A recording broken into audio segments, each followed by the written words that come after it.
object of committing crimes, not actually committing crimes, right? Right? Okay, let's play some dwarfs. Nobody's a cop here, right? All right. The year 372 of Longdeath begins here once again.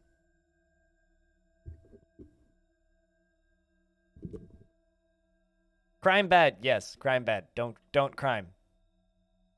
Unless it's extremely profitable, and then just crime responsibly. What? Lumpy's still depressed.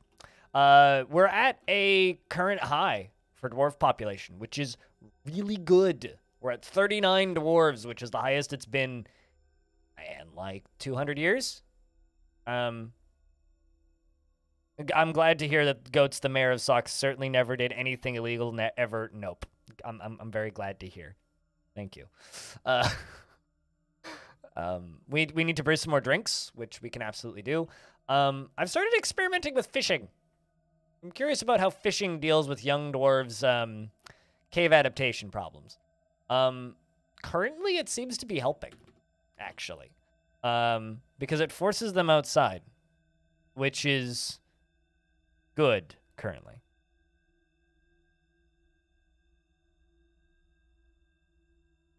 Notice, well, so two things, Anonymous, that I can point out.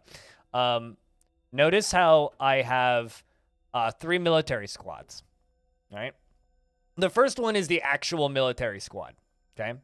The second one is a hobby military squad. They're just wrestlers.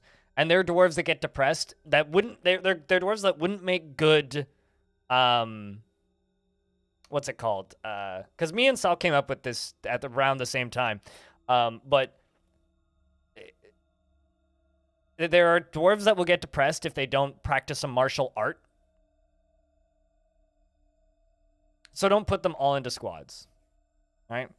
There are dwarves that get depressed if they're not practicing martial art, but actually have no interest in taking part in the military, right? So these dwarves specifically have like the thought tick of or grouchy after not practicing martial art in a while. So if you put them into a squad with no weapons and no uniform, and just let them train for a bit, they'll get that practicing martial art, which is a huge mood buff for most dwarves. The vast majority of dwarves just love learning skills, and that is a very good skill for them to learn, and it'll also just make their hauling quicker and other things. Also, they'll be better at defending themselves just in general. So you don't need to have a full set of squads with whatever deal. Like, I mean, they don't even need steel armor. 3 full squads with copper armor and weapons can do more damage than you think, as long as they're legendary. So you only, like, with 200 dwarves, you only really need about 30 properly trained military dwarves, maybe 40, 50 if you're overkill, but, like, generally about 30 is what you need. And then you can just make, like, another 8 squads that are all hobby squads, or I call them hobby squads, where they do nothing but just train, right? Now, the other thing that I would like to point out about military squads is I have another squad. I have a third one, which actually doesn't let them train. So Bellinair is in this squad. I want to say there's another dwarf in this squad, but actually Bellinair and Jimmy are both in this squad. So neither of them have any weapons, even though Bellinair is listed as a spear dwarf. And they're both very depressed dwarves. If they're in the military, but they're not actually assigned to train anywhere with the squad activated. So if they're in the military, they're in an active squad, but they're not actually told to train anywhere. We can deal with that in a second, Goats. If they're not actively training anywhere, all that they will do is take care of their most important needs, which are pray, socialize, eat, drink, and if they want knowledge, read books. That is literally the only things that they will do. They will do only the highest priority needs for themselves because they are stationed, ready to go into battle or military things. So they will not take part in any jobs or do anything. They will only take care of their needs. So if you have especially needy dwarves that tend to be constantly depressed, put them in a squad and just leave the squad active, but not training anywhere, because they will literally just go tend to their needs. So 2 ways of dealing with really depressed dwarves: put them in a squad that does nothing, put them in a squad that just trains wrestling, and that'll actually fix a lot of dwarves. It's actually a really good way to deal with dwarven mental health problems. In regards to dwarves, all of the children are named currently, so there are no unnamed babies, but there are still a few merchants if you would like one of those, including like our bookkeeper, for example, and our mayor even. So like there are names available, but they're just not kids. In regards to the named dwarves, the named dwarves that are currently alive are Pilot, Disco, Aqua, Volleylol, Tygozar, Diamond Destruct, Blue Space Weeb, Ducky, Oswix, Letharticus, Reinhardt, Stone, Massive, Lumpy, Knowles, Arch, Paranoid, Metroid, Zetsuki, Laggy, Team Xeno, Kobe, Do It, Tele, Bellinair, Quevinair, Nanochip, Don Caribou, Rory, Axon, Jimmy Tibby, Dragon, Zindras, LaFonda, Lilem Katsu, Craven, Anonymous, Anthony, Banana, Balinor, Marfry, Navy, The Scoid, Malden, and IDZ the third.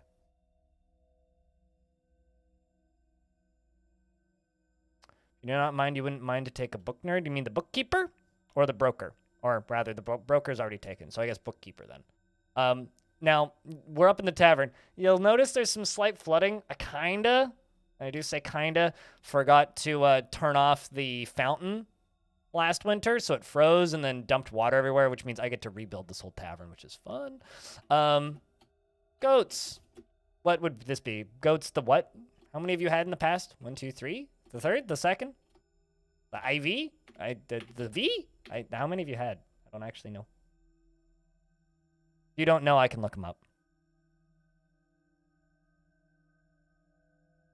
Actually, you only count them. This is the fifth? That's IV, right? He felt giddy while performing and felt affection when speaking with a friend. Of course, giddy while performing and sad after a lack of abstract thinking. So you want abstract thinking. So you can also go be a scholar. Very smart bookkeep. Very smart bookkeep. He is romantically involved with Merle and is a dubious worshipper of Ashen. 60 nice years old, born on the 5th of Limestone in the year 203. His hair is straight and his very long sideburns are neatly combed. His long mustache is arranged in double braids and his very long beard is arranged in double braids. His very long hair is neatly combed and his small lobed ears are flattened. His cobalt eyes are close set and his nose is short. His eyebrows are extremely short and his sandy taupe skin is wrinkled. Hey, B-Log, how you doing? He personally sees family as one of the most important things in life, after getting married in the year 360 nice, and believes that perseverance is one of the greatest qualities somebody can have. Believes that little is better in life than a good party, and finds maintaining decorum silly and a fumbling waste of time. Disregards tradition and sees competition as wasteful and silly. Finds leisure time wasteful and dreams of raising a family. Is gripped by crippling shyness after wearing tattered clothing in 354 and easily falls into love and develops positive feelings. He can be very stubborn and is brave in the face of imminent danger. He acts with compassion and tends to avoid crowds. He has an active sense of humor and thinks that he is fairly important in the grand scheme of things. He is often cheerful and often feels envious of others, and often feels lustful, and he has a tendency to consider ideas and abstractions over practical applications. He can handle stress and is curious and eager to learn. He occasionally overindulges and has a tendency towards forming deep emotional bonds with others, needs alcohol to get through the working day, and doesn't mind working outdoors at least for a time.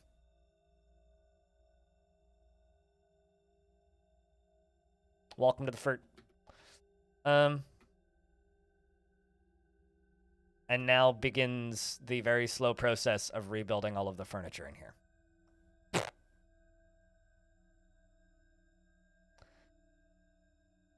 50 Shades of Dwarf Beard, probably.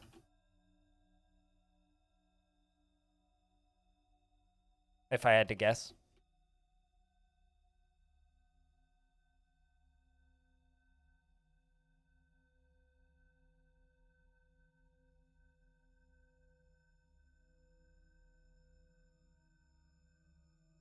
$50 Shades of Granite?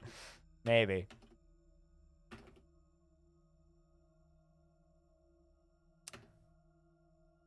But I kind of hope not.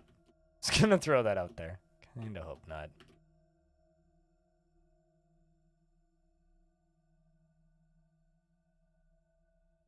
Leather and metal and glass. That's pretty dwarfy, yeah. Can confirm.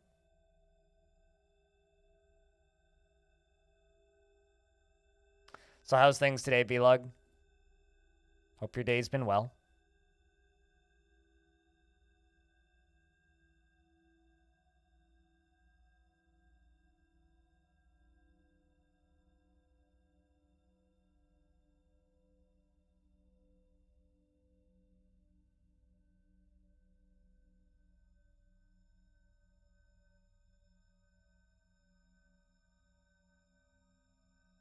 Hobo posts a thing on Discord. Should I go to Dragon Force for $50? I'm like, I just bought tickets to Dragon Force for $50.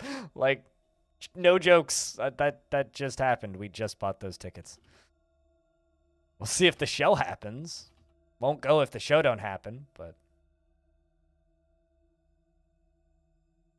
You request to be in at least one of those industries? Well, only so much I can actually do.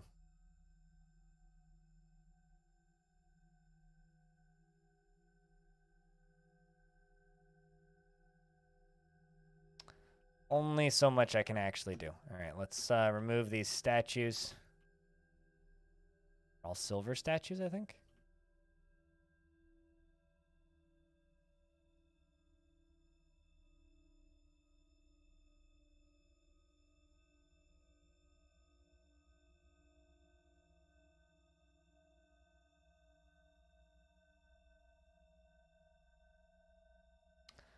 We're doing all of the furniture stuff first, and then we'll come back and do the chairs and such afterwards. Gonna kind of be a slow process here.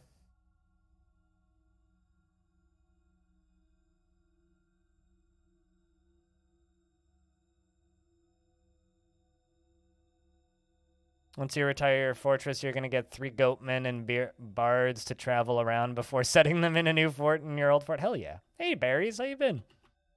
How's things? And thanks for the 20th month. Welcome back. Crypt rocks. I hope that you've been well. I hope things have been chill over there. Jack, can I get a big round of beers for our friend Berries? Keeping that subscription alive for yet another month with the Prime dollars. Uh-oh. A hole in that floor. Or there's just water there. It's just water. Okay. There's just a silver statue there, apparently, currently.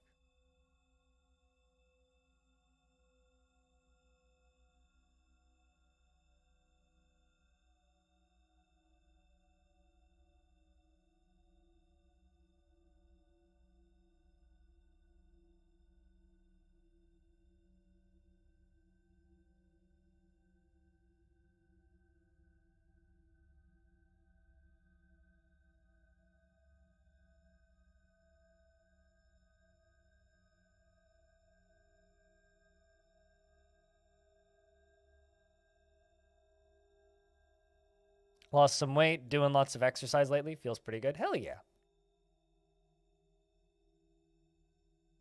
What's the Save Me soundbite from? It's Daffy Duck.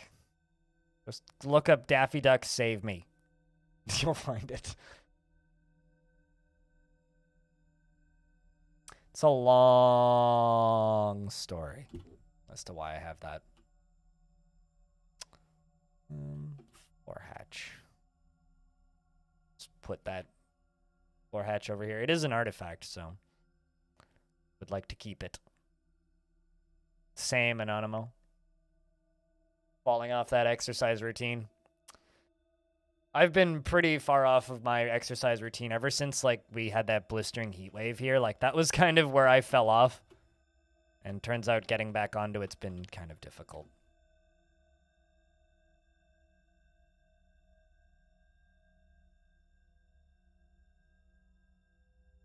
In fact, kind of is maybe an understatement.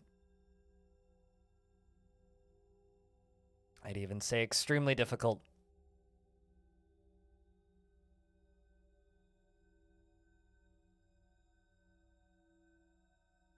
They've named another spear, have they?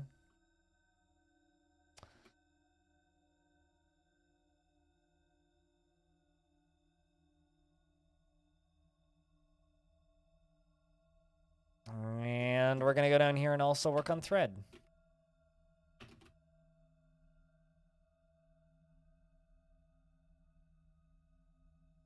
We were stuck in the Great Plains during that heat wave, and it was the face of... You're on the face of a freight train heading into it? Yep, I believe it. Were you train hopping? Like, what were you doing on a freight train? I was, Just like hiding in my apartment. More or less, and it's working my poor air conditioner to the bone. I was actually thinking about looking into a better air conditioner for this year and like maybe buying it in the next 2 months. You vagabond. Oh, interesting. Do you have like a permanent living spot these days, or are you still like constantly on the road?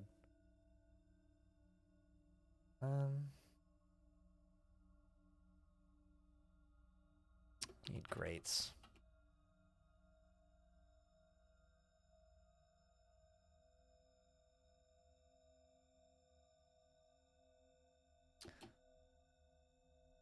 Let's place some flooring.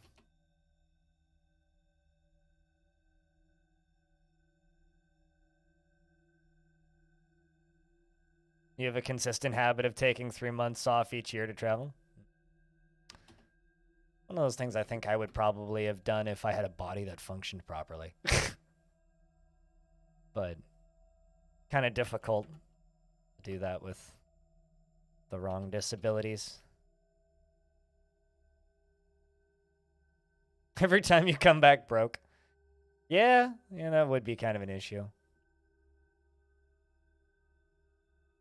I really enjoy the Vagabond subreddit.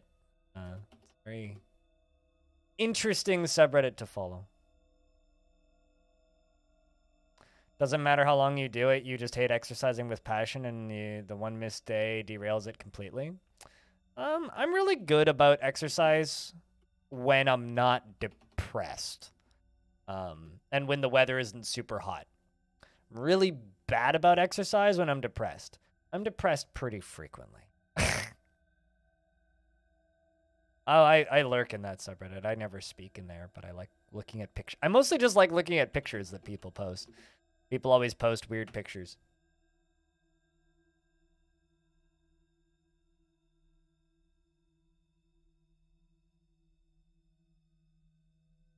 It's just a fun subreddit to follow.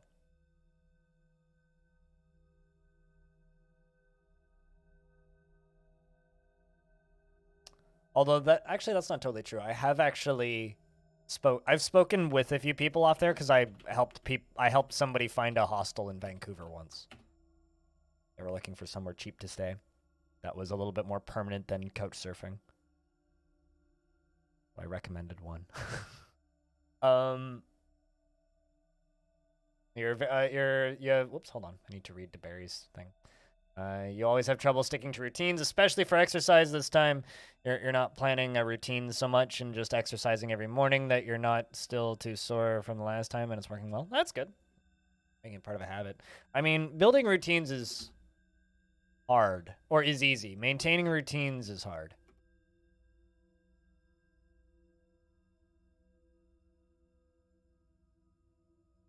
Was it 2 or 3 that the king wanted?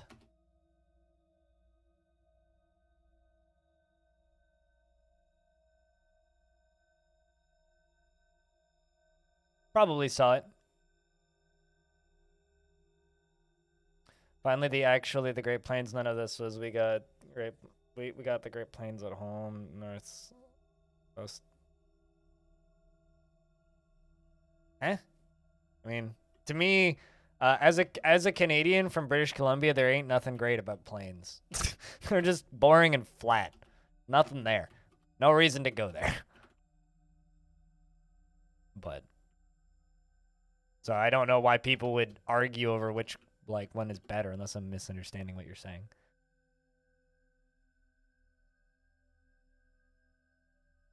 It's like, congratulations, it's the land of a whole lot of nothing. Rather than plan and routine of if you miss a day and then beat yourself up, but you give up. Yeah, I don't know. Missing a day isn't the issue I have. I'll say that. Never really had problems with missing a day. Montana is gorgeous because there's more interesting than the Dakotas. I've never been to either. I've been to Canada's plains, obviously. Like up in Alberta, but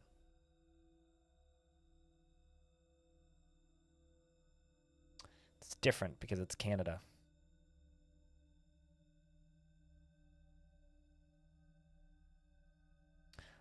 I know very little about a lot of the states, so I just kind of don't bother talking shit because I think it's, I don't know, mean to talk shit about stuff that places you've never been.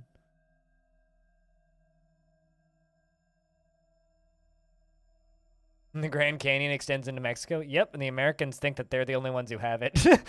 Well, it's just like the Rockies go straight through Canada too. I had this absolutely astonished viewer once on Twitch where they were just like, you have the Rock, like I mentioned something about going to the Rockies. And this person was like, you have the Rockies in Canada too? It's like, what? You know that they like are a mountain range that extend over a border, right?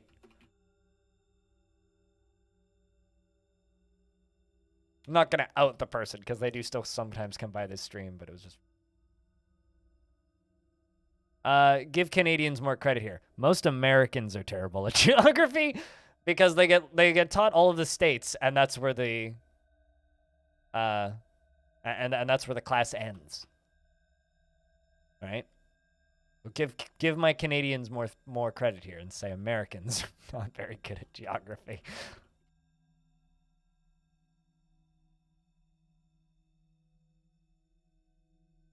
Her sense of geography is insane. Probably because she's staring at Google Maps all the time. If she has a smartphone. I mean, I know for a fact if I was a little kid in current era, I would 100% just be staring at Google Maps all the time.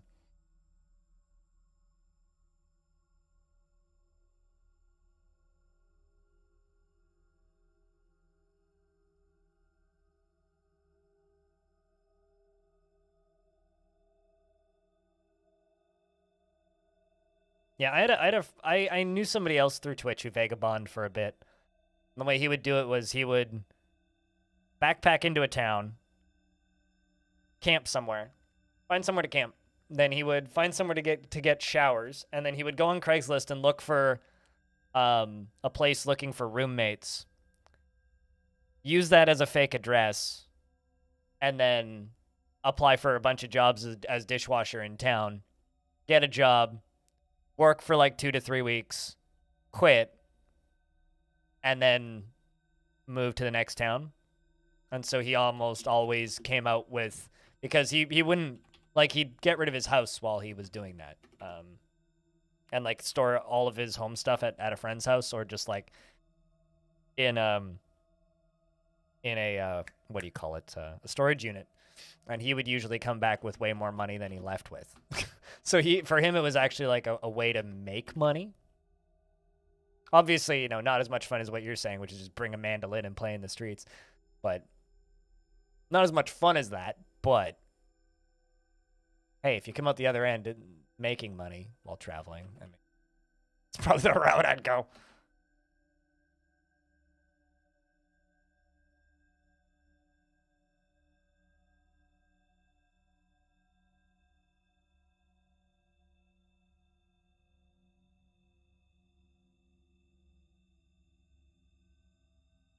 Canadians totally didn't genocide anyone. Everybody's genocided everybody if you look deep enough.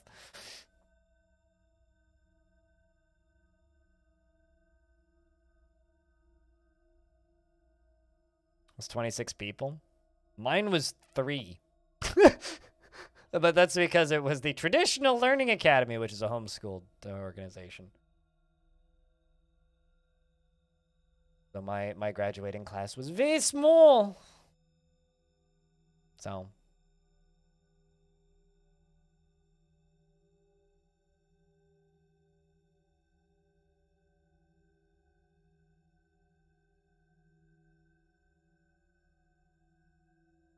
okay, how come you guys are all suspended?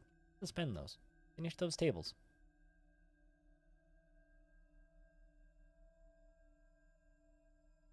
You're not sure what you learned in school?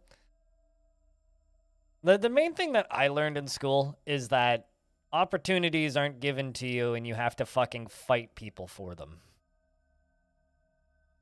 And also, most people's concept of our opportunities is more schooling which equals have rich parents or get fucked. And I didn't have rich parents, so I fought for things. Primarily. It seems to have worked so far. Your heritage is indigenous, and you remember one time someone was like, oh my god, colonialism is bad, and you said it is. Like, what do you think about the Aztecs or my tribe? Wouldn't be colonial forces if they got wouldn't they be colonial forces if they got big enough? Nope, apologizing for it. It's just your culture probably would do it if they had the opportunity. I mean, 200 years ago, any culture that had the organization and population would have done it. Like, it's... The unfortunate thing about colonialism is it's all done already. Like, that's the actual, like, shitty bit. It's like, there's no getting around it for a lot of cultures. Like, it's... For some places, it's still happening, right? And, like, that's what we need to try and stop at this point, is for the places where it's still actively happening. But especially for, like, Canada and the US, it's already happened. At this point, we can just live respectfully, and that's about the best that we can do, right? It's just like, be respectful of those that were there first, and move on with your life. It's about the best that you can do, and it's kind of the only thing we really have. Like, the people that lost their lives are never going to get their lives back, and the people that died during the various crimes that different places have committed are not coming back, and, like, frankly, people that lost their land are most likely never going to get that back. So at this point, it's just be as respectful as you can. Really. It's just like World War II is never going to not happen. Like, it already happened. Why you should be respectful on Remembrance Day. All the people that died on either side for any reason. With the exception of, like, you know, all them Nazis, they can just get fucked.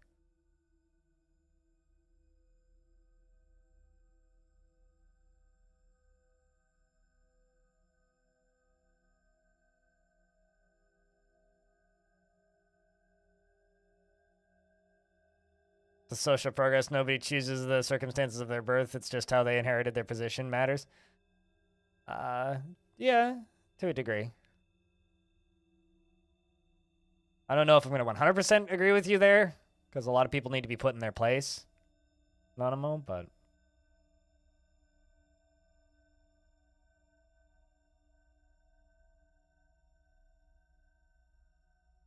I don't know. I don't know if I want to weigh in on that. You can say it if you want, though.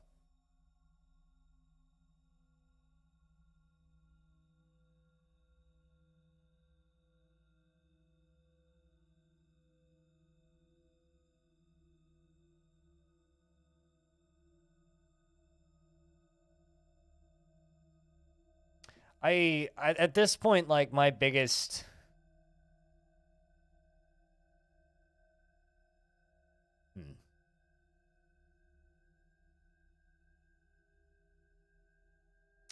At this point, my biggest beef with colonialism is mostly in video games, because a lot of video games use it as a mechanic and glorify it.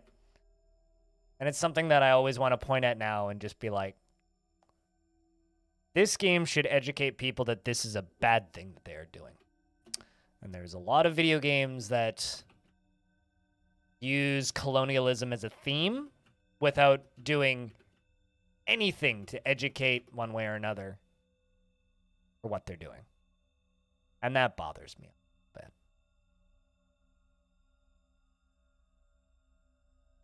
The problem is some people get, like, weirdly offended when you're nice to them. Do you have that happen? Where it's just like, person from a completely different culture shows up and you start trying to converse with them, and then they're just like, I can't talk to you. You're a yada yada. It's like, I'm sorry, what? I've had things like that.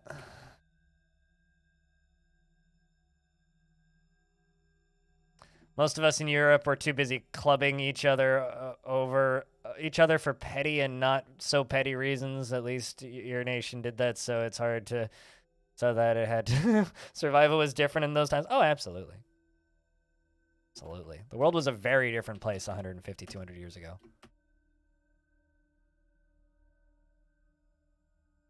It's like it's the reason why, like, I try and convince my dad sometimes that the internet's a good thing. My dad's pretty sus about the internet being a good thing. My dad thinks that the internet and globalism is a net negative. And whenever me and my dad discuss globalism, it's usually ends with me just kind of listing off people that I know in different countries, and then my dad talking about all these problems that he has with these countries, and then me just saying, like, well, you know, listen, though. Every country has people that live there, you know?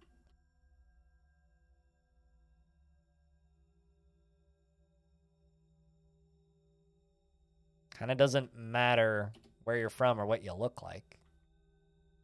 You live there. Worth protecting. All right. Offering place. That's what I want. Gabriel Altar.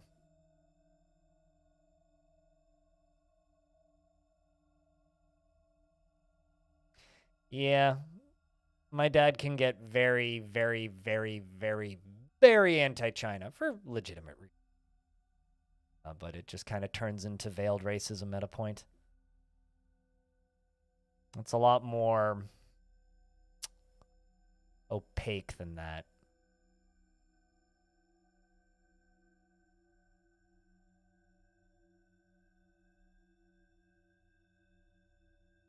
Imagine your ancestors losing their minds and cheering you on while doing fuck all with your day, drinking coffee and eating good food. That's what they would have wanted. Oh, absolutely. Absolutely. I mean, like, isn't that like the end goal, though? Is just like do very little and hang out and don't produce a lot of waste. Shouldn't that just be the end goal for our species, just like in general? Is just hang out, don't produce waste. Have a good time. Can we just like have that as our species goal? Because that sounds lovely.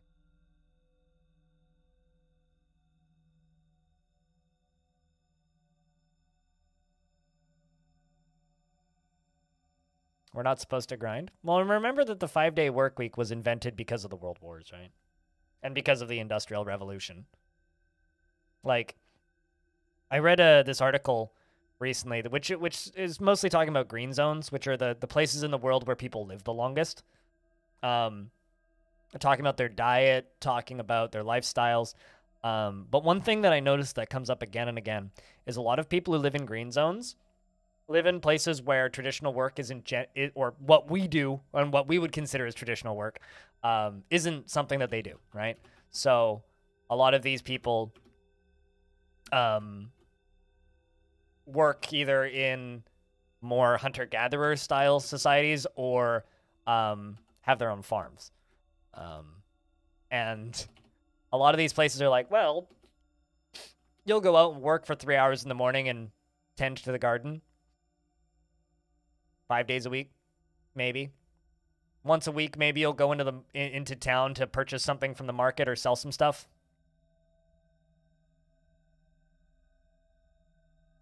That's about it. And it's just like reading that and then seeing just the tech bro madness of you got to grind and wake up at 4 o'clock in the morning, do 2 workouts, and then go work for 17 hours. It's like, I don't know about that. That just seems like a way to die at 45.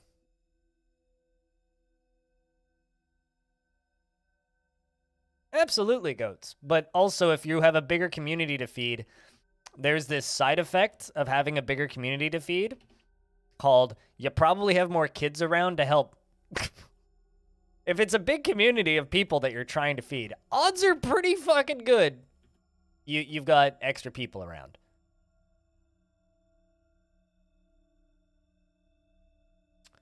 Odds are pretty fucking good you've got assistance. All right, let's do that and that. And then that. Let's actually do that one too. More people, more hands. Exactly. Like the average workday, some of these places is, I want to say shockingly low, but not a lot.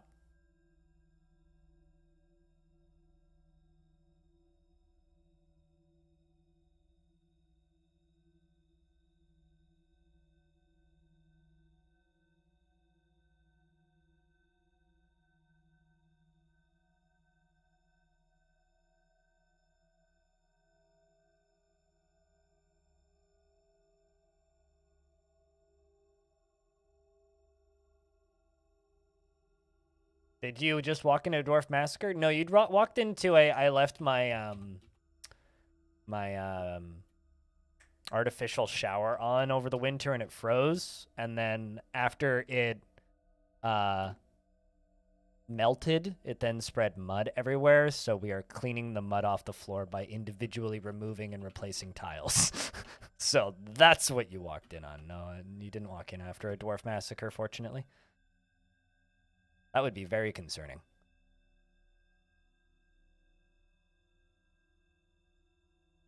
So no, just flooding. Depends on where you live. Some places don't have seasons, goats.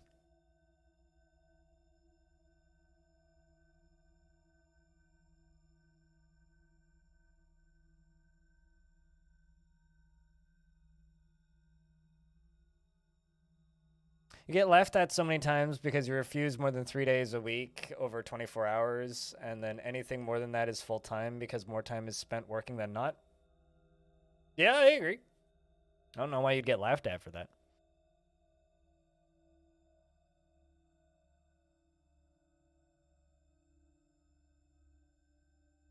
I'm not in it, but a lot of your friends are and want to collab with you. All right, go blow some. Why am I just tempted to just tell you to go blow a glass dildo now? Because you said that you've made one a couple of times. Go make a bong or something. Have fun.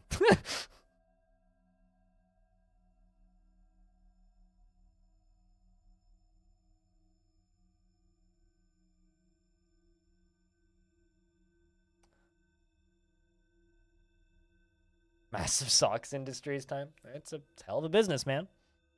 Lots of money to be made in the socks. Came in and there was a functional glass dick pipe on the bench. You know, a friend of mine said that she was taking a glass blowing class.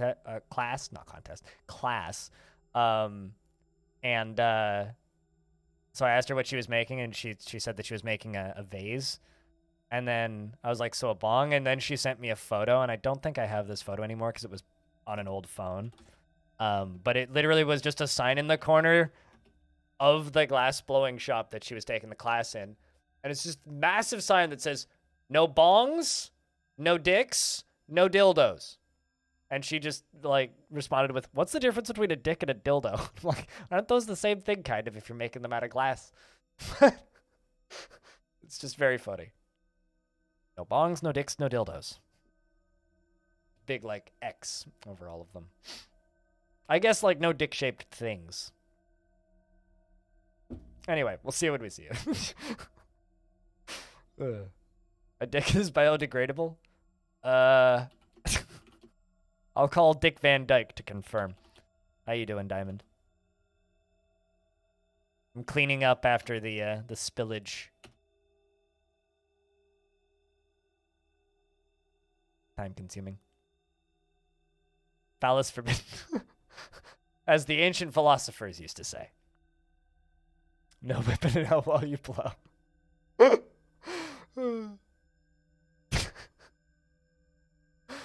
Oy vey. This sentence. This conversation, chat. I don't know if I should be disappointed in you guys or not. Or proud. Goats, I would like you to know that you are pondering beauty. Because I made you into a, whoops, and I just removed you from a scholar. But I made you into a scholar, and you're interested after pondering beauty. I don't edit things out of VODs, sir. And YouTube has never demonetized me, so. So far, so good. Not that I don't, like, tempt them, though.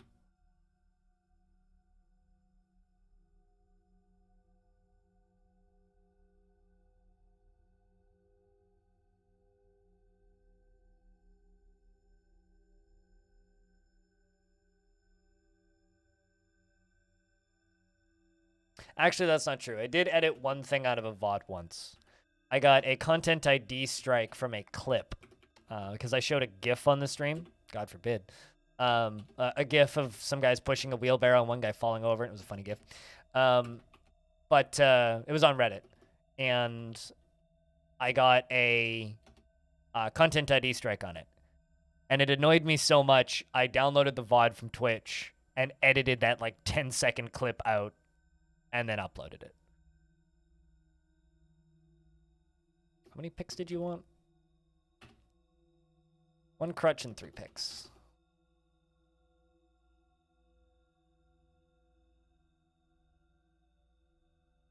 Alcohol count's going up.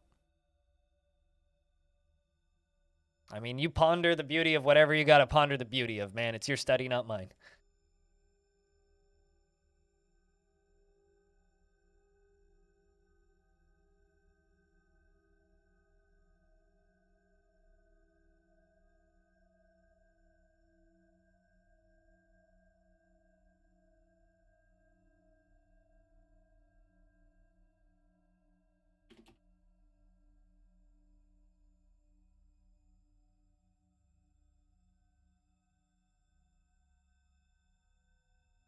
You're the lustful scholar. It only makes sense. Are you going to change your Twitch username again for this one?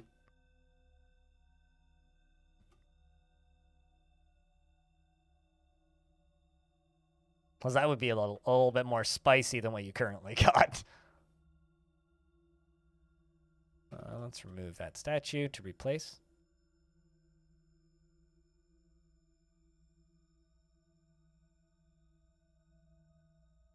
Congrats, the berries.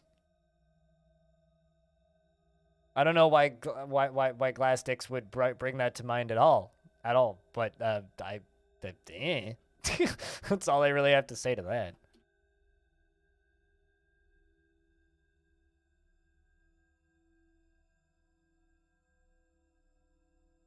Why did I read that as no glue? And then I had to like blink twice and read it again. This is like glass sticks, no glue. What?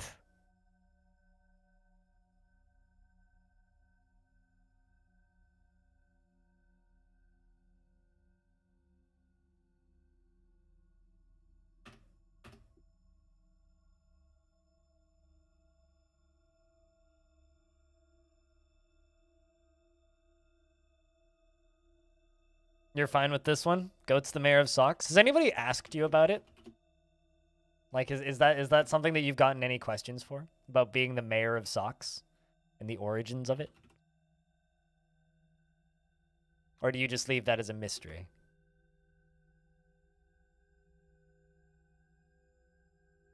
Alright. So far, so good.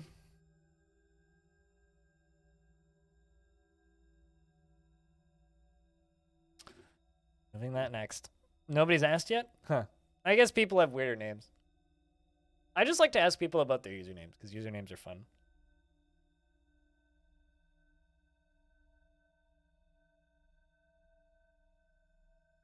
That's the weirdest name around? Yeah. Yeah. I've seen some pretty weird usernames. Although, weird usernames are like the best ones that stick in my mind. Like, Sweet Sparkle Farts will probably be one of my favorite Twitch usernames I've ever seen, just because the first time I saw it, I literally burst out laughing. Like, a good Twitch username just, like, makes me, like, spontaneously laugh. Yeah, I was present for it, so of course I know the history of it well. It was a good era of Longdeath.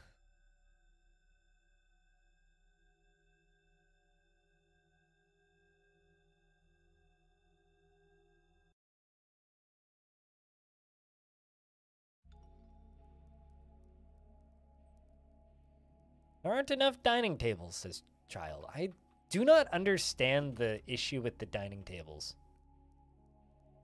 in this fort. It makes 0 sense to me. But apparently there's just like a constant lack of dining tables that I don't understand somehow. You invented carpet via covering the floor with socks. That's an interesting format of carpet, I gotta say.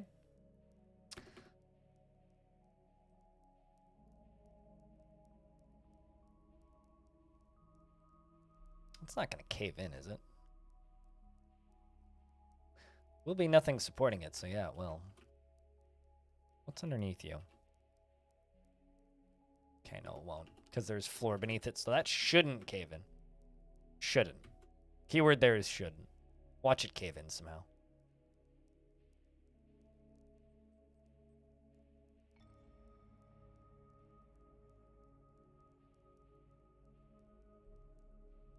Going to fix that.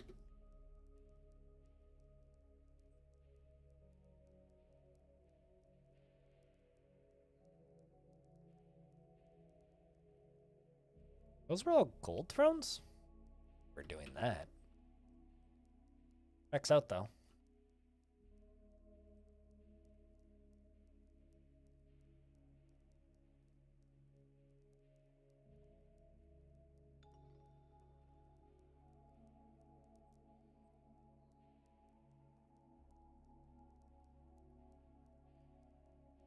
Hello, stupid. I know it was you.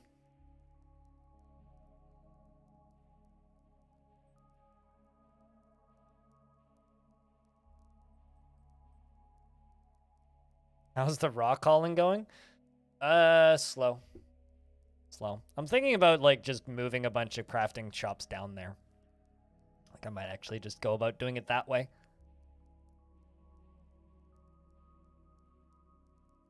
But the problem is if I do that, I'm, like, guaranteeing permanent cave adaptation for all of my adults. I'm not certain I want that.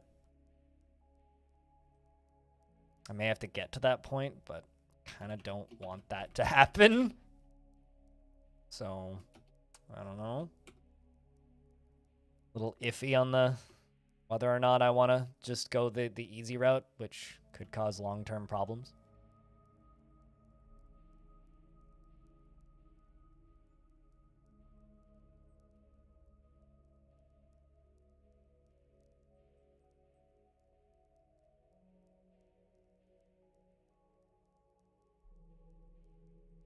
Silver rose. Rose. Silver. Rose. Silver. Well, that something caved in. Which means somebody may have just died. Look like it. I'm not sure how that caved in. Ooh, that could have been real bad. Imagine that punched through this water. Everybody's looking at NFTs, dude. Literally everybody. It's the hottest buzzword in town right now. And that's what the tech industry loves, is buzzwords. So of course they're looking at it. I'd be more shocked and confused if they weren't looking into NFTs right now. Everybody is. Like Patreon's putting out questionnaires, Amazon's talking about them. Everybody's talking about them. Of course, many things are. I mean, fucking... Hold on.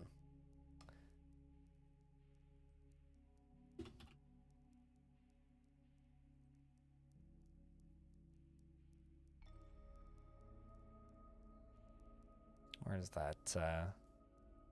Here you go. See, you know, people will just roll their eyes at Facebook and Instagram. But if NFTs hit and NFT marketplaces hit Facebook and Instagram, it's done. No going back. We'll be locked in for the foreseeable future until everybody simultaneously eventually realizes that it's actually useless, or alternatively, we will get to a point where Or alternatively, we will get to a point where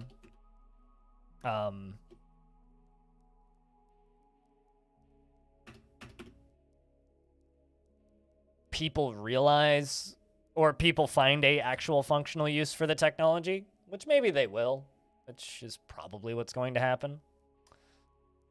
But like, they're really, unfortunately, I'm an influencer. It has no reach outside of a very small group of people. And we can complain and bitch about all this stuff all we want. People like Folding Ideas can make really well-made and edited views, but unfortunately, those videos will only get a couple million views, maybe 10, 15 million views tops. And the other, you know, billions of people in the world will see NFTs pop up, not really care or notice what they are, and just partake in the marketplaces because it's a marketplace. And if anybody's actually surprised by that, then can't help you.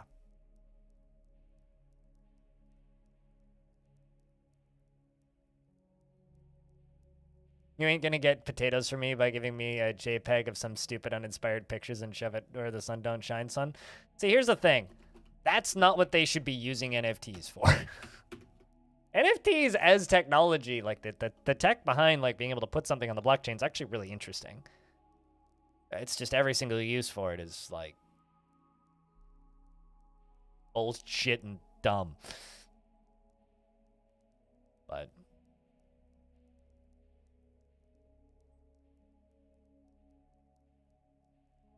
if you're surprised you're not cynical enough?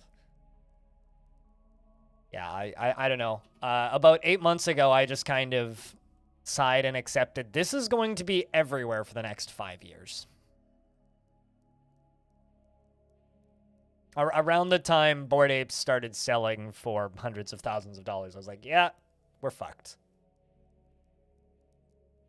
We're at a point now where there is too much money in this, like it or dislike it,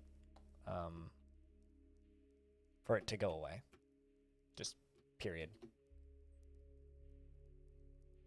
And I certainly dislike it, but where did that water come from? The hell? Like, that water appeared out of nowhere. Be back in a sec. Gotta pee.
Every time you think that you're cynical, you find out that you're actually too naive. Yeah.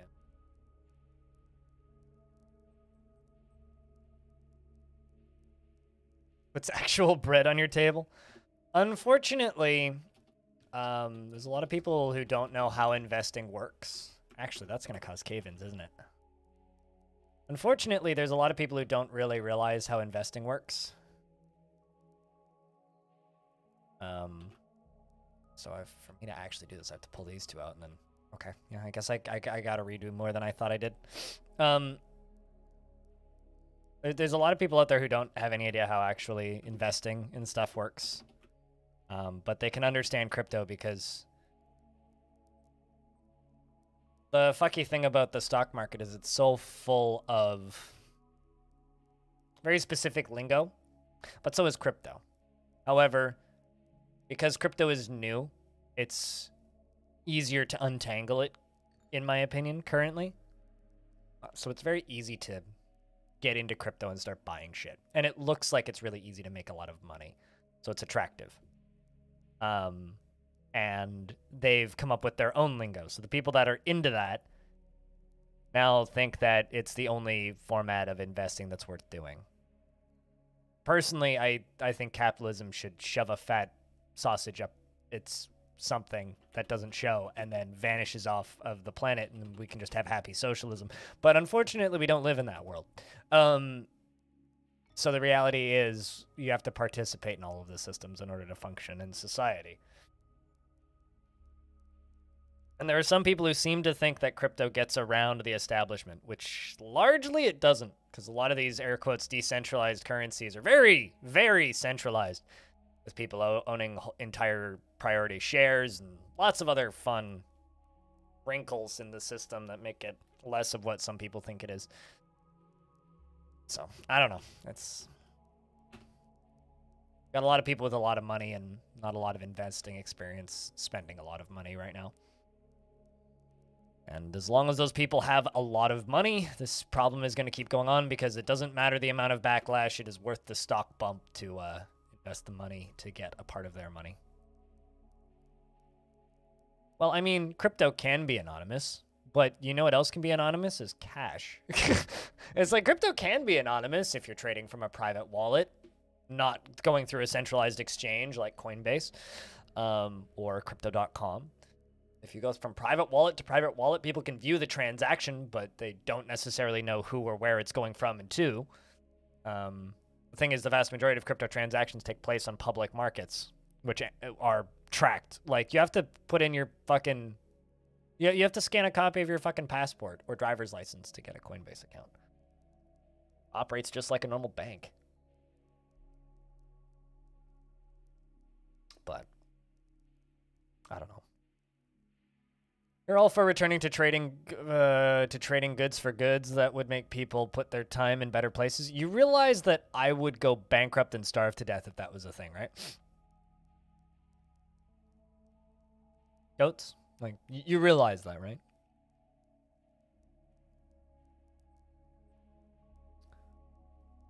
And I have a garden. In fact, I'm getting a bigger one this spring because I got a city plot.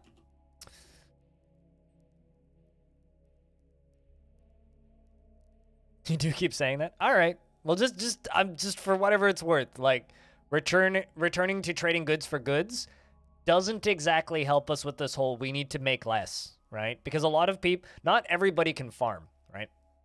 Not everybody has the land, not everybody will have the land, and not everybody lives in a place where land is farmable. So you have to produce things, right? In order to function, what we need to do as a society is we need to produce less things. We all need to make less things. We all need to work less, and we need to make less. Otherwise, we're just going to drown in our own trash.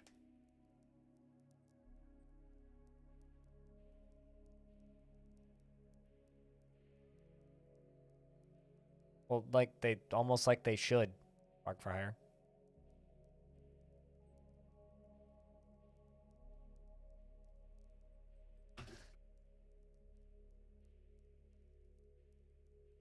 But I don't know. Merchant wants to spend time with their family. They're lonely. That's sad. You want us to make another door. Rock door. One.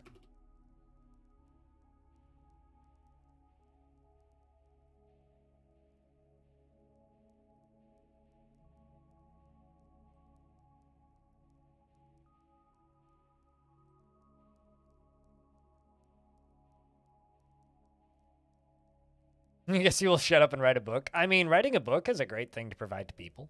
People will pay for all sorts of funky books.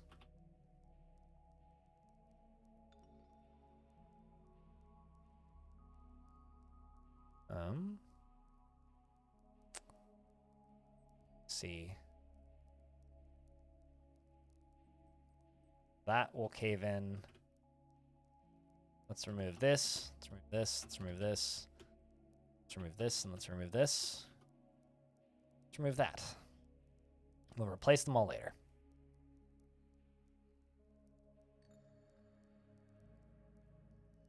Publishing books is super... Self-publishing books, especially digital ones, is super easy these days. I keep telling my dad about that, and he always looks at me with a stink eye. It's like... It's very, very cheap to publish a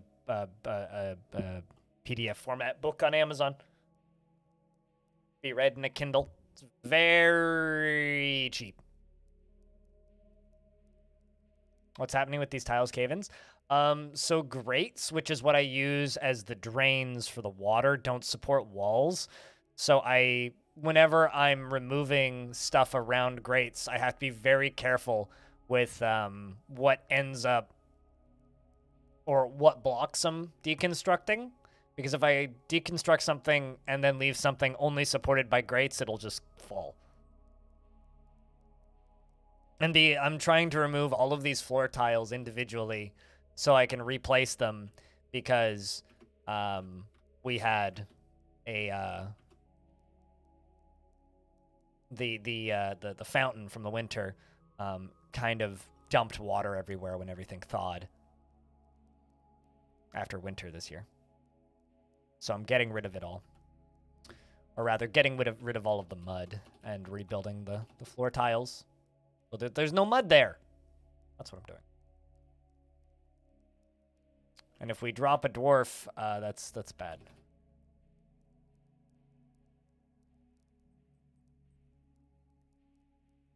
And dwarves are going to go splat if I start dropping dwarves.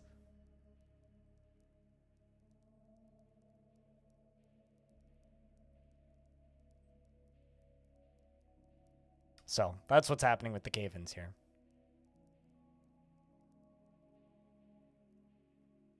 Deconstructing and reconstructing every single tile with mud on it, yes. It's the only way to fix it.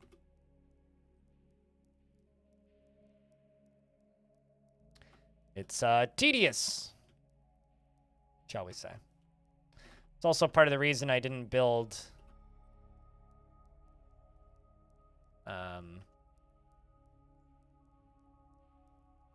I didn't build a fountain in here for so long, because I knew that this would be a thing that I'd have to deal with.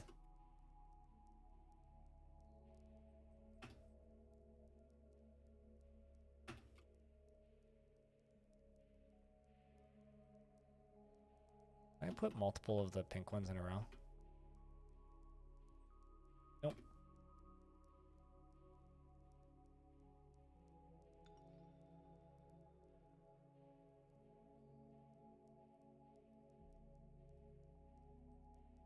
You don't know if you could write enough about a single subject to write a book about it in fiction? Yeah, if you got very specific.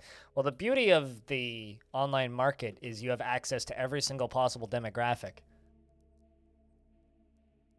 Also, if you're making a book because you want to make a book, or if you're writing a book because you want to write a book, not because you want to sell a book, odds are pretty good you'll do a lot better. But if you're just writing a book because you want to write a book, that's great. Don't worry about selling it. If you sell it, that's a benefit, in my opinion. But if you want to write a book, just write a book. What's stopping you? Write a book, publish a book, sell it to a few people, or give it away even.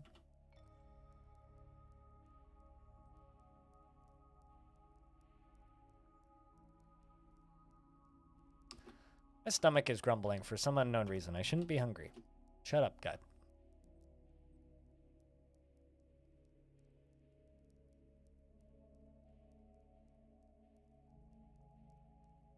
If I deconstruct this now, this will cave in.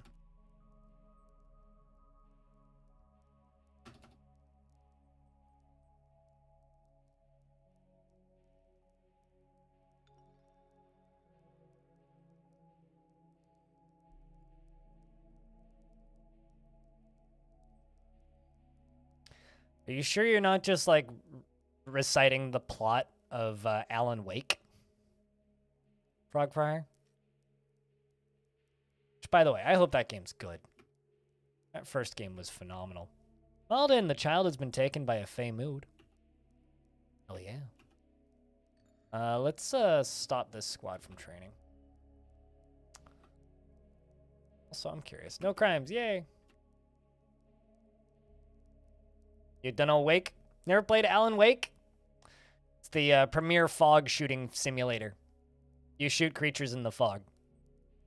It's a good game. It's the people who made Control, but before they made Control. And it's a book about a mad author who really angry all the time. Let's slaughter some cougars. What do you want? Bones. All right. Rough gems. Okay. Metal bars. Okay. Rock blocks. Okay. Rough gems. Okay. I have lots of rough gems. Cut gems. Also got those. Metal bars. Bones. Assuming it's bones. We'll follow you.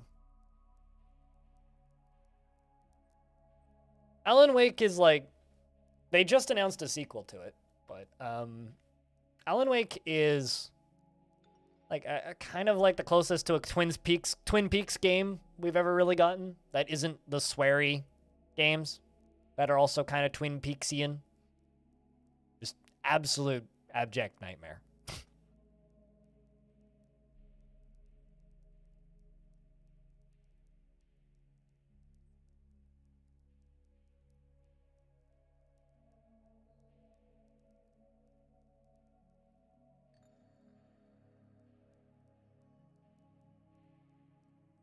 Also, chat, if you want to help the stream out, one way that you could do that is by jumping over to your channel and dropping the stream a host. Because getting hosts is like pulling teeth these days. Numbers are still low. It's been real slow the past 2 days. And I don't really want to prioritize things over Longdeath because I would like to finish Longdeath. So if you want to help the channel out, drop a host. On how to do that, I don't need to link a video. Just simply go to your own channel and type in /host blind IRL. That's it. Then press enter. I don't know what that'll probably do nothing if I press enter, but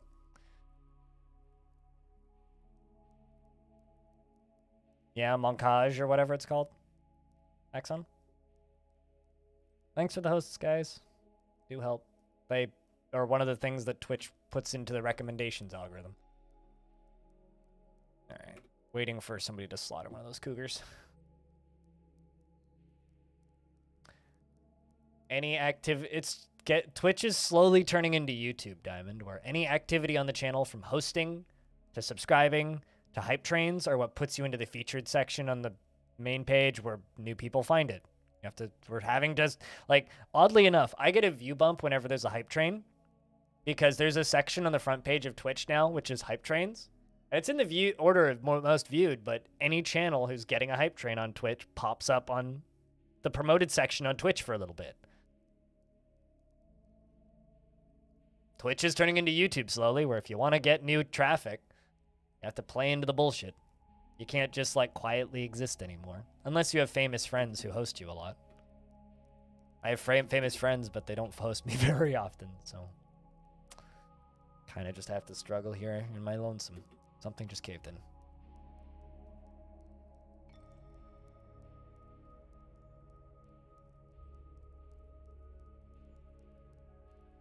Someone's dead. It's Disco.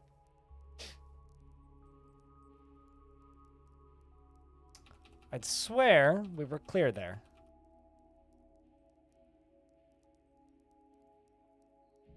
Not actually sure how that caved in. I see the piece that did. Had we not dug that out? I thought we did. Oh, shit. Well, rest in peace, Disco.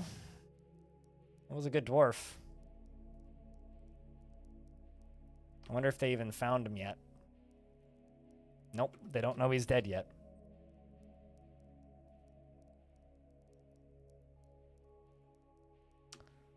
Well, rest in peace, you poor dwarf.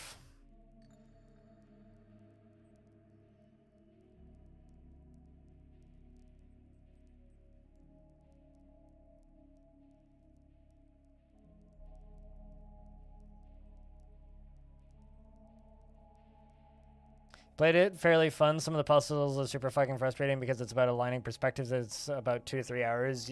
About 2 to 3 hours, and to beat it 3 times to get the achievements. Oh, vey.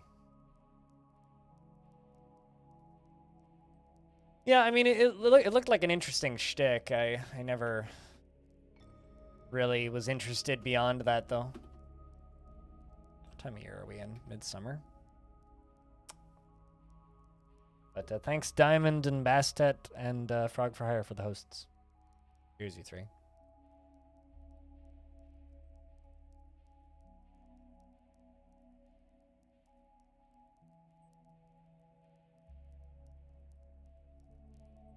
Yeah, if views stay this bad, Longdeath streams are gonna get shorter because I'm gonna have to start doing other things that enthuse other people.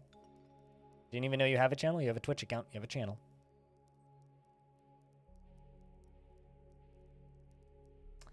Damn it! I want to lose a dwarf today. But not much I can do. Should follow that child. Actually, we should replace all the blocks that got knocked out. Make sure nothing else is going to cave in. I genuinely... You know, that dwarf must have just been standing on a tile that was getting deconstructed. Like, there's nothing else caved in.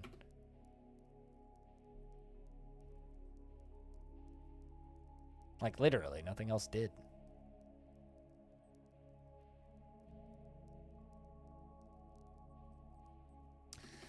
Bad.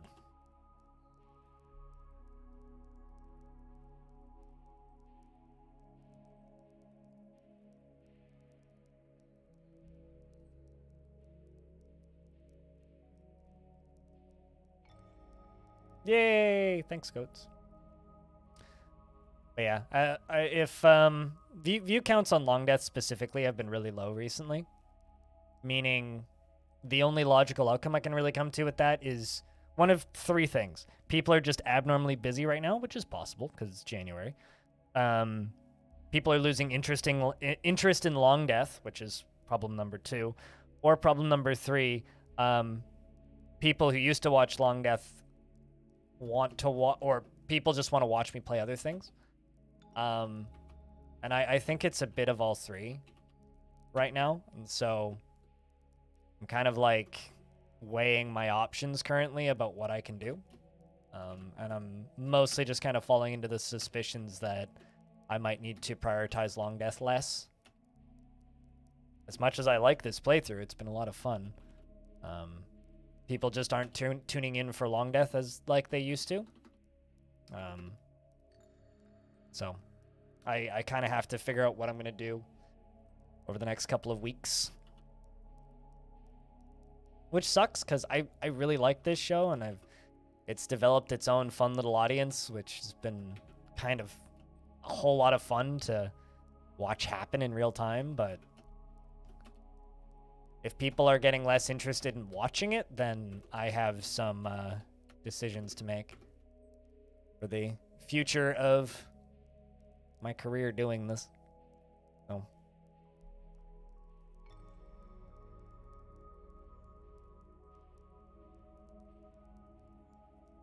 Which is also the reason I've been playing that Vampire Survivors game. Because, I mean, it's fine, but it brings in numbers.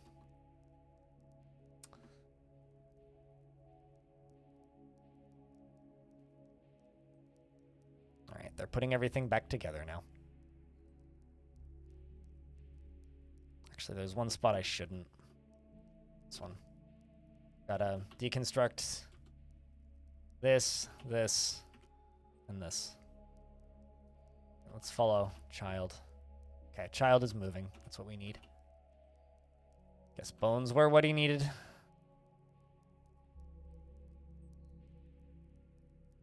Just jumping back up here.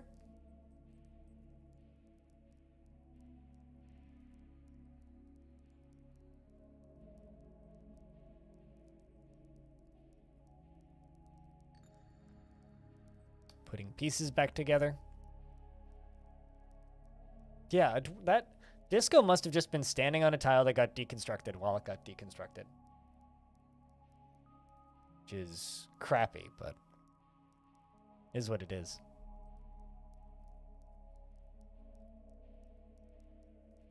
But yeah, chat, I think next week we're going to do a, we're going to start up another Dwarf Fortress series. If not next week, then like first week of next month.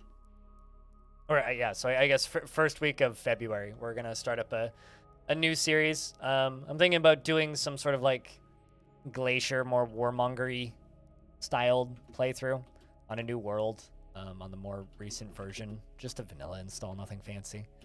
Because I'm curious to see if people are more interested in watching other playthroughs. Yeah, it doesn't matter at the end of the day, Socks. It's like, obviously the people who are here right now are interested in this playthrough. But that's not the problem. The problem are the people who aren't here. That's the problem. And you know, it's fun whenever I talk about stuff like this, people always start apologizing in chat, which is not the point, right? Like, it's, if you're watching right now, this is not about you. The issue is, you know, the people who watch me do other things that aren't here right now, right? And unfortunately, I need more people to be here. It's like, I think that you understand that. So we're gonna have to start popping up new playthroughs, I think. As much as I like Longdeath and as much fun as this is, and as much as I want to get to 1,000 years, I think we're gonna need to slow down the progress on this playthrough even more. Purely due to lack of interest from the audience at this point. Unless something changes in the next couple of weeks.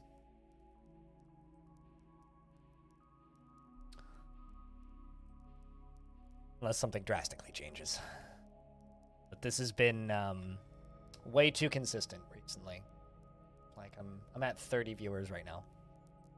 That's like a restaurant that needs to have, I don't know.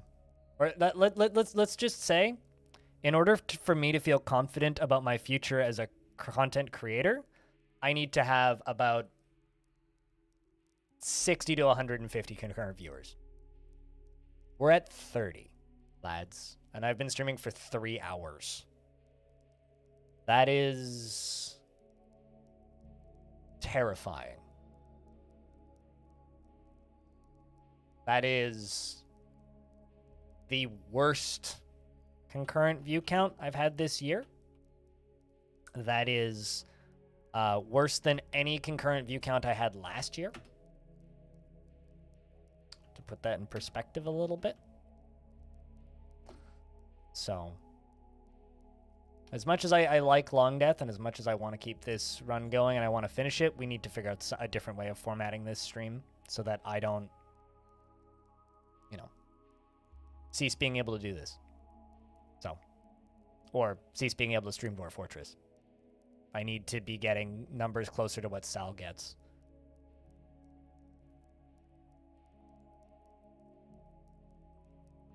It sucks, and I hate it, but it's the reality of it. I have to play into numbers. If I don't, then this business doesn't work, and I go away. But enough of that dour aside. We'll play out this today, but Longdeath's gonna have to take a backseat, chat. Unfortunately.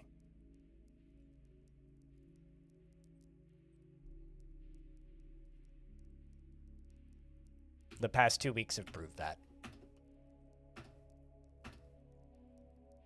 There's nothing else I can do. Right, so there's nobody standing on bricks. I think.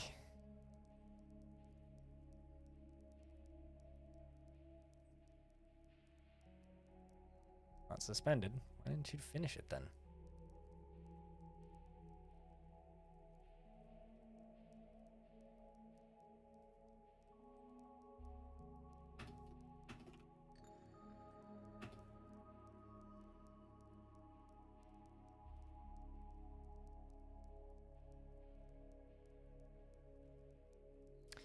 If anybody else has anything else that they want to talk about, feel free to bring it up. But I'm just kind of stuck in this subject right now because it makes me sad. So, and generally when things make me sad, I tend to ramble about them a lot. So, I need to knock all of this down.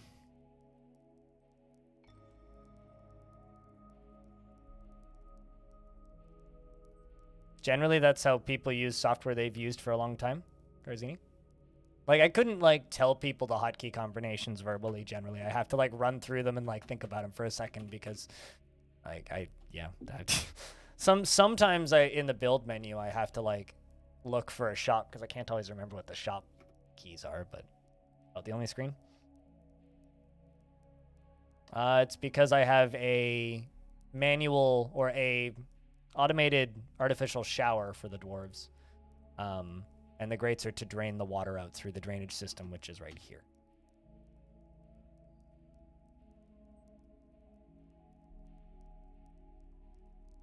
Good for you. I recommend toilet paper, maybe a shower.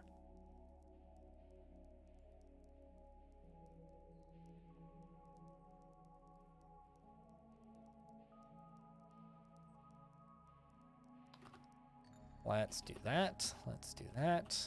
Let's do that. And let's do that.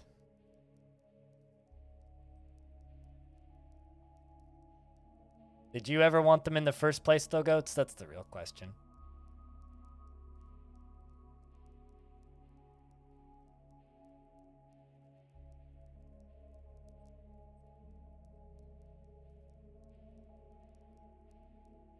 Hey, Malden has begun a mysterious construction. Oh, yeah.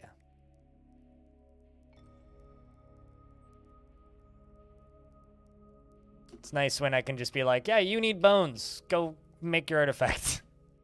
And then just let them go off and make their artifact.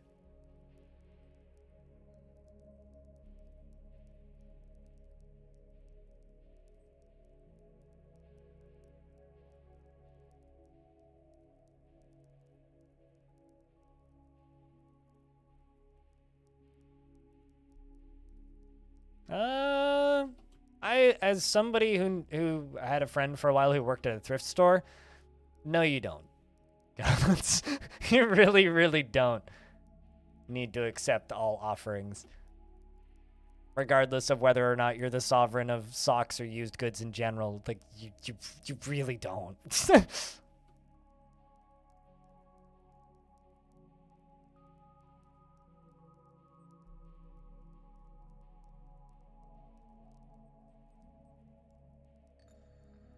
You really, really don't.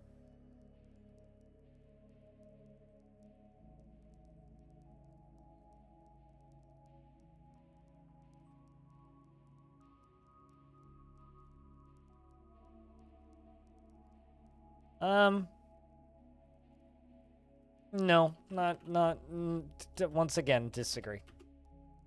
Goats, once again, disagree. Respectfully, of course, but disagree.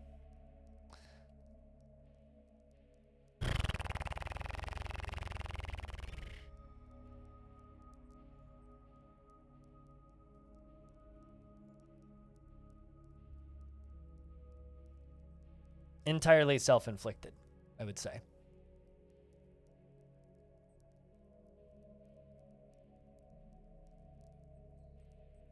Well, that's upsetting, Garzini. I genuinely partially believe that that's a conspiracy theory, the accidental unsubbing thing, purely because, like, it's literally never happened to me. Like, I've never been mysteriously unsubbed from a channel in my entire life. So I almost always just kind of feel like somebody actually unsubbed and then is like pretending that they didn't. But I believe you. YouTube mysteriously did it. Nope, this is not live. Definitely not live. Nuclear sneeze. I'm never live on Twitch. Malden, the Dwarven Child, has created a Valenish, Dalem, Lushin, a cougar bone table. I'm trying to imagine how that would be constructed. I'm imagining like a lower down coffee table, because cougars aren't that tall.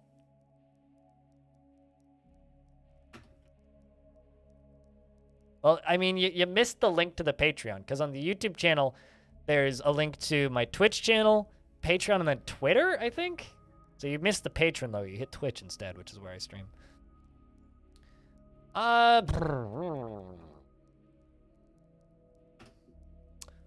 Love traded the incident of ending. This is a cougar bone table. Our craft store ship is of the highest quality. It is studded with iron and lead and encircled with bands of cougar bone and pear-cut jasper opals. This object is adorned with hanging rings of jasper opal and menaces with spikes of jasper opal. Nice and blue jade. That sounds heavy. But also it's a table, so that's going into the tavern, I think.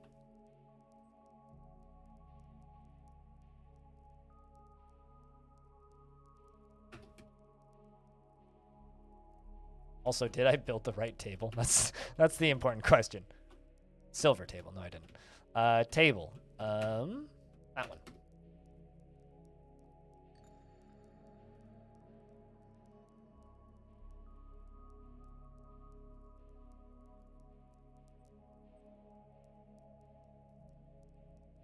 Hold on a second.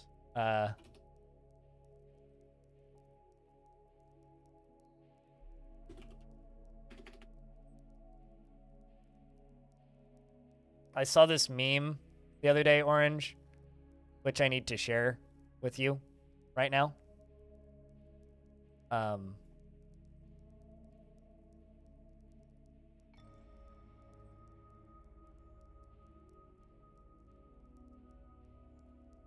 just thought I'd help, Orange. Is this helping? What the hell nice is? GNISS, it's a type of stone. It's just pronounced nice. Most things in DF, it's if you're like, I have no idea what the fuck that is, it's probably a type of rock. That's a... I didn't realize it was still stressed. That sucks.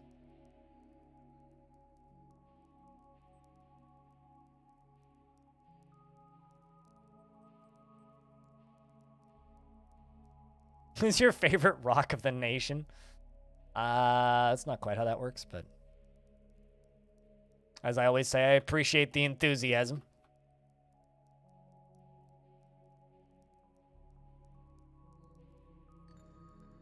Someone is definitely gonna die there.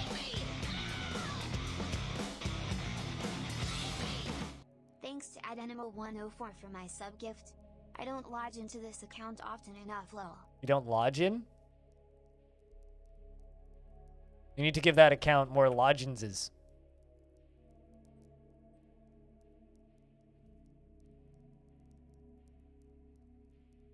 Yeah, you probably should, based on the fact that Booster was today. Fast Naps is good.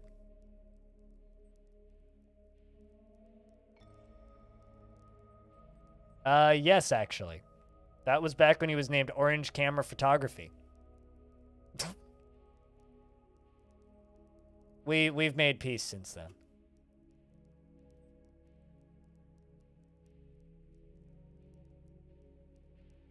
At least I think. Orange, have we made peace since then?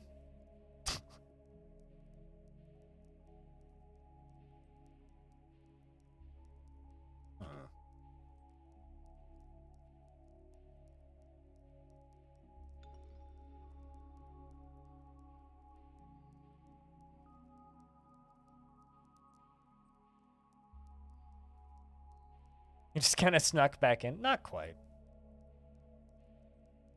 Not quite. I did ban Orange once. Once. Very long time ago.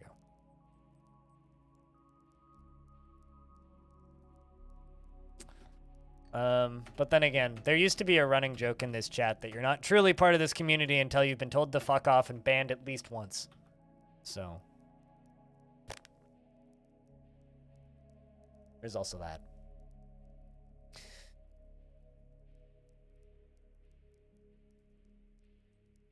Also, investments are open. So is it weird seeing this stream live after watching VODs for so long? It's funny, every now and again I have people tell me that they can't catch my streams live, and then they leave comments on the YouTube VODs while I'm live, and I'm like, I call sus. But into late summer.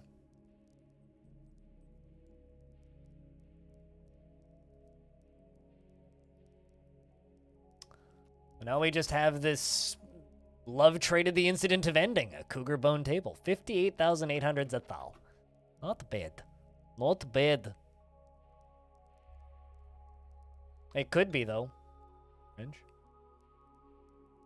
It could be nice. You just need more of them for them to be nice.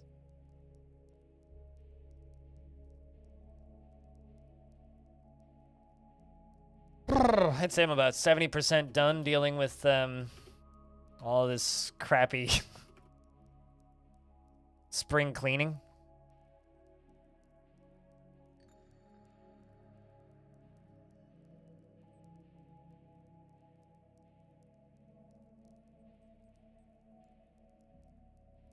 Also, for anybody from the YouTube channel, tomorrow's probably going to contain some sort of DF news. Even though there was also that World Generation thing on Sunday. So I'm kind of curious about what that's going to be.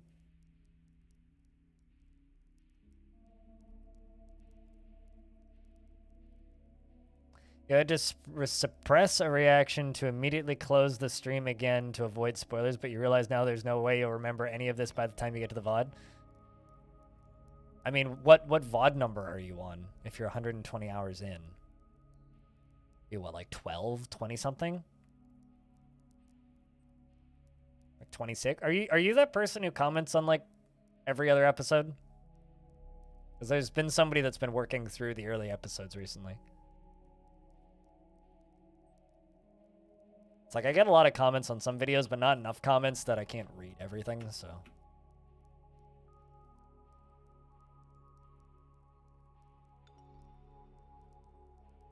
You're on 28 right now? Okay.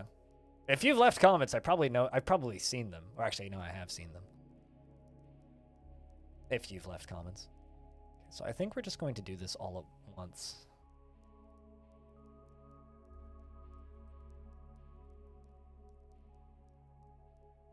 But yeah, it's funny because like, I've literally just been talking about how I need to stop going so ham on this show unless things change recently. Or on Longdeath specifically. So next week, I think I'm going to do a different series and see if that does better. Because recently, Longdeath has been getting kind of, as far as viewership goes on Twitch, at the very least. This is where I pay the bills. YouTube VODs are nice, but they don't pay the rent. We're hitting fall.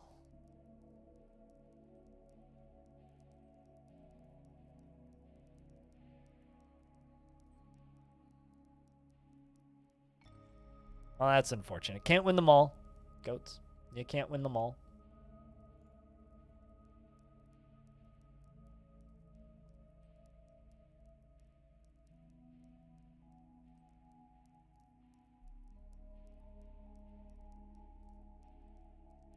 You know, weren't we literally just talking about Moncage? Because I just got an email stating that Moncage is on sale.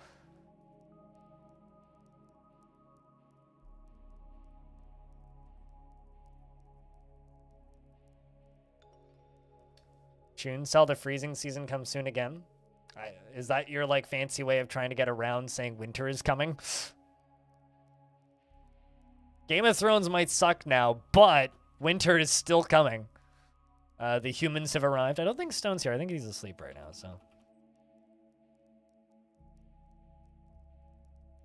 372 is the current year. But time slowed down as well as the amount that I stream Longdeath has slowed down. Back when I started Longdeath, I was still streaming, say, 6 days a week, often 7. I only stream 5 days a week now, due to varying reasons, but primarily time and stress and work-life balance. So I don't stream as much as I used to.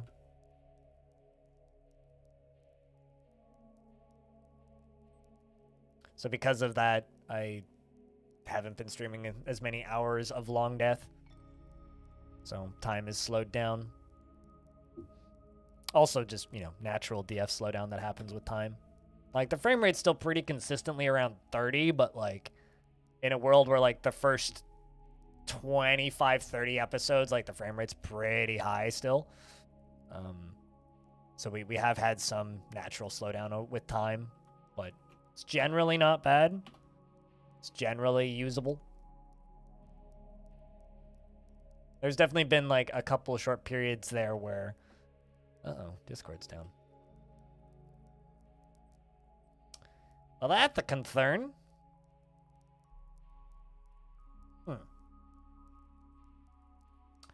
Only my Discord server appears to be down.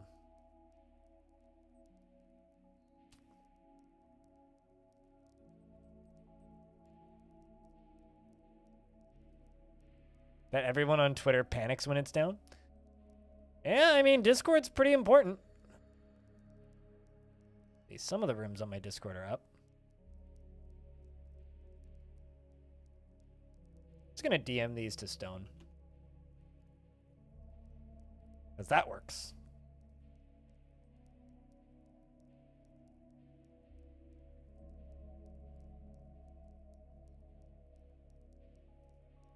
They brought us another dog. Meaning we can actually have like a pupper population.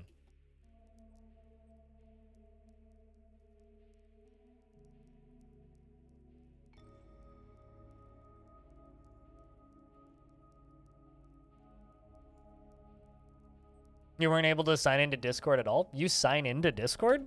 I don't believe I've ever signed out of Discord.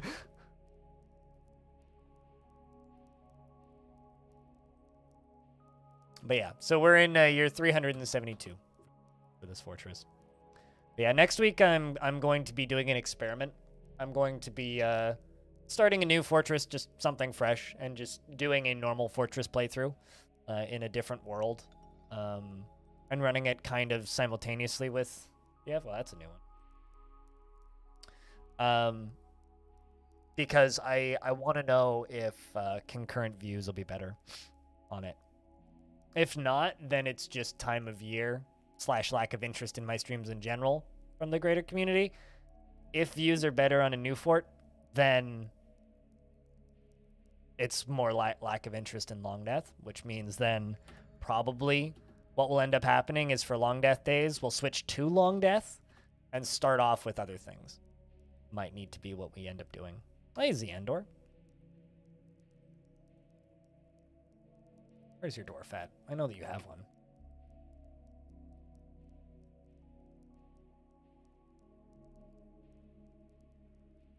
Thought you did. Unless I'm going crazy.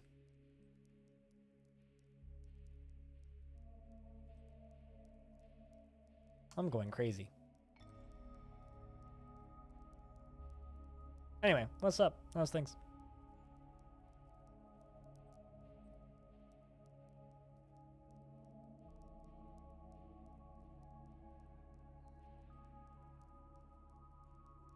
Oh, you're playing Vampire Survival. Like, what are you talking about, Diamond?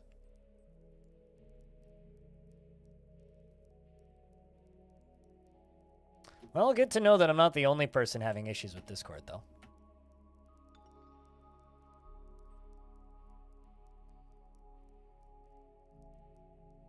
Now it's all Krug and me. Well, I'm glad the two of us can provide your entertainment for all eternity. I mean, Krug's channel is like a weekly TV show. And I'm just like talk radio. Like, I'm the talk radio of Dwarf Fortress. Like, there's just always something happening. That or I'm just like the local cable channel. He's like high budget blockbusters, and I'm just like local cable TV.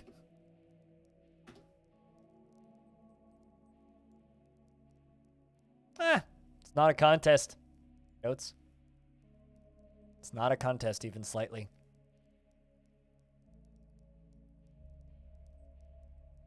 But if you want to hear more of my voice, you should listen to my podcast that I've started in the last week.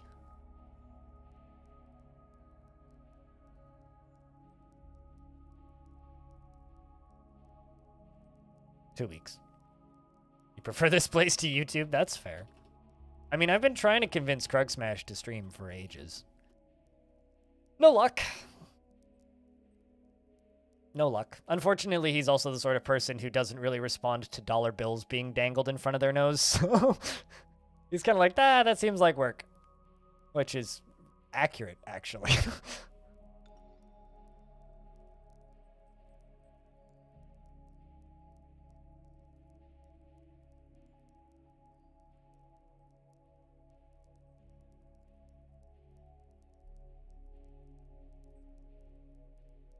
Alright, so I should water those Hore marmots. And where's that dog at? This one.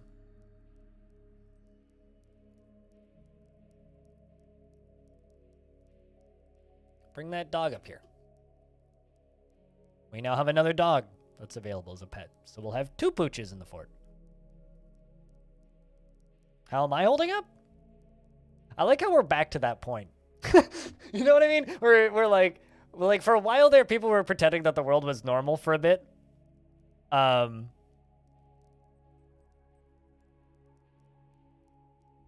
And now we're just back to, how are you holding up?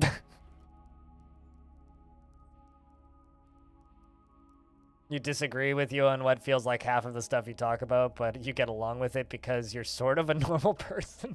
Like any of the Frichi Easelems. Oy vey. How am I holding up? Generally my chair, actually, Orange. Generally my chair.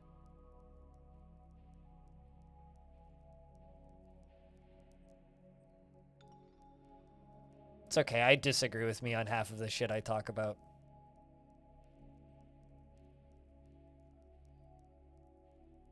Although, that also makes the talk radio analogy even stronger because I disagree with like 90% of what I hear on talk radio. It's just like, how to find out of touch middle-aged men. Go to talk radio. I'm not middle-aged and I don't think I'm out of touch, but maybe I am.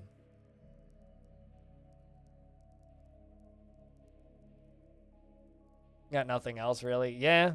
Well, I mean, like, how are you holding up is, like, what I ask my friends when they're really depressed or have had, like, or got fired or something. It's like, how are you holding up? It's, like, the most, like, not negative hello you could say, but it's the most 2020 plus.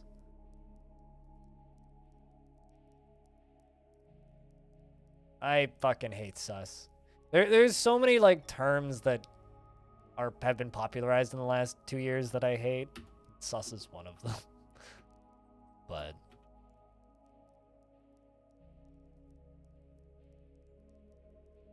sus I tolerate, I guess.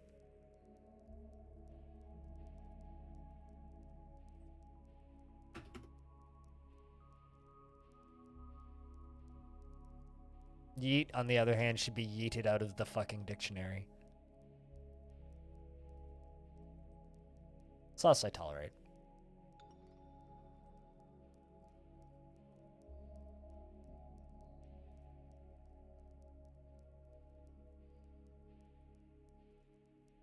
But in regards to how I'm holding up, Athros, doing all right. Probably going to need to reformat Longdeath a little bit in the streams. I think it might be getting to the point where it's too much of the same for a lot of people. because stats have been terrible on Longdeath as of late for streams. And it's not getting any better, which means I need to rethink some things, which I don't like. I don't like change. I don't like having to make changes, but here we are. There is. It's right there. The Andor.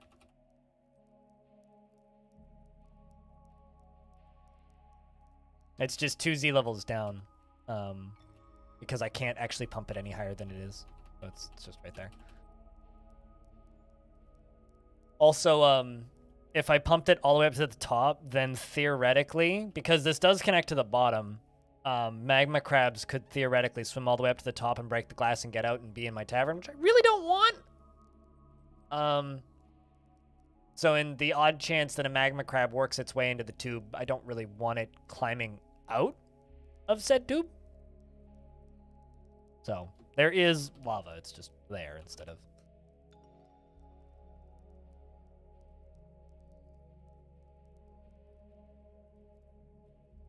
Yeah, I also don't like using lol as part of verbiage, but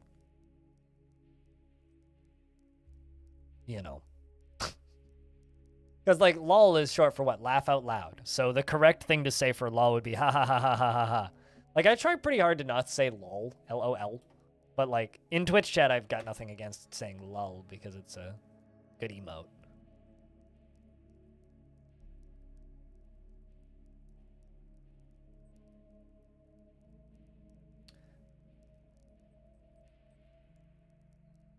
It's because they all lived once.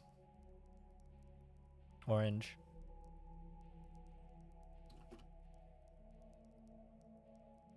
It's called Darwin Awards. They slowly Darwined themselves out of the dictionary.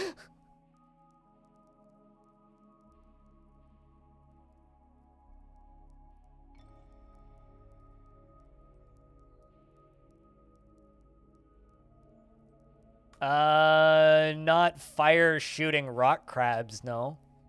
Or lava shooting rock crabs, I guess, more specifically. Maybe crab. Crab's much better than fire shooting boulder crabs. You know, it's kind of funny, because like in the early days of Longdeath, a lot of people compared Longdeath to Farlands or Bust. And the further I get into Longdeath, the more it is turning into that. Like quite literally, like every 6 months I get into Longdeath. I look at it and I'm like, this is actually just turning into Farlands or Bust. Because even Farlands or Bust got relegated to like a 1 day a week thing, when initially it was like almost daily. Are you even a dwarf if you don't fight your snack before eating it? Okay, so counter statement. Real dwarves make other things fight their snack before they can eat it, instead of them fighting the snack. You know, like the optimal state of dwarf, just like the optimal state, it's like the optimal state of human is just taking your life off and doing nothing for the rest of your days, right? The optimal state of dwarf is convincing other people to kill your snack for you. But you don't have to. Just my take.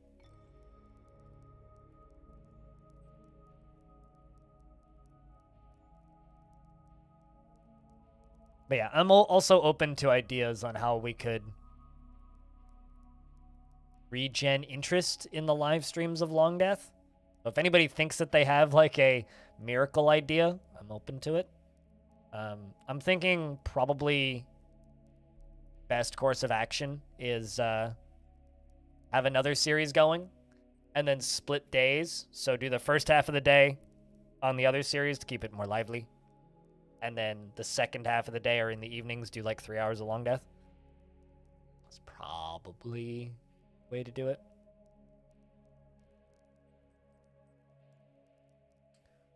You said that crabs can break glass. Is that true? These walls are made of glass blocks? Yes, but there's a difference between a glass block window and a glass or there's a difference between glass blocks made into walls and a glass window. These are gem glass windows. You can also just make glass windows like these ones over here. These are glass windows. It's a constructed building, right? These are glass, or these are just walls, right? Which are indestructible by anything in the game. Windows are like doors where building destroyers can knock them down. Walls are not destructible. So these windows could be broken by a dwarf having a tantrum, a building destroyer smashing it, or any number of things. These walls can't, right? These windows can. These walls can't. Because they are the indestructible dwarven engineering. So, no, they can't break glass blocks. Because they're blocks. They're indestructible. Does that clear that up? I have no idea. I go. My knee-jerk response would be doubt it, because they're treated just like normal bricks, which are not. So that's my knee-jerk reaction, but I have no idea.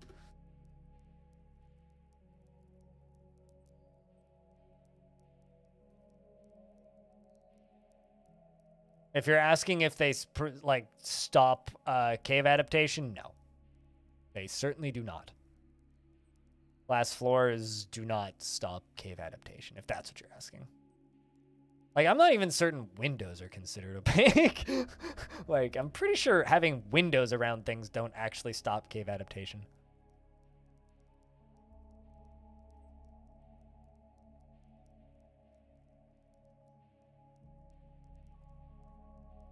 Hey, wait, what? Hope you're doing well. But yeah, there's going to be a voice log on the Patreon this month about Longdeath. I need to figure out what to do with that. Or what to do with this series.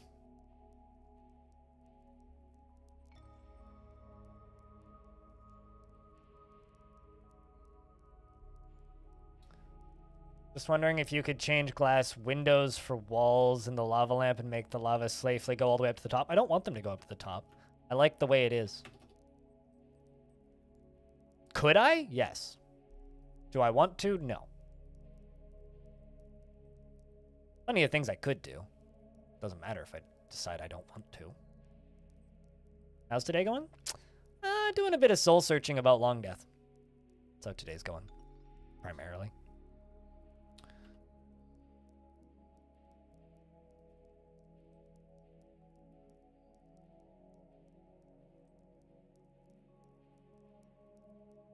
Mostly that.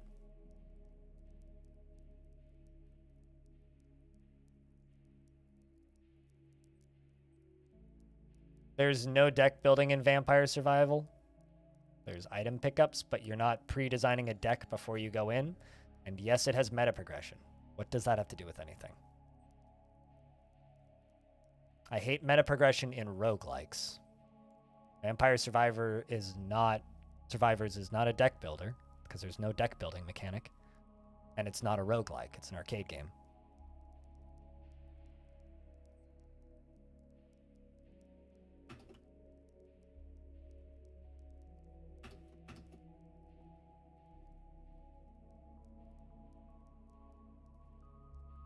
It's also not a very good game, but it's only $3, so I don't really care.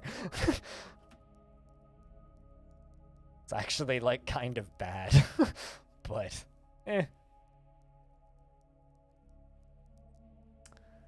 Imish the merchant has given birth to a boy. Brand new baby boy in the fort. Does anybody want to be the brand new baby boy? Chat, any takers?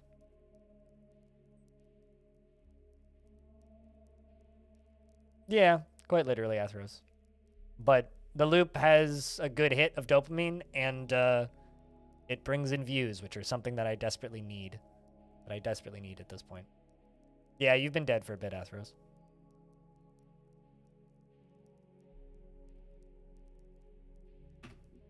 He is the son of Imlish Roof-Fenced and Kosoth Guildskalds, and is a worshipper of the fuchsia and a dubious worshipper of Shistak. Was born today, which makes him very young indeed. His sideburns are clean-shaven, and his very long mustache is arranged in double braids. His very long beard is arranged in double braids, and his very long hair is neatly combed. His nose bridge is incredibly concave, and he has very low cheekbones, and his lips are very thin. His ears are somewhat narrow, and his hair is ecru, and his skin is sandy taupe, and his eyes are cobalt. Welcome back, Athros. Brand new baby.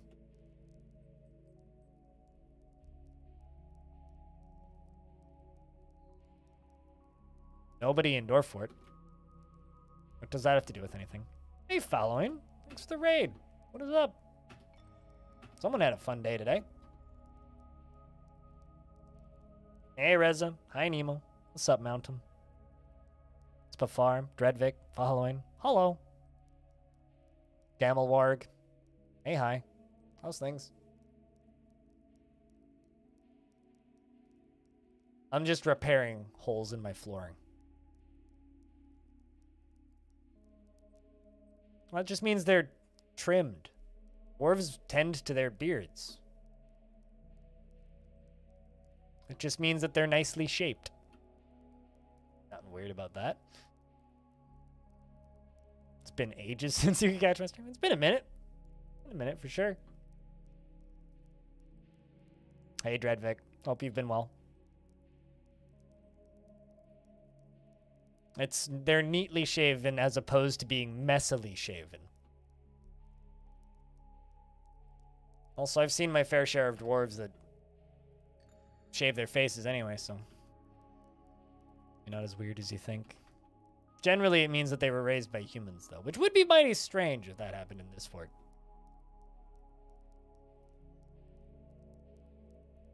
It's going all right. Might need to do some format shifts. But it's going all right. We are slowly trucking towards our longest recorded fort. And apparently causing all sorts of cave-ins, which is dangerous. I really need to stop doing that. Again, I have no idea what actually caved in there. At least nobody died. Like, genuinely, I have no idea what actually just caved in. Something did, but I couldn't tell you what. Also, was that blood mist for a second there? Oh, that makes sense why there was lava mist. It fell all the way down into lava. That would do that. Of course it would.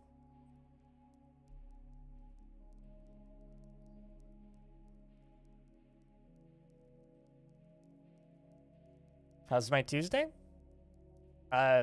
It's not Tuesday. It's Wednesday, Dreadvik.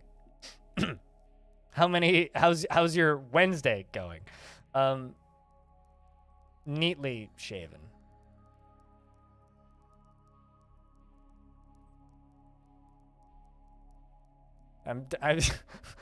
I mean, it's funny. You say, I'm tired. How's your Tuesday? It's definitely Wednesday, Dreadvik.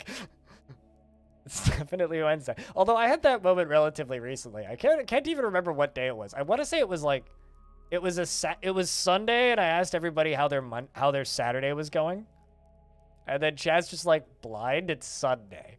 I'm like, what? It's Sunday? I don't remember streaming yesterday. They were like, because you didn't. You took the day off, and I was like, oh right, I did. I want to say it was when I got my my booster shot. The next day I was just like a dead human shambling. Not even like walking. It was barely shambling. It was a rough time, putting it that way. It was a rough time. Wasn't a fan.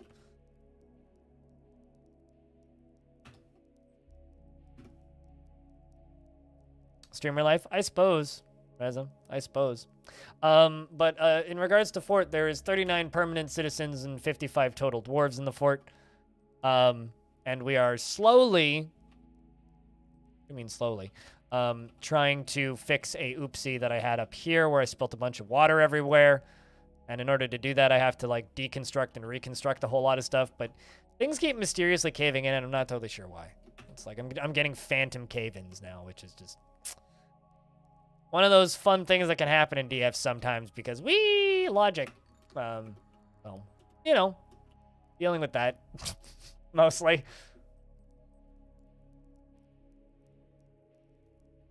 Mostly. Also, those should be different color. I should be putting Gabbro there. Not granite. Wrong color.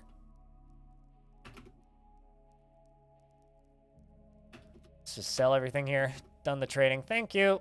That was the laziest trading I've done in a while. Hey, Wanderer.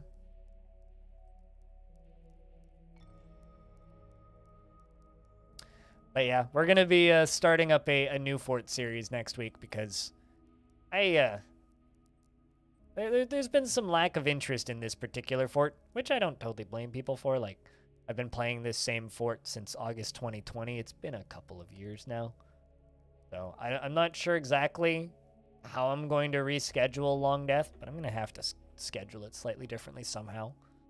Because there's been some interest issues in this fort as of late. Yeah, it's been a while.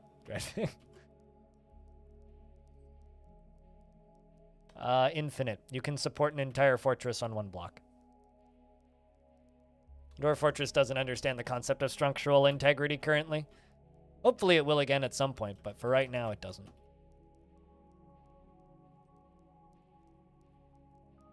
It's like Minecraft in that way.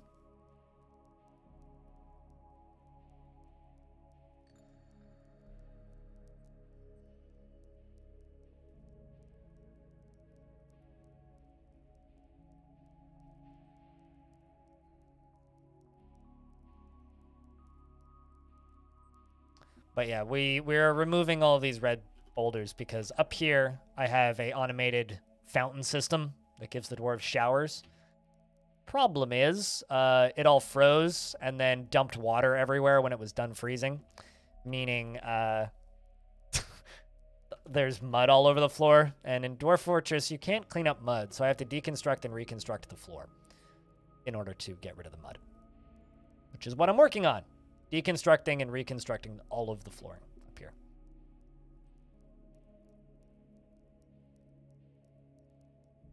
Cheers, following. Thanks for the raid. It was a long way. Cheers.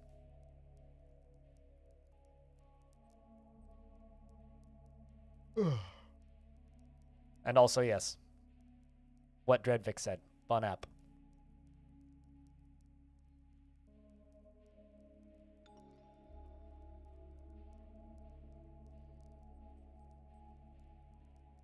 Your OP1 arrived? What madness possessed you to spend that much money on one of those? Also, can I borrow it?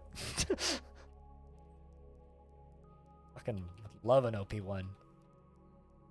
Cool ass toy. This is like me. Although the thing that I'm as excited about as an OP1 arriving is the other teenage engineering toy that's arriving soon that I have.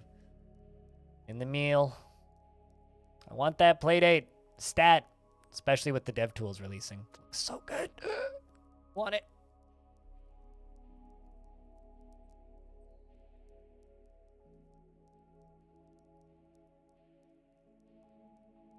Yeah, whenever I hear from people that they're buying very expensive synthesizers, my first question is, what's wrong with you? The second is, how much fun are you having right now? Convince me to not buy one. Also, convince me to buy one.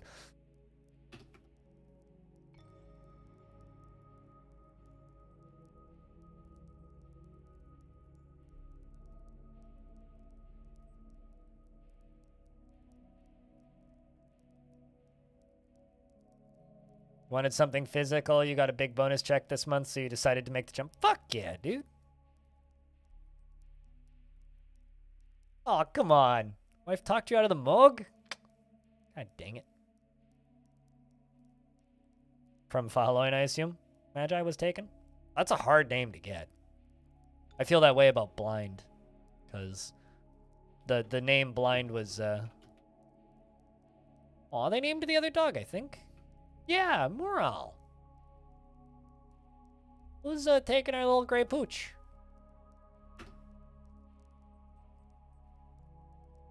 Volteg. And Tygo. Tygo is a pet dog. Although I'm way off. Okay, they're both lady dogs. Don't need to worry about puppies showing up. That's good. But yeah, I've been trying to get the name Blind on Twitch just without the IRL for a really long time. Never gonna happen. Considering you're afraid of dogs? Depends on the dog.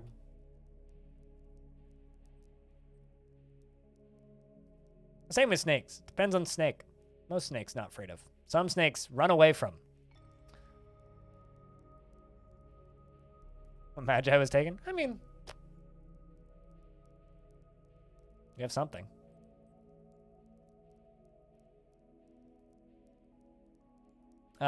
Sure, but it would also burn and melt half my furniture. So then I'd have to rebuild all the furniture.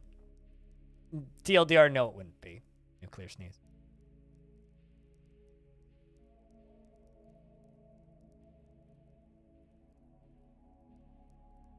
I'd have to manually remove all of the artifacts that are in this room, and there's actually quite a few of them at this point. a lot of these instruments are artifacts. Some of the statues are artifacts. There's a lot of books in this room, this green room, like 300 something. So, like, bleh.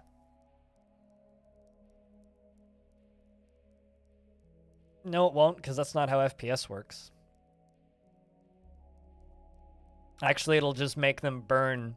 So, because artifacts and books can't be burned, if you set them on fire, they just burn for all eternity, which does the opposite of help your FPS.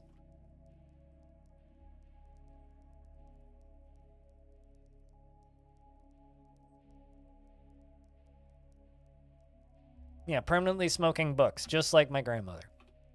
She hasn't smoked in like 20 years, bless her soul.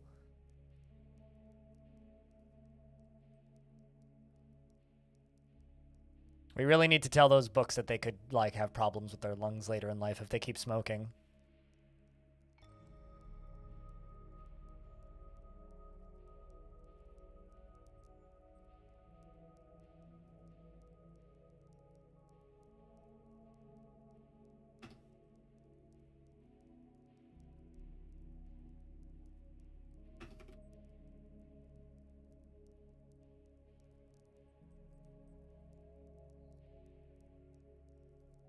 But yeah, no, the actual, like, answer to this is just don't make the silly fuck up that I've made on repeat. Just don't do the thing where you fuck up and accidentally, you know, dump lava everywhere. That's the actual just play here, is just don't fuck up, and then I won't need to fix this again. But I was too busy talking to chat and not paying attention and forgot that I had the showers running. Time to test it for 5 minutes. Have fun. You know, it's like I have a mother 32, so I can't really judge people for spending money on synthesizers. It was like between the mother 32 and the OP1. The OP1's more powerful, but I like the sound of the mother 32 way more than the OP1.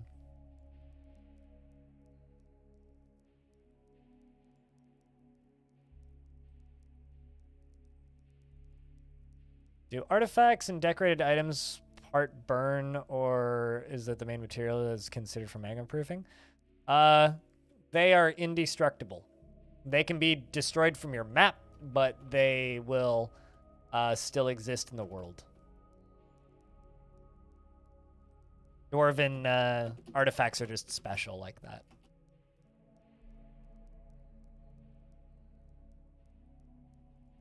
They really are, aren't they? Because it's just like, it's just a dad fucking repairing synthesizers with his kid and just editing it like a History Channel show. And then they also teach you how to repair synthesizers sometimes. It's a fun show. They only upload like an episode a year-ish, but it's a fun show to watch. You're building immutable stages right now? Dude, all of the mutable synths came back in stock right when I had almost no money to spend on anything.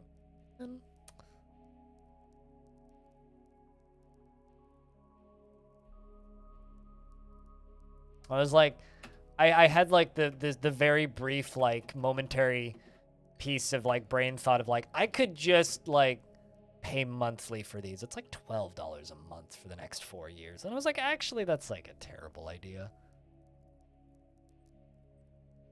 Makes you just want to create your own synth mods. The thing about like, especially antique synthesizers is, and antique audio gear in general, is that it becomes very easy because those things are very easy to modify. What did I want to buy? 3 separate modules, which would have ended up totaling... Well, it would have basically let me build a starter Euro rack setup, right? But the 3 separate modules plus power plus something to hold them would end up probably costing around $2,500, which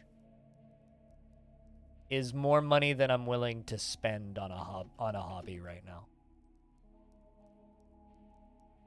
And I don't really have time to start a synthesizer YouTube channel, unfortunately, which is the best way to get free synthesizers. But I already have enough content that I have to create in a week to pay bills.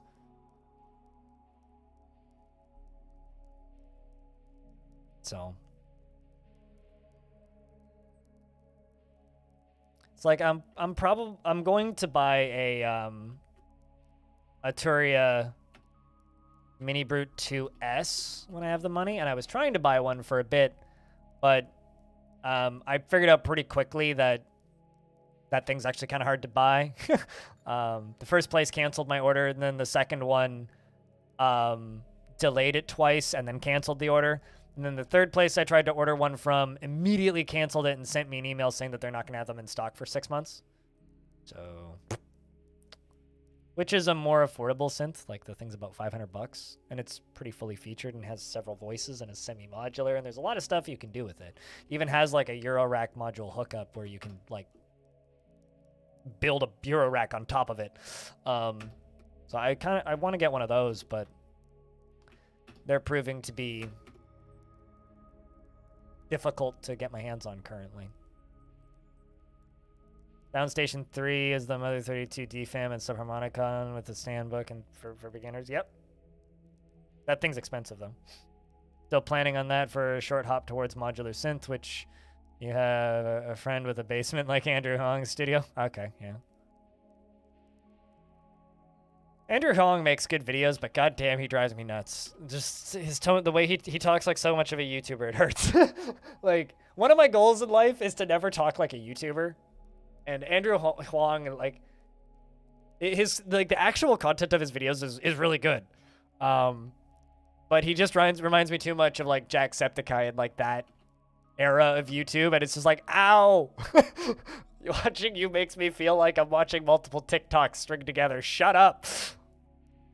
But the actual stuff he puts out is good. Especially when he starts talking about music theory. It makes me happy when I hear him talking about music theory, but goddamn, I want to slap him. Unfortunately, that's how you make money on YouTube these days, is you be a YouTuber. I mean, even I kind of do it with my DF videos. I kind of have like a YouTube on voice.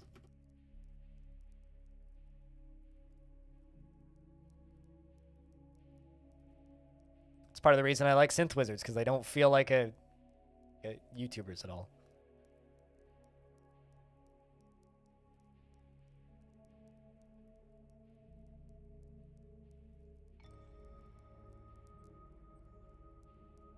But I'm gonna pause this for a second and link a thing. I have to be paying a lot of attention as to where the dwarves are putting their feet so that they don't accidentally kill themselves. But something that I thought would be a little bit of fun, just because it's kind of cheap. To be clear, I haven't bought one of these, but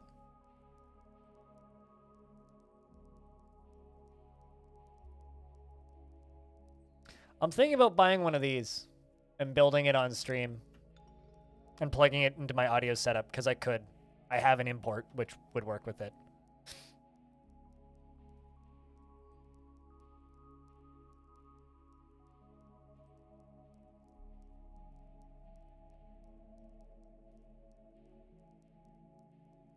I could have like a little ARP that I push whenever people resub.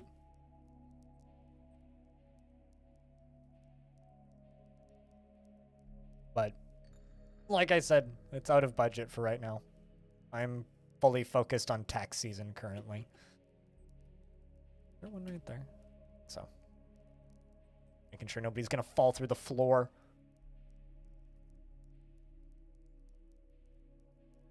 It has MIDI out, so you could use a MIDI keyboard, and I have a MIDI keyboard. They're just touch sensitive, so they're not really... They're designed to, like, pick a pitch. They're not really designed to play. Like, you're not supposed to, like, play it on that keyboard. If you want to play it like an instrument, you'd have to use a MIDI keyboard. They're more just for selecting pitch. It's usually what those tiny little touch-sensitive keyboards are actually for.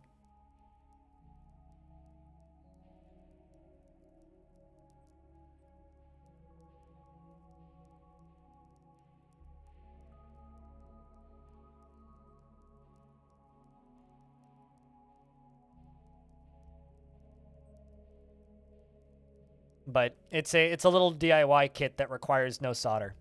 Just a screwdriver that's included. And to me, that seems like a whole bunch of fun. I don't know about you guys, but...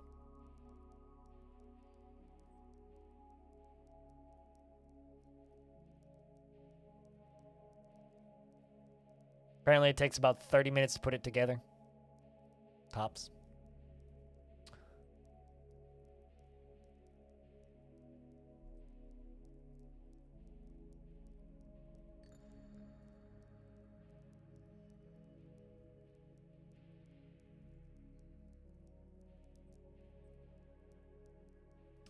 Well, my taxes are fun because I technically have 6 incomes. So, most of them are, like, minuscule, but...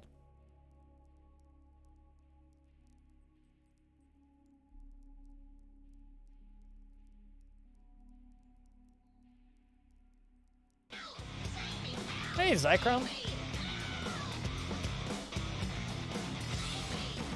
12 months is 1 year.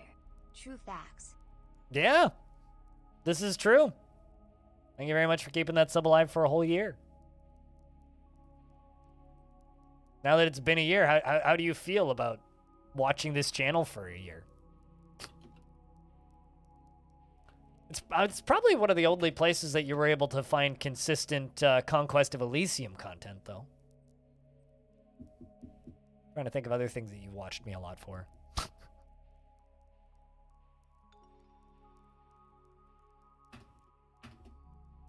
Which, by the way, I may have just convinced Evil Trick to look into.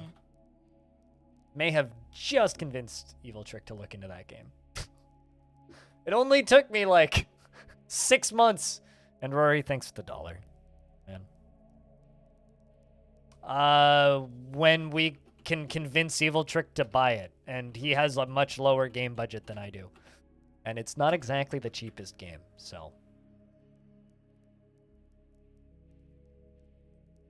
So gift Evil Trick Conquest of Elysium. And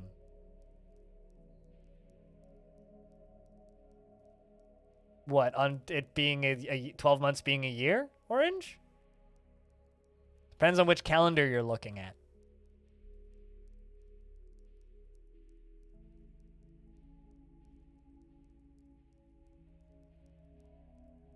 You have no spare cash. Yeah, and I have to pay taxes soon, so... I have to be frugal as all hell, apparently. Now, time to prep for your next meeting. You should have a dramatic intro with like a nice ARP from through reverb from your OP1, and they'll be like, "What are you doing over there?" And you'll be like, "Working! I swear."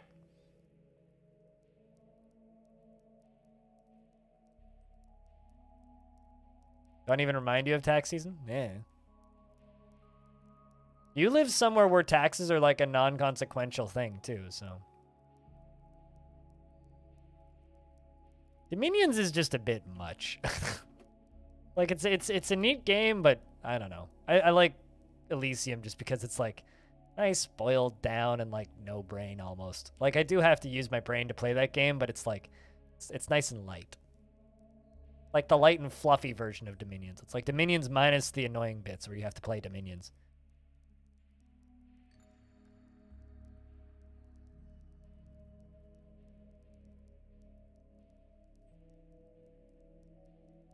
I've watched quite a bit of Dominions. Haven't played much of it. Any of it. At least not 5, anyway. I do own Dominions 4. I'm not sure when I got it. It's just one of those games that's like just mysteriously in my Steam library for some reason. Also, if anybody's sitting on a resub, now's a good time to pop it.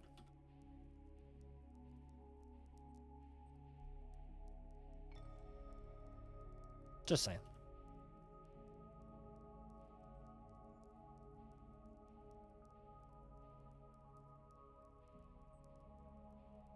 I'm so confused by that statement.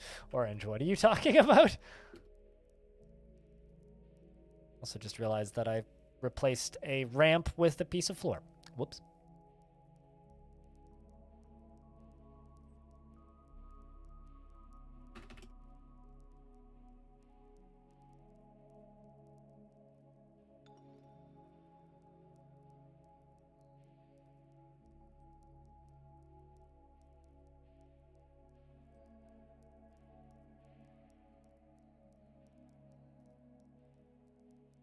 Imagine just like opening up a Zoom meeting and your boss just has a smoke machine behind them and like a laser light show going on. They're just like wearing a black robe and they're like, and you're just like, Jesus Christ, calm down.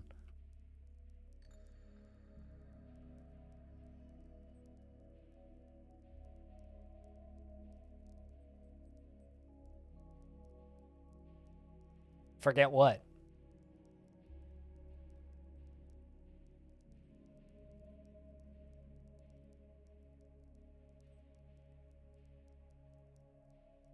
Did I use the right material for that? I think I didn't. Orange's coffee ran out. Oh no. Let me get more coffee.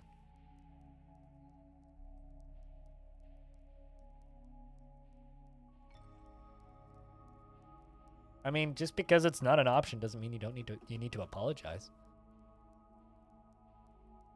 I said if anybody is sitting on a resub, and say if anybody wants to spend money that they don't already have to spend. There's no reason for you to apologize. It's just if there's a resub already sitting there, you might as well click the button.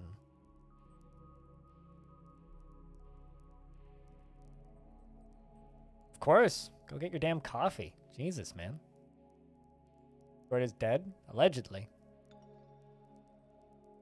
Actually, no, mine's back. I can see Discord again. It was dead. I had to DM Stone the details, but looks like it's back up for me anyway. Yours isn't? It'll be back. Not the first time Discord's gone down. Won't be the last.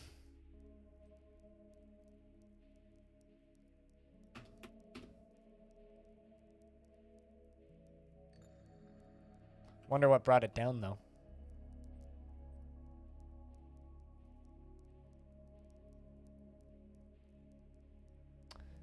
Something neat happened today, maybe 2 to 3 hours a day, as your workload is super easy.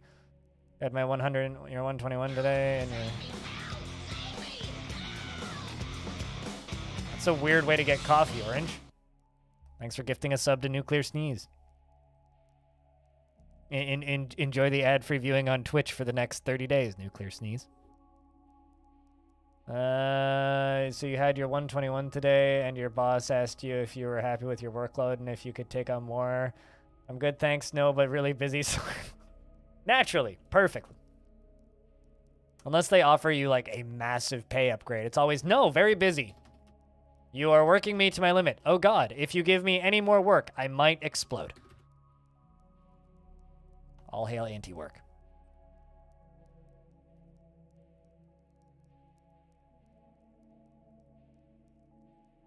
But thanks for gifting a sub, Orange. Even though you gifted it too late for the choo-choo.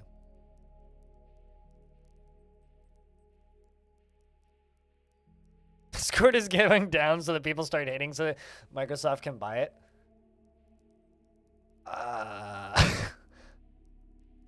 Nil Tongues Dumont says, I am your liaison from the Mountain Homes. Let's discuss your situation. Speaking of people hating shit, you know, people really are mad at, like, Activision Blizzard right now, right? Now would be a great time for Activision Blizzard to announce a bunch of NFTs. Like, in all seriousness, their stock price can't be worse. Now's when they should. To the point where I'm surprised they haven't yet. Farewell, Nil says. I look forward to our meeting next year. Our fortunes rise and fall together. Hi, Cooler. It's brewing as long as they don't start nuclear sneezing in your direction. All right. I mean, don't know why they would.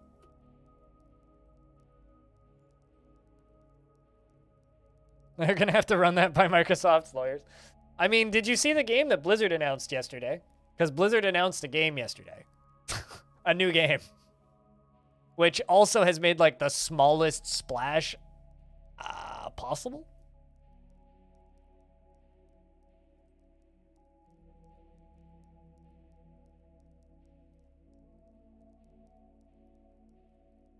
Yeah. A new game. Blizzard is embarking on our next quest, and we are going on a journey to a whole new universe, a brand new survival game for PC and console, a place full of heroes we have yet to meet, and stories yet to be told, and adventures yet to be lived. A vast realm of possibility awaiting to be explored! And they're hiring an environment artist, a senior character artist, a technical artist, VFX artist, senior designer, concept artist, local level designer, associate level designer, bunch of engineering. And if you click on any of the jobs, you get this bloody white screen. And then you scroll down, and then it reminds you that if you're a passionate game developer and, well, a good human being, we'd love to talk to you. So they'll only talk to good human beings, not bad human beings. Remember that. If you want to get a job at Blizzard to work on a survival game. Yeah. When that possibly releases. I don't know. They lost me at survival game. I'm sorry. Don't be that way, Drag.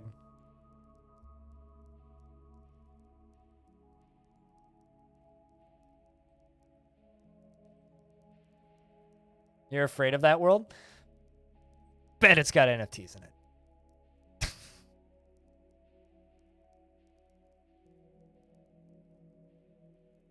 I mean, they probably have people working on it. It's probably like a Skunkworks thing. It's probably like, you know, very small team working on it. We fired everybody. Now we need to hire people. Help! Says Blizzard. Probably.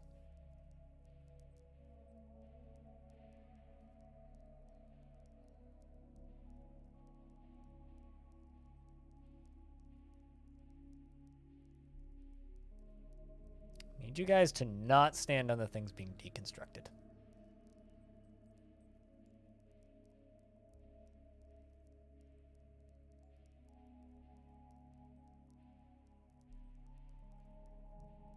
You know, it's funny because like public facing Microsoft, like Phil Spencer knows about games, right?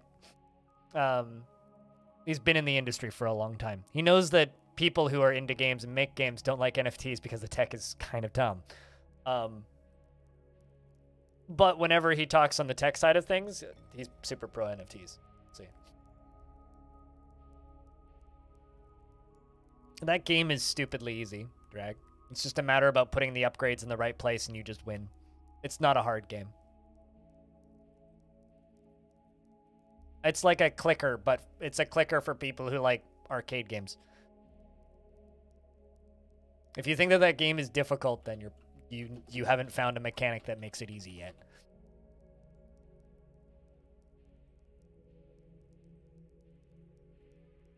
It's like I've made it to the last like 5 seconds of the library map twice due to being poor with my builds.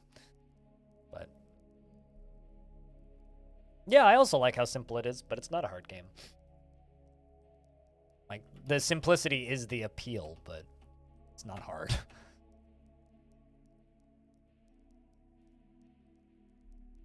But I think that game isn't as good as people say it is. It's certainly not overwhelmingly positive. It's fine.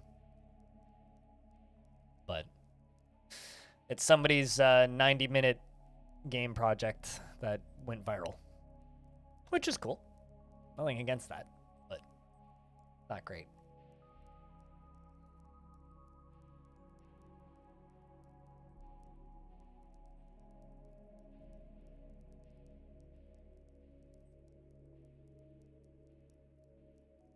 You cannot be evil if you work at Google. Do they require you to sign a thing stating that you're not evil in the job application or something?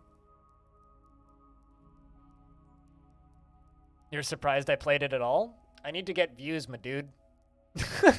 And in case you haven't been around a lot recently, until we got that lovely raid from Faloin, we had absolutely horrendous concurrent viewership on Dwarf Fortress. So I need to play games that people want to watch, and apparently people want to watch that crap for some reason. I'll be back in a sec. Just gonna go take a leak.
Almost never, Drag.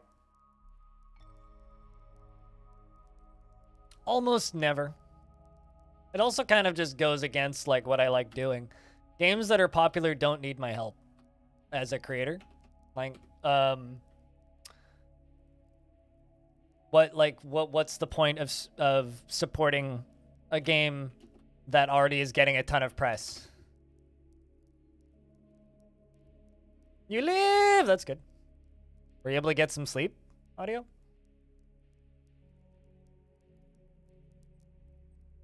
So, it's definitely a parody of it, Cooler. That game is literally a parody of all of that crap.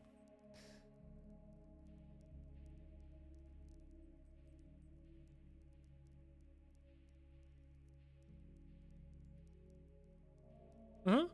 Well, I mean, I'm not talking about old games, right? I'm talking about new stuff. It's like Expeditions Rome. That is a game that I have absolutely no interest in. There's nothing about that game that interests me. I've watched some streams of it. Looks fine. No interest in playing it. Won't play it.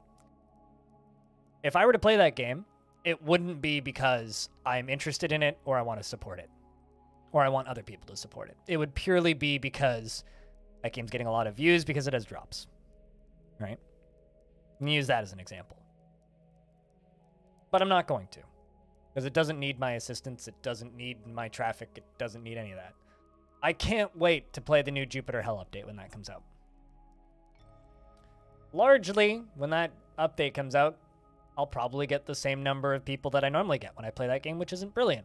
Because unfortunately, the audience for that game is very small. Because it never got any kind of major support from streamers. Because turn-based roguelikes are scary for people for some reason. But I will keep streaming it because that game deserves my support. It's a great game, or that more people should see.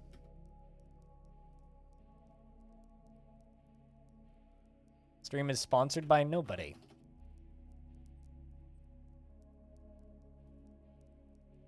Well, maybe Orange and Rory and Woot Woot and Stupid and people who've thrown bits at me, but that's about it. But I don't think that... I think that you are extending my system of how I decide what games to play further than I need to. For me, Vampire Survivors is a cheap game that is fun enough, that is kind of a parody of itself, which I respect, that for some reason everybody wants to watch. So in a world where I need to get views sometimes, I stream it.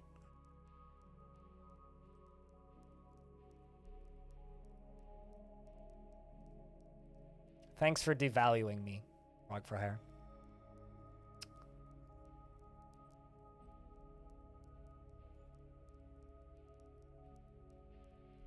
Yes, drag.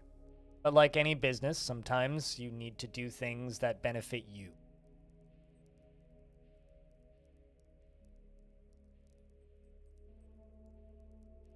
Yes, but people mock companies that do that. Frog for Hire. Specifically PBS, like that's a fucking meme.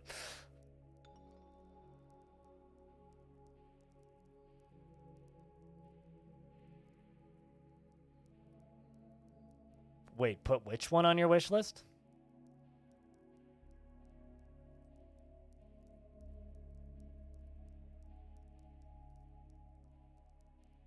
I mean, I'm not here to tell you what games you should and shouldn't buy. Oh, Jupiter Hell?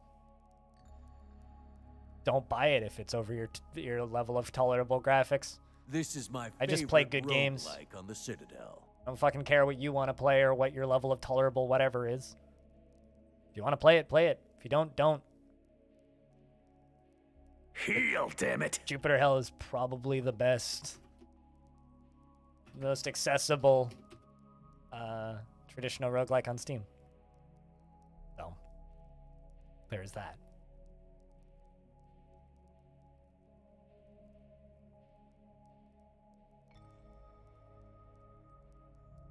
They've been there for a while. You just...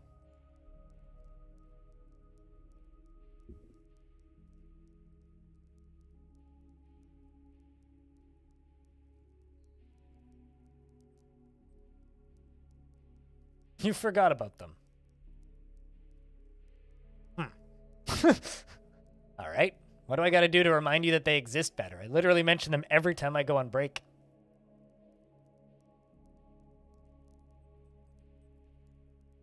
Because this seems like a marketing problem on my behalf.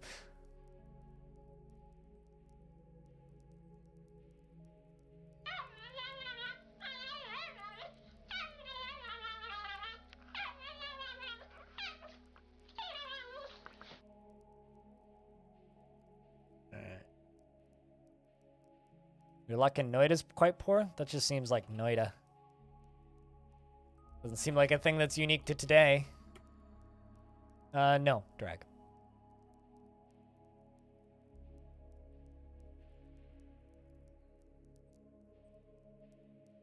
Purely because I don't watch YouTube videos while I'm streaming. I don't know what the content of them is. I don't know if I'm allowed to use audio or anything. So if you want me to look at things, tell me about the thing. Don't just be like, check this out, because I won't.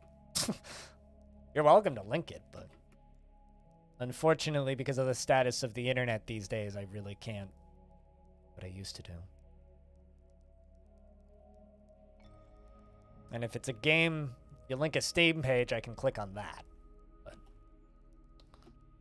or an itch page, or a good old games page. Rogue System? I own it. What about Rogue System? I don't think that's gotten an update in like a decade, isn't it? Wasn't that game abandoned?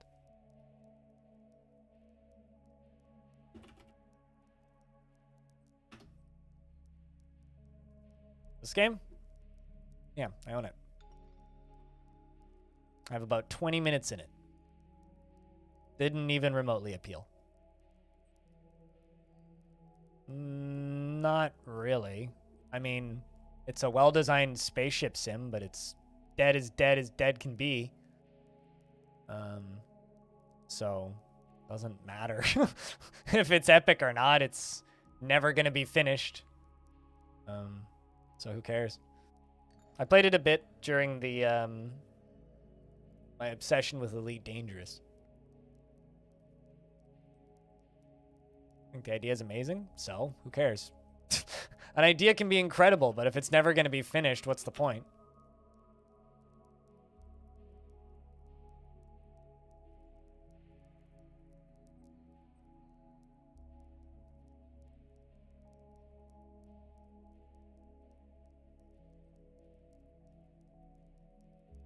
Kind of regret that purchase, not gonna lie.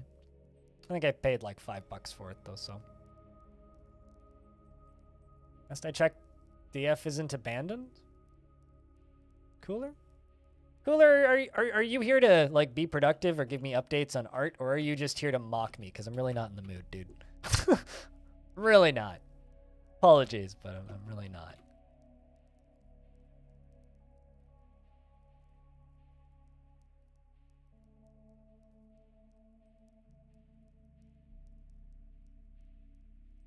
Yes, but it's not abandoned. There's a difference between games that are abandoned and never going to get another update, and games that are never going to be finished. Also, it's more likely that it'll be finished in my lifetime than in Tarn's lifetime. You want to get unnecessarily dark.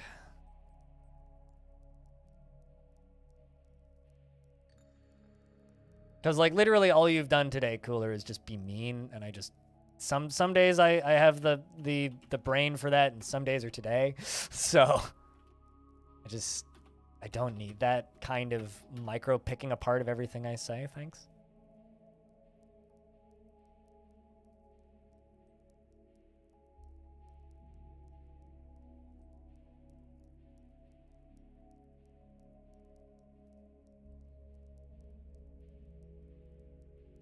Drag.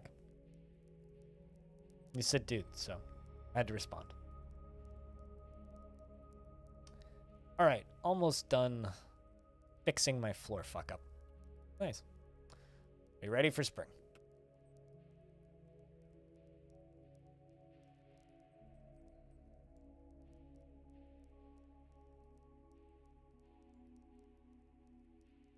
That's good.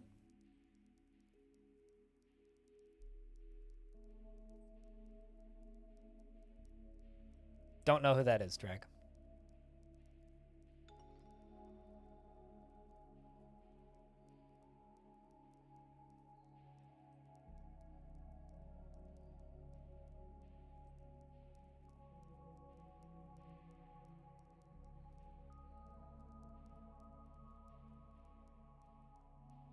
Rude? That's all I have to say to that? You know that I'm a person too, right? That has, like, feelings and opinions. Oh. Guitarist of a band I don't like. Naturally.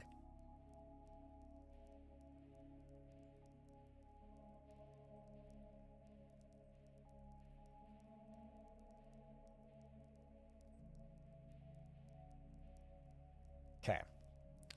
It's gonna start bopping you. Number 1. It's against Spotify's terms of service to stream anything off of Spotify on any other platform. Number 2. Of course I can't stream his music on my stream. Number 3.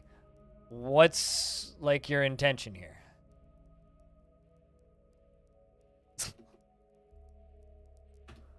Like, just stop.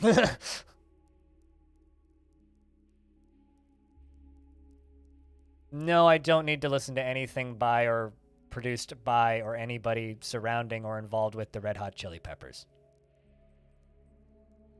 It's in their terms of service. Oh man, really? But it's sort of like Netflix has their terms of service set so that you can't share passwords, but everybody does. Just, I do this for a living, so I can't exactly take risks like that from anything, for anything. Certainly can't just listen to music on Spotify while streaming.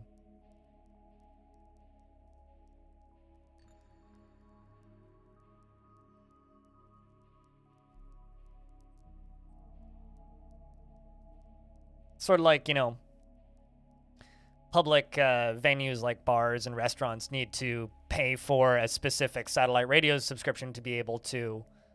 No, you can't. I mean, you can, but you shouldn't. Right? There's lots of things you can do that you shouldn't. And no, I don't play YouTube video on my stream unless it's mine or something that I know I have permission to share and show. But generally, no, you can't. Lots of people do, but no, you can't.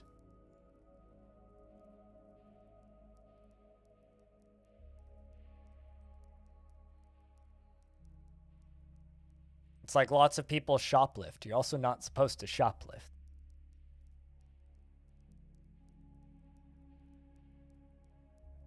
Yeah, I got notified that my tickets for Lebanon Hangover got refunded, which makes me sad. I've got tickets for 3 other shows that are coming up in the next 4 months, so we'll see. I also thought about buying tickets to go see Slipknot in April, and then looked at prices and was like, $180 for the worst seats in the stands and $500 for floor, and then realized, oh, they're only selling out 1/3 capacity of the arena, which makes a lot of sense, but also fuck that. Like, fuck that royally. Jesus. You have to pay for all of the seats around you as well, quite literally. It's like, that used to be like a $30 ticket. Like, the last time I saw them, those same seats were $30. All right.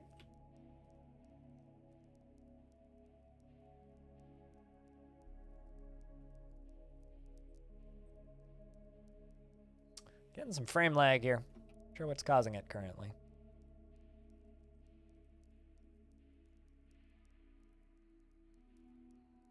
Nope, because you're also shortening your own life. Be healthy.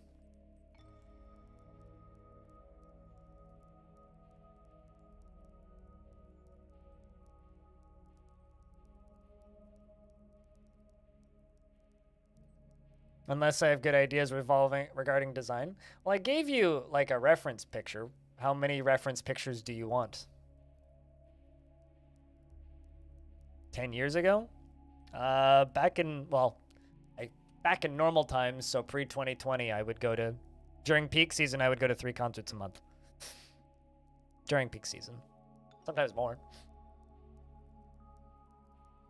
Most of them super cheap indie local shows. I went to a show last year, I guess, which was like $15. Got to see 4 bands. It was great. But that's the time of the past. Don't live in that reality anymore. Also, who'd you see? Right.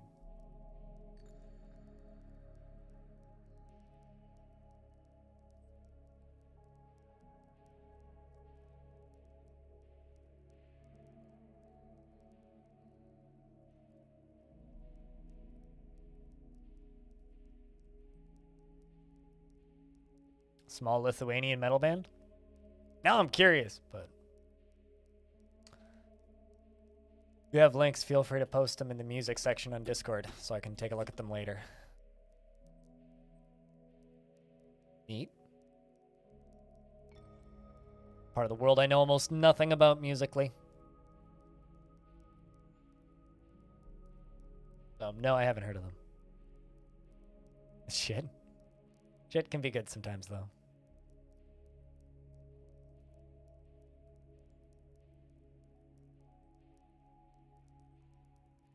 Discord seems to be fully back up for me, at least.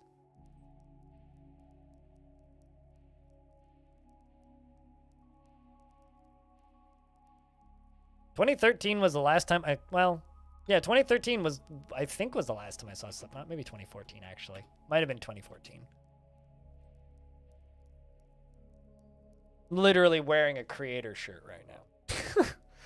For a concert that I went to in 2017, I think was this tour. I need to look at the back of it because this is the tour shirt for Gods of Violence. Good album too.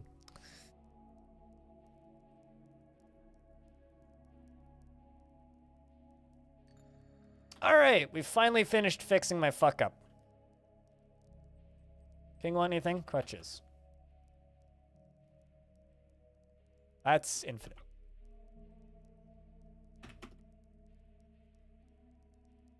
was probably in the 90s. I don't think I went to any concerts in the 90s. Frame rate's a little sluggish. Probably the Owls. That or these guys. One of the two. No, Deftones is listenable. They're fine. Overrated, generally.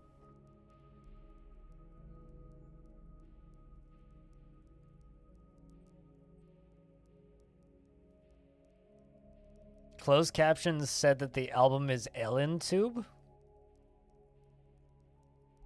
What?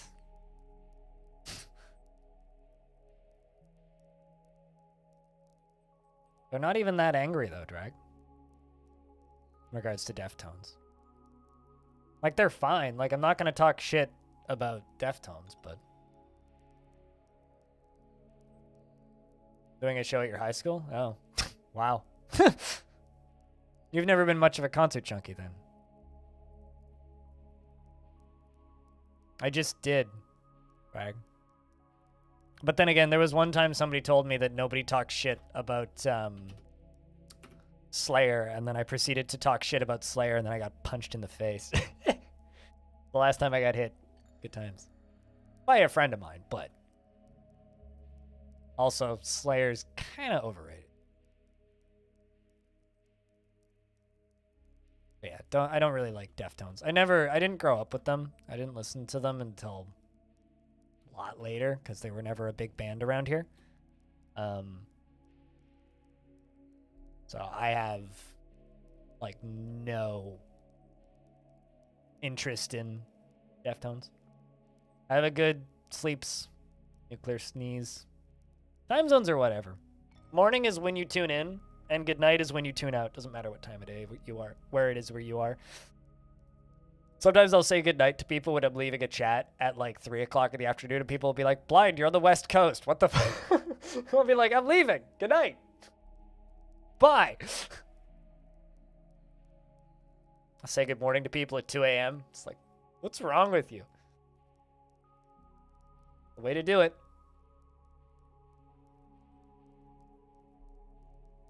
Deftones guitarist is a flat earther? Real? Real? Really? Actually? Huh. Alright.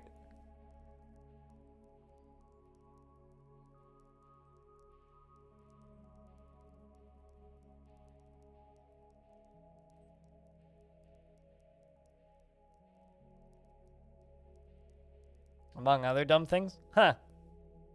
Note to self, don't listen to Deftones.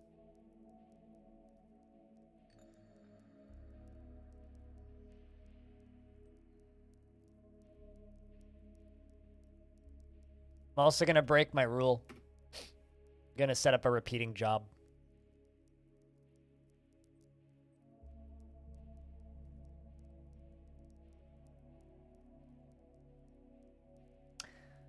But wow, that's intelligence leap, I suppose.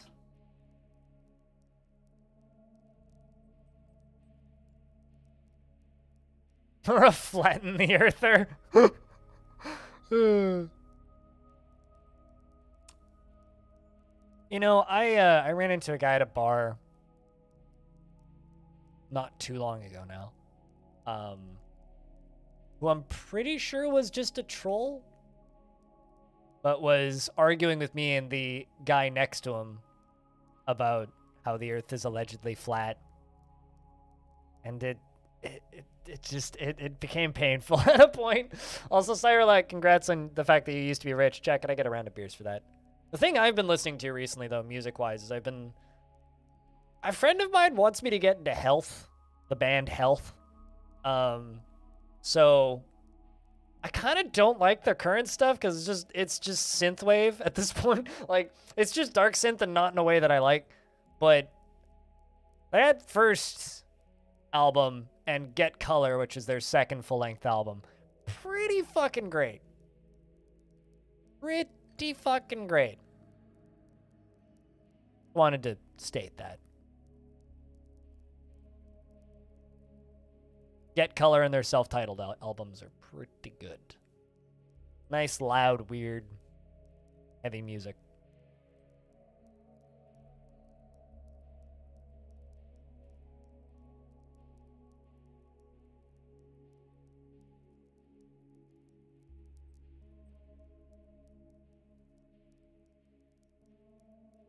But they're one of those bands that always was putting out remix albums, so it's pretty inevitable that they would go kind of synthy towards later in their careers, but the early days stuff is...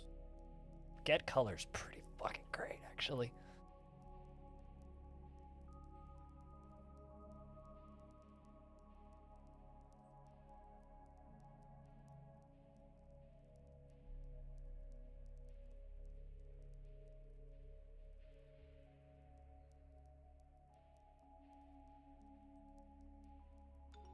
All right, so you over here, rock, crafts, repeat. Rock, crafts, repeat.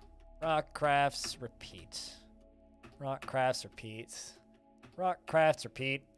Rock, crafts, repeat. That's how we're going to get rid of these boulders.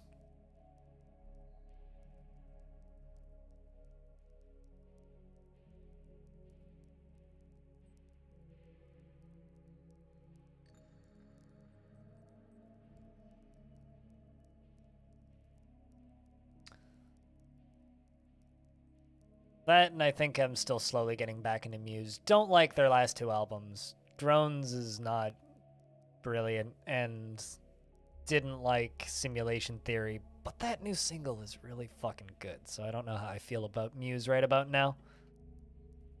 Maybe they're a band that I'll get into. There's 2 suspended wall constructions. And suspend those. That's a lot of boulders that you're moving there, Dwarf.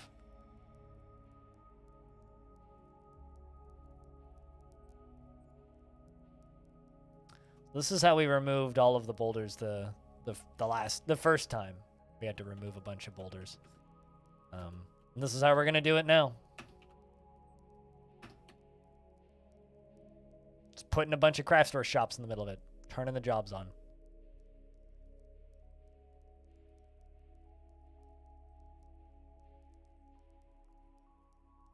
All the places you could go to get a boulder to do this.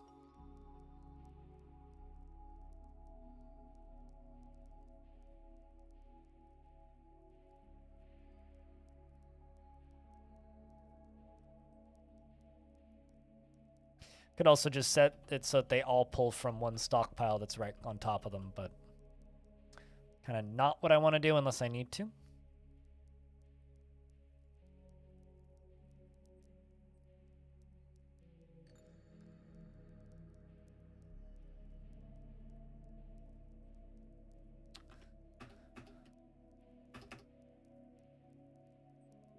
And those two.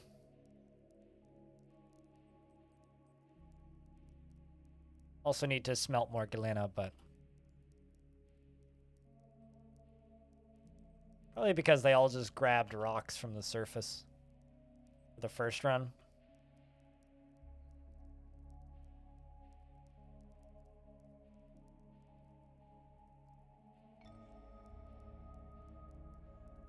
But yeah. Main things I've been listening to recently are the first 2 Health albums and I don't know. That new Under Oath album is pretty great. I think I can safely say that. New Idols stuff is also pretty good. And I'm still listening to way too much Spirit Box because I hopefully will get to see them live. But it really depends on what COVID cases are doing. I might sell my tickets. If given the opportunity. We'll see. That's supposed to happen in March. Still like more than a month out.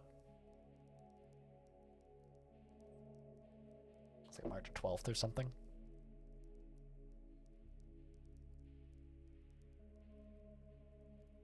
So they're now all working on this stuff. A lot of people working on rock crafts down here. And hopefully they'll just make a thing, walk a few steps away, grab another boulder. So this will be way faster than the way we were doing previously. Way faster. It's also going to be a pain to move all of the boulders out later, but hopefully it'll just be a non-issue. It is indeed a lot of rocks, but once it's done, we'll have the ability to make virtually unlimited obsidian extremely quickly.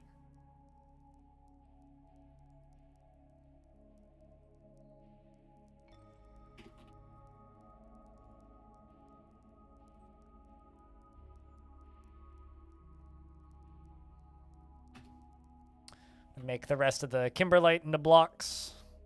The blue.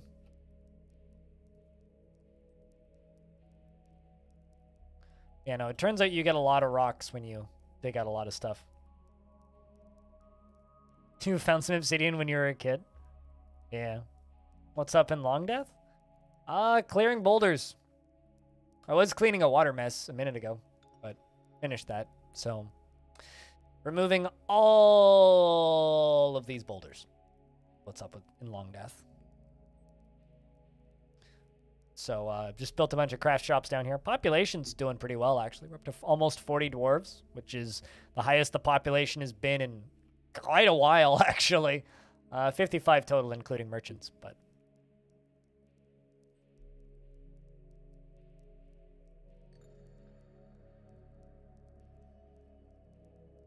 But that's pretty much what's up with Longdeath. Nothing too crazy. We have the king again.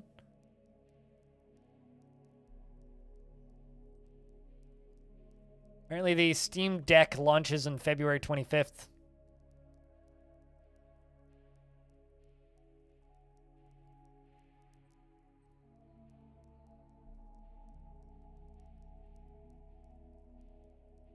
So, that's happening. Apparently.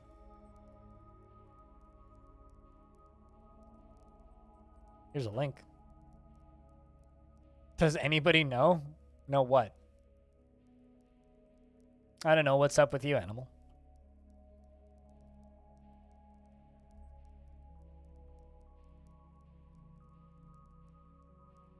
Also, how's things, Animal? How's your day been?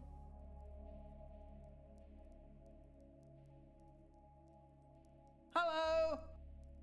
Glad to hear.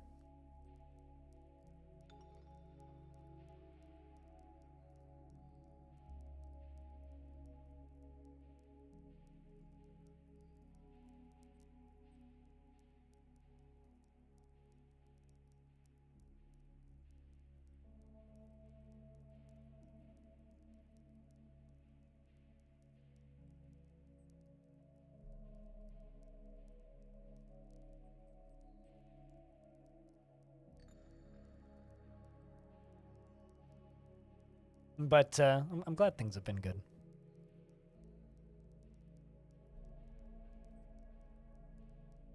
Mobile PC gaming that's not a phone? Is it possible to have mobile PC gaming on a phone? Or are you implying that phones are mobile PCs? What? I feel like I missed something here.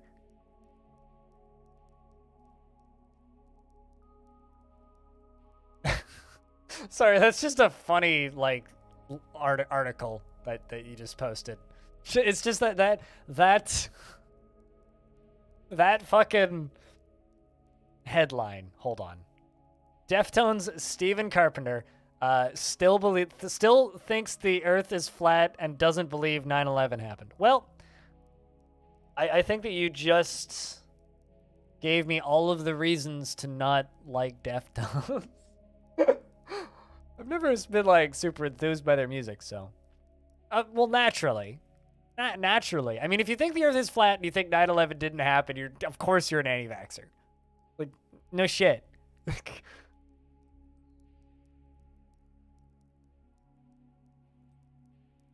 I mean, I guess, yeah, cloud... What is cloud gaming is a thing. They still haven't answered that question. We're still asking. What, in fact, is cloud gaming? We don't know yet.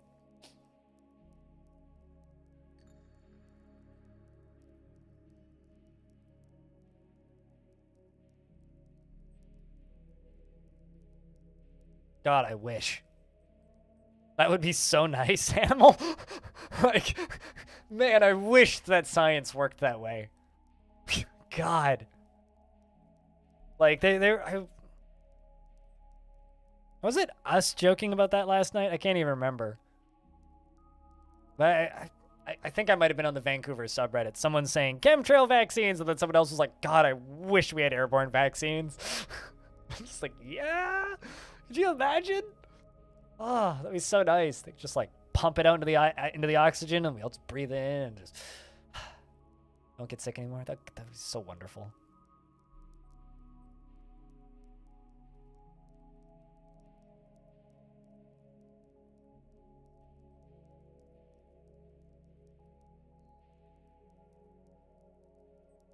But we had a dwarf fall through a floor and go splat. Does that count as fun, animal? Rip Disco, the second. Aside from that, still just chilling mostly.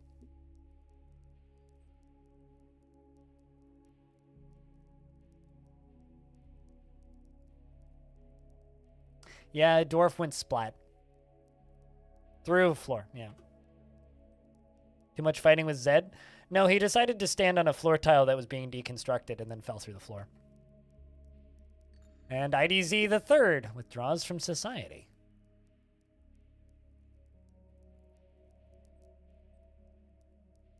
It's actually a real shame. If he was like 2 or 3 tiles to the left, he would have fallen straight into a magma flow and burnt to death, but instead just kind of went splort.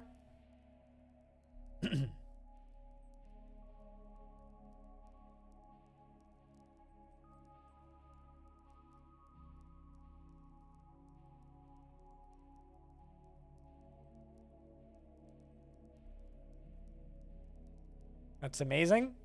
I think it's kind of sad for his family, but if amazing is the word you want to go with, I won't judge it. Game sometimes has the best comedy. I mean, once again, I'm glad that you feel that way. However, I think it's actually just really sad for his family. Like, a dwarf died. Do you not feel? Chat. Ha ha. Dwarf died.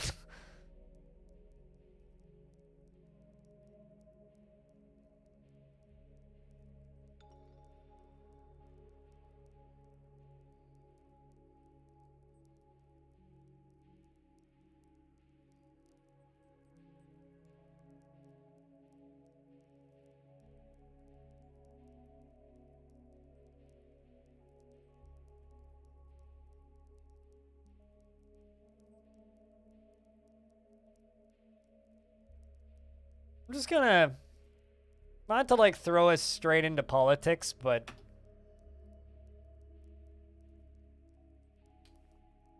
just that's a picture.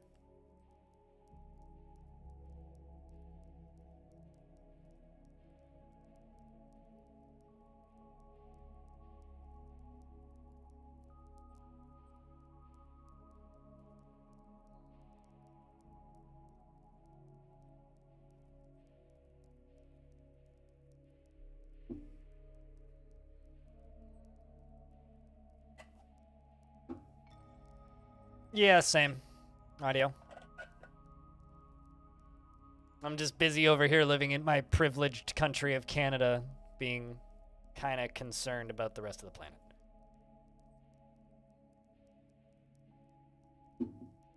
Because the rest of the planet has a tendency to cause concern.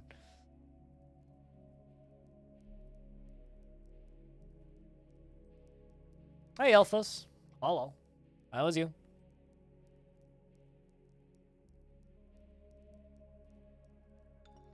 It's got good trigger discipline. Yeah?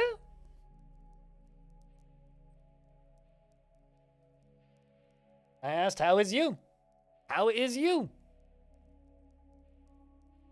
I mean, was would imply past tense, so how was your day? Anyway, here's a like a gif of a baby in a box for some ear bleach. Or eye bleach, rather, not ear bleach.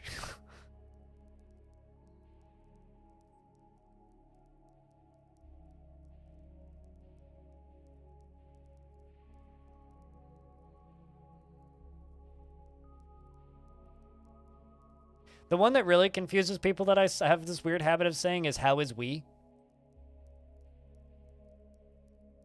Which actually makes no sense grammatically, which catches people out sometimes. They're like, how is we? What does that even mean?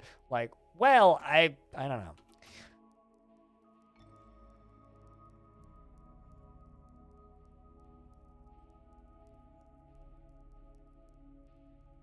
Time to do clothing.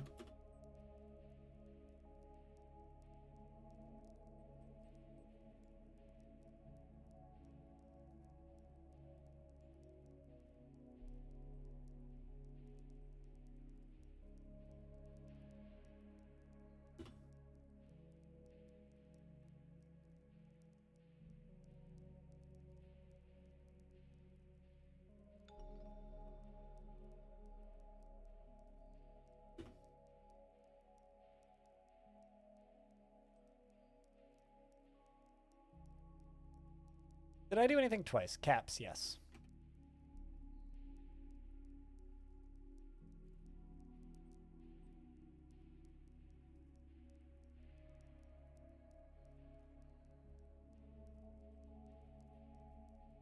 Slowly learning how to read books. I mean that I know how to read, but I just don't do it. Okay. Well, like it's like getting into the habit of reading books kind of deal.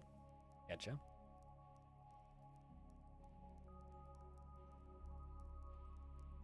We are fine. Good to know, Darren.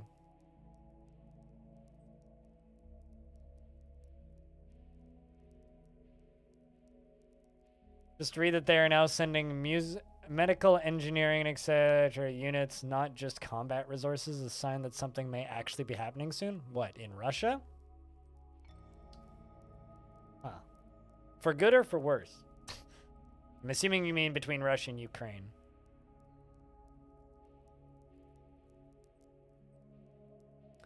Well, I mean, if shit does go down, it just means that whenever the next Ginger album comes out, it'll be really good.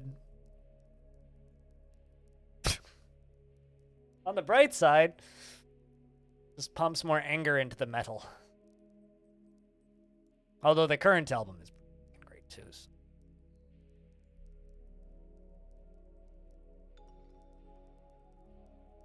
Fun. Alphas. Fun.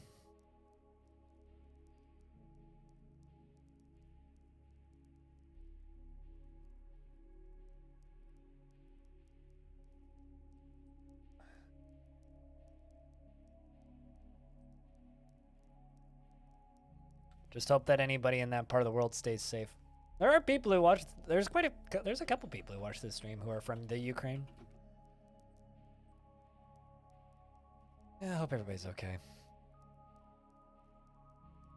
They probably need more archers. Well, it's not the archers that they need more of. It's bringing arrows and making sure that the arrows are in the quivers. Because if the arrows are on the ground, then the archers will just run straight into like the opposing forces and try and whack them with the bow and arrows. So. They're probably waiting for ammunition for the archers, in reality. But it's okay, because the other side has priests, and they're just going to go, whoa, and then they'll, like, go from red to blue, and then they'll be okay.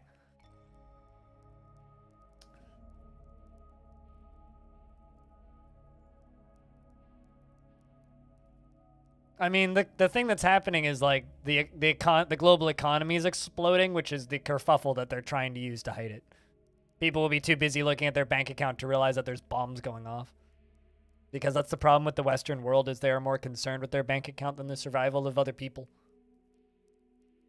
Source for the other comment? Appreciate the source.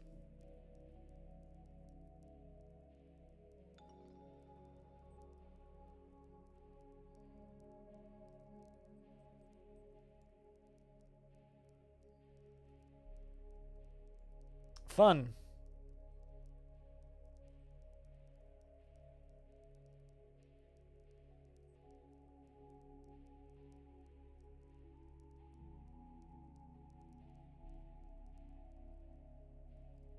It's feeling like we're getting to that point where people start getting text messages from the government saying, get the fuck out of the country now.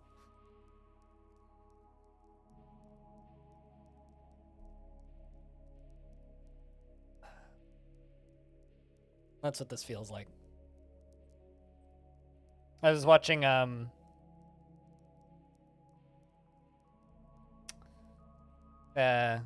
short documentary on the Taliban retaking over the country. And there's a reporter who's talking, and he gets a text message. He looks at it. It's a BBC reporter. Gets a text message, looks at it, and says, "Get out of the country."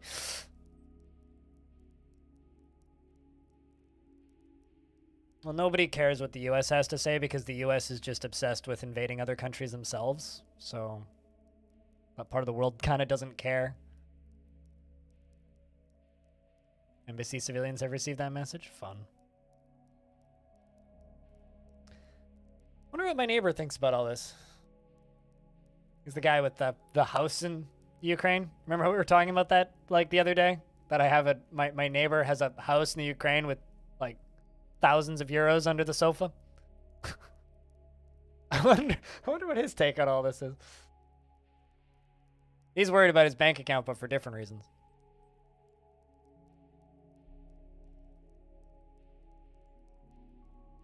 Like, yes, U.S. soldiers in other countries. As somebody who lives next to the U.S., I would like less soldiers. Just period. But I'm an idealist Canadian who's extremely privileged, who has no actual sense of world, of what the world outside of my cozy little protected hole is. So I'm probably not one to actually have serious opinions on stuff like that. I give you scholar, because you clearly need it.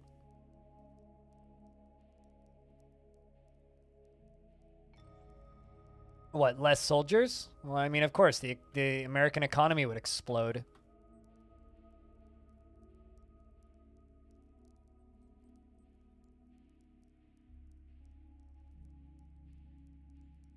Also, investments are open if you want to invest your tickets.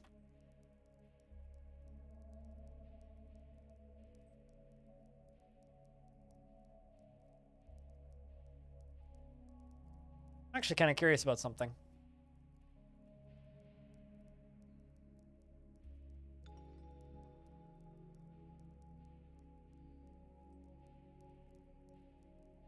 Just going to my website's analytics real quick because I'm curious.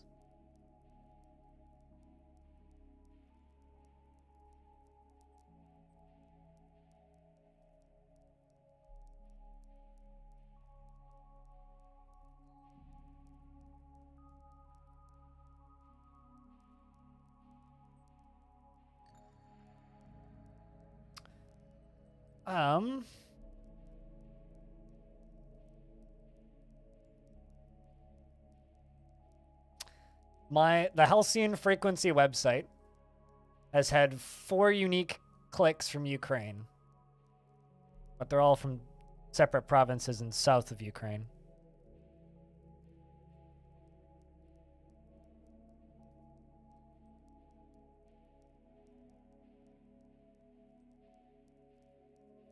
Interesting.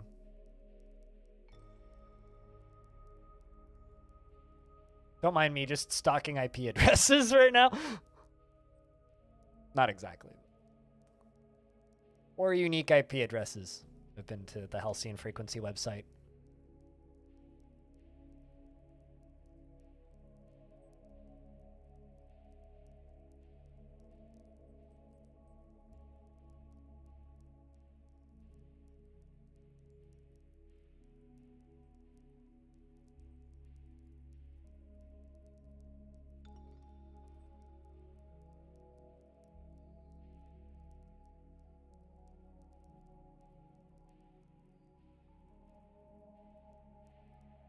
But yeah, I don't know. It's scary. You don't even have an opinion on your Ukraine. You're not educated enough to know what's going on or what it means. Do you want to be educated on a lot of events happening in Ukraine without actually learning anything except for things about video games? Because I have a video I can recommend if you want. It's pretty long, though. By a really good YouTuber. Who's also from my city, apparently. Was originally from a very unfortunate Canadian city that I wouldn't want any poor soul to live in ever, but has since moved to Vancouver, which is a much better city. Although he does mock how expensive living in Vancouver is. Here, I'll give you a link. This video. It's Metro Exodus 3 years later. It's the whole thing is like, it's actually like a document about living in the capital of Ukraine. A documentary about that, while also talking about video games. Because it's a game that was made there in an active war zone for the majority of its development. Feeling rich is half the battle. Bring cash? Not really. It's more like select your housing intelligently and don't try and live in downtown, and then you're fine.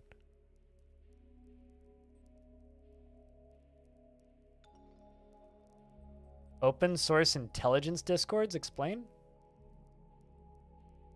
You're ticket rich?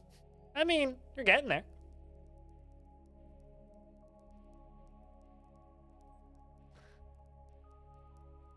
They're getting there.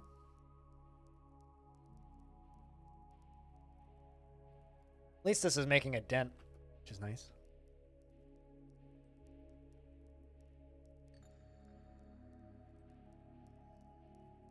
You've been to Gastown and downtown, not very many times though. I love Gastown. Some of the best restaurants in Vancouver are in Gastown. My favorite dive bar is in Gastown too.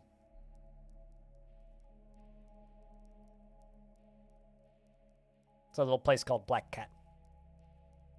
Kind of a sportsy dive bar, but they have like good beers on tap, as well as like the standard sports bar affair on tap. IDZ's begun a mysterious construction.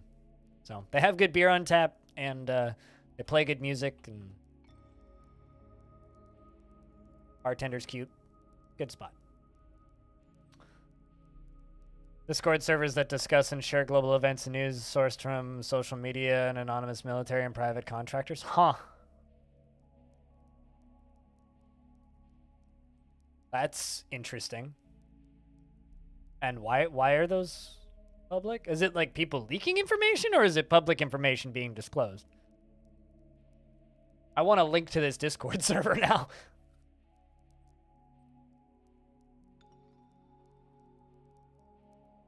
Blueberry beer? Can you remember what brewery it was?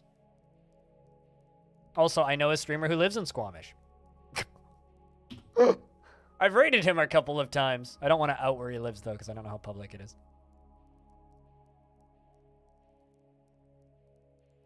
Huh. Sounds kind of fascinating. I was unaware of that. I mean, I either go to news aggregators or just, like, Reddit. I actually use Reddit for most of my local news now, because it's actually more efficient, I find, than the local tabloids, because most of our news outlets in Vancouver are shit and very conservative. Or just shit. It's like you have the options of crappy or very conservative and crappy. Those are kind of the options between of news reporting around here. Unless you just want, like, traffic.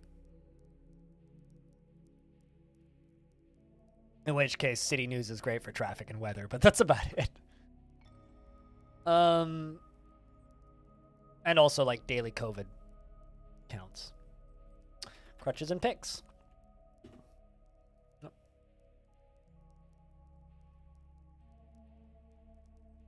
I can't remember which one was 1 and which one was 2, so I just made...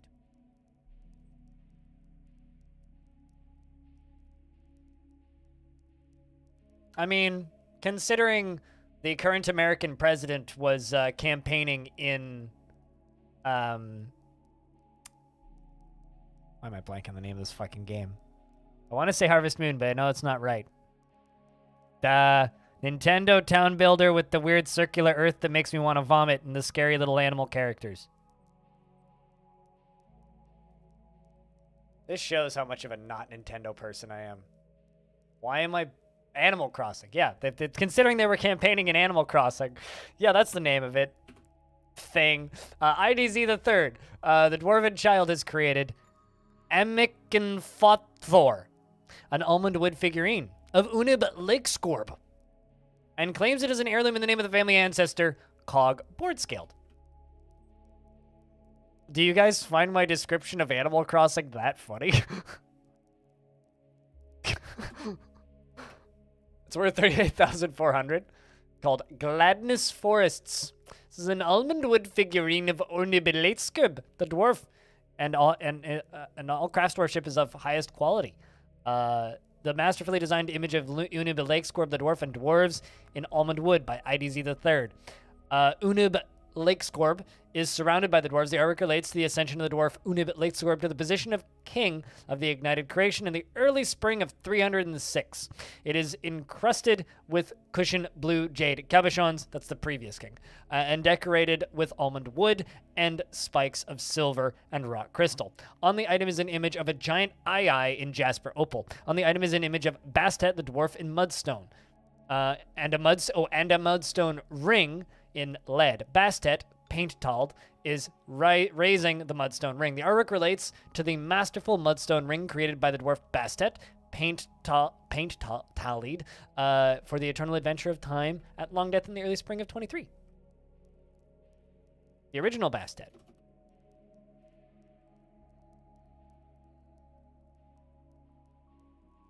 We'll keep that one. It's a cool one. You've never even played the game, and you know it? I don't know. I would call that a brain fart. Like, my brain wanted to say Harvest Valley, and I was like, all right, so I know both of those games are close, but my brain went to Harvest Valley first, and I'm just like, I know it's not Stardew, and I know it's not Harvest Moon. What's the name of that game? I've literally never played an Animal Crossing game, so. And my brain is kind of full of like Ukraine, Russia invading people, wars, World War III, all that crap. And I'm just sitting here going like, what's the name of Animal Crossing?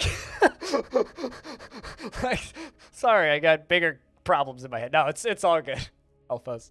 I know what you meant. I mean, I should know the name of Animal Crossing, but like...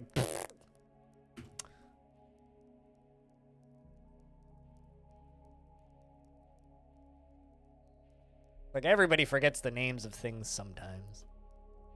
Whoopsie.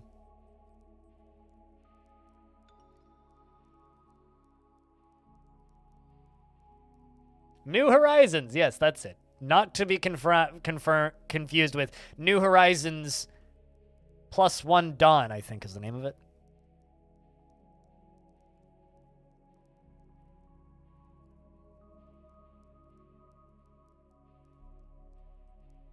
There are important things like war, and then there are things that are important to your career, like the names of video games. And no, I think you're confusing that with Animal Horizons Red Dawn. I mean, in a world where they named that Kingdoms of Amalur remaster Re-Reckoning, I don't even know if I should remember the names of video games anymore, frankly. They made a video game called The Kingdoms of Amalur Re-Reckoning. Re-Reckoning, in case you didn't reckoning enough at the first time. They have to re-reckon it. Not to be confused with Wreck-It Ralph.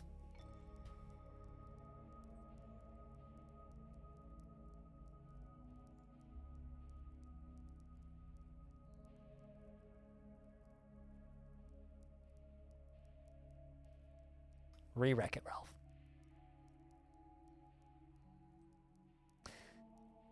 Played maybe 10 minutes of Animal Crossing and your sister saw you playing it and now she goes around telling everybody that you're an expert on the game? Now, does she do that to embarrass you? Or does she do that because she actually thinks you're an expert on the game? Maybe she was just really impressed by your quality gameplay. Do you think of that? Bet you didn't.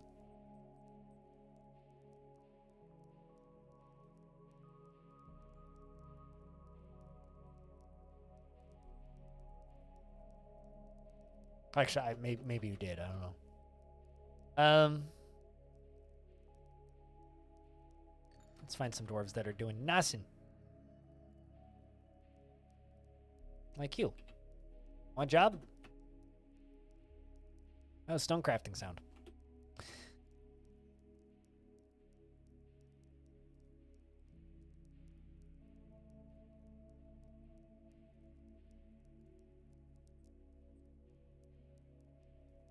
Oh.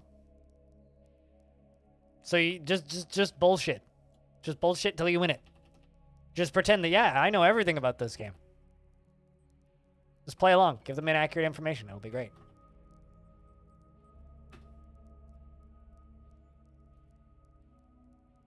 It's the best way to do it. Come on. Get with the program. People think you're an expert in something. Just be an expert in it. This is how most politicians get their jobs.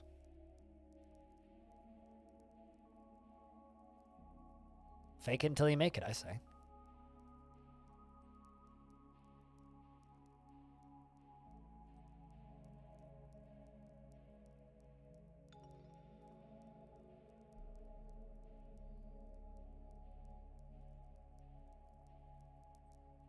Yay! It's a headache being gone.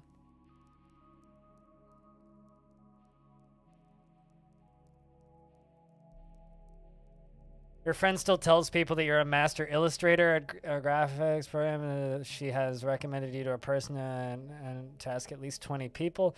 You spent maybe 20 minutes in that program just pressing stuff, but when they ask you stuff, you Google it and reply. You become a master without even using it. You're just really good at looking up help files on a wiki then. It's sort of like when people call me a master of roguelikes. It's like, I know a lot about them. Am I a master? Hell no. Hell no.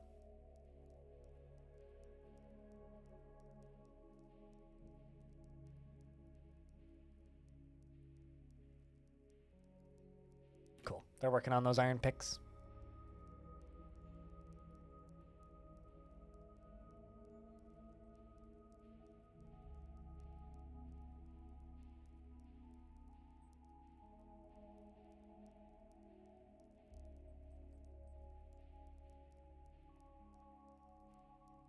%90 of the time when you want to ask for help, just Google it. Just don't use Bing or DuckDuckGo. Use Google. Yeah, I mean, I don't like Google because they're kind of creepy, but they are the most efficient format of finding, like, quick tutorials. Although, if you want to find porn, use Bing. If you want to find unintended porn, use Bing. If you want to find accurate tutorials, use Google. If you want to search secretly, use DuckDuckGo or Quant. Well, maybe not secretly, but if you don't want to be tracked, use DuckDuckGo or Quant, which means you'll still find the thing you're looking for. It'll just take longer. It's actually kind of amazing how good Bing is at finding porn. The thing is, it always finds porn when you don't want to find porn. Because Google tracks you to a creepy degree, that's why. It's because of the amount of information they have on you. And the amount of information that they have on everybody else. It's like, you say that, but like, Bing is pretty damn close to Google now. In fact, it's better than Google in some ways. Like, Bing has like the creepiest image search I've ever seen. Like, you want to see a creepy fucking image search? If you look up a picture of somebody, you can actually click on an image and say, find more pictures of this person.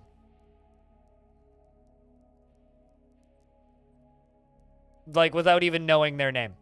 And you can also search by image, so you can, like, put an image into Bing and say, find more pictures of this person. Which is, like, creepy as all hell. But it works. That's Bing. Yep, Bing can do that. Like I said, it's great for finding porn.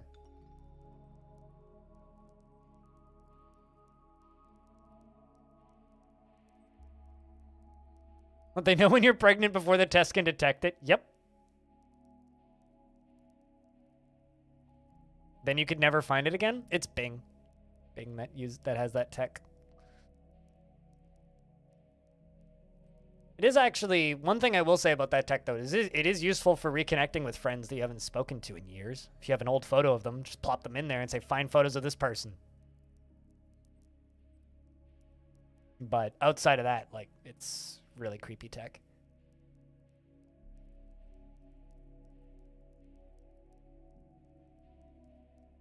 But literally, like, the reason that Quant is so bad is because, or DuckDuckGo is so bad, as well as Quant, is because they don't keep anybody's information.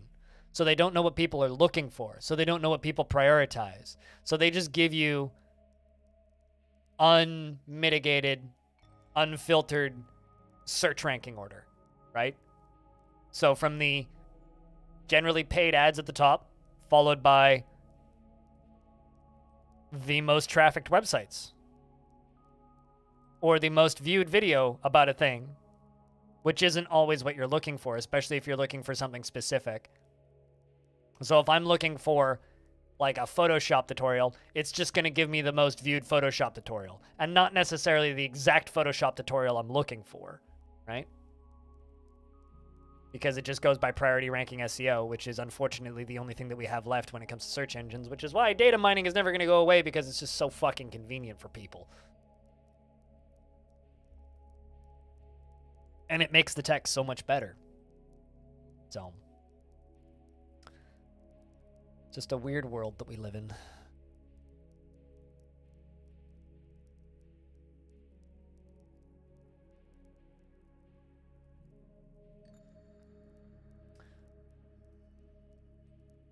Also, chat, we are going to play more Vampire Survivors today. I want to beat that second map. And I kind of want to get the other achievements in that game. Smack talking I've done about that game aside, we're going to play more of it today. We'll power through until the 1st of spring.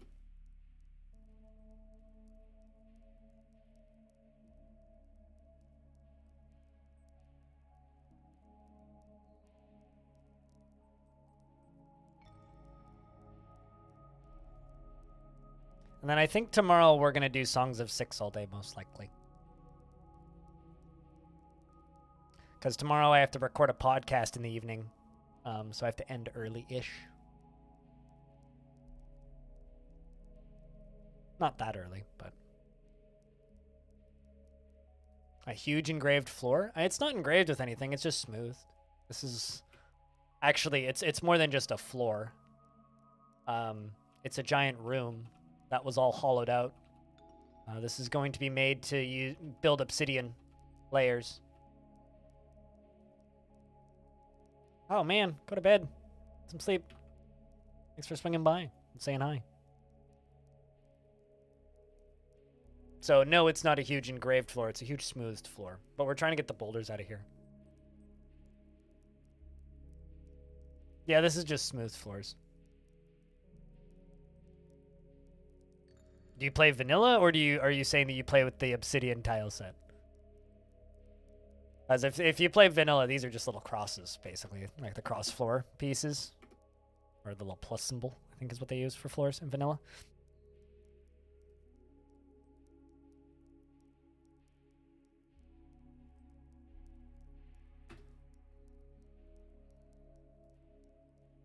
Interesting. Having dwarves enjoy their jobs as fish preppers. Never noticed that before, but play with ASCII? Yeah, so that's just a smooth floor. This tile set's like 60% ASCII anyways. ASCII is best after all.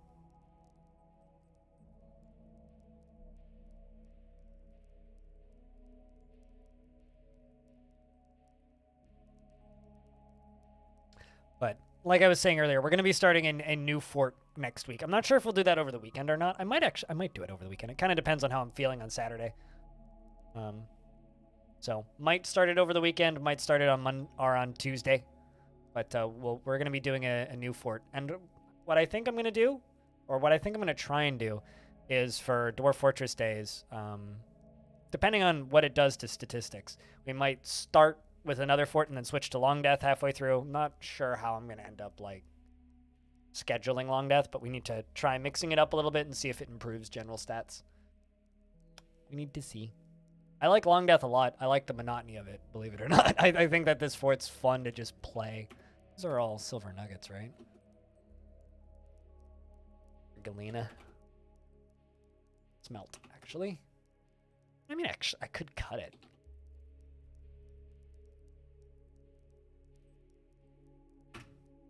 Crutches.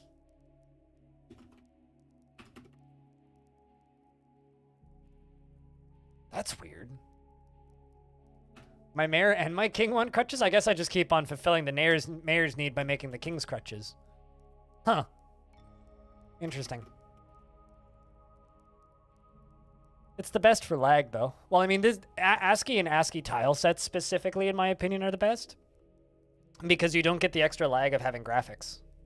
Like, I don't know if you've ever played with, like, Space Fox or Vettlinger or any of those nicer, like, visually fancier tile sets. But every single one I've ever used, I've had noticeably worse frame rates and noticeably longer save times. Especially, like, loading times. So, the whole game, to me, just feels sluggish when using a graphical tile set. So, to me, ASCII tile sets like this one or vanilla is best because it's the least laggy. Which is generally where I put my money when it comes to value of a tile set, is how little does it lag.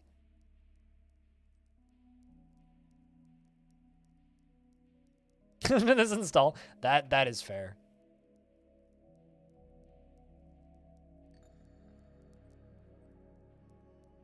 But after you play Dwarf Fortress for a while, it all just looks like Dwarf Fortress. It doesn't matter if you're using a tile set or not.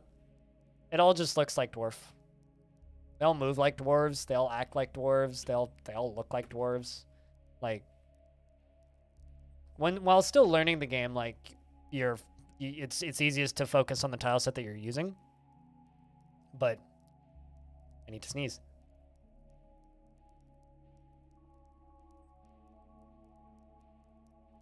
Dodge. But once you know the game, it doesn't really matter. It all just looks like Dwarf Fort after a while.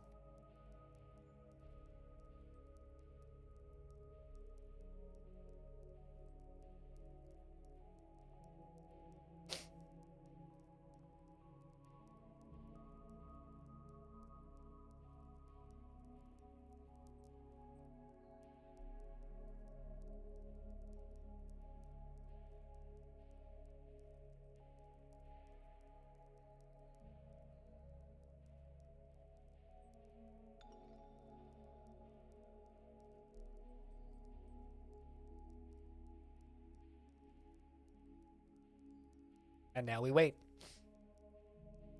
On the topic of load times. There we go. All right.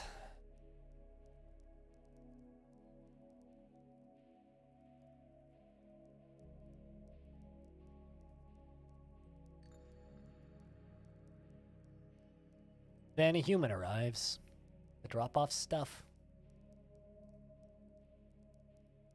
So we're now in the year 373, meaning the fortress is 368 years old. Next year is going to be pretty nice.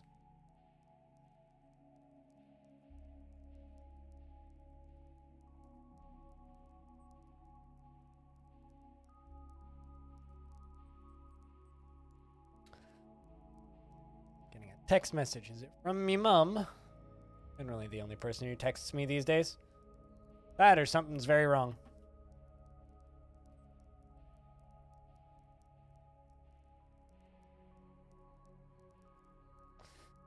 Now I'm receiving a second text. Who's that from? Nope, something's wrong.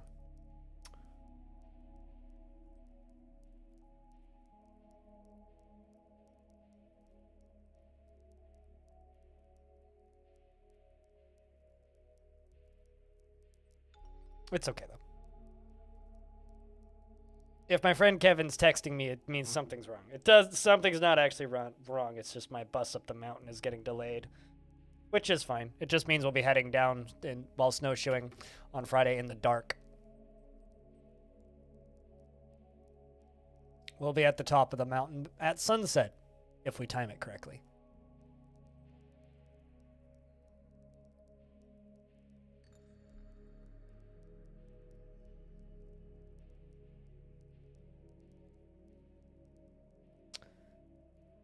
All right, chat.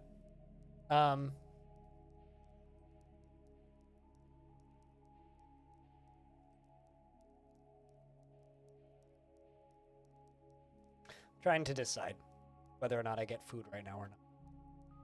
I could.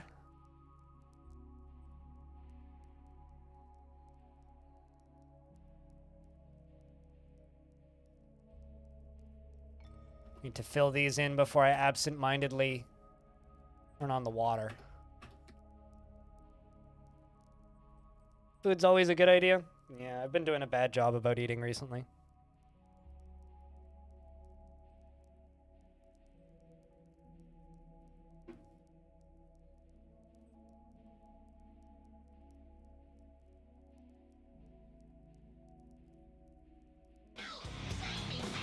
It's also probably older than most of yours. 5-5. Well, if you're 555, then I'm 666. Thank you very much for the 55th or the 55th, 55, 55 months of Wii Sub. Carlo, you're one of the few remaining survivors from the old days that keeps the sub alive, so that you know that number's getting smaller every now and again. Like, cause like I can go back and like look at the stats from that day, like the first few days. I had the sub button, and everybody who subscribed. I can also look at who was active in the chat that day, because Twitch stats are scary.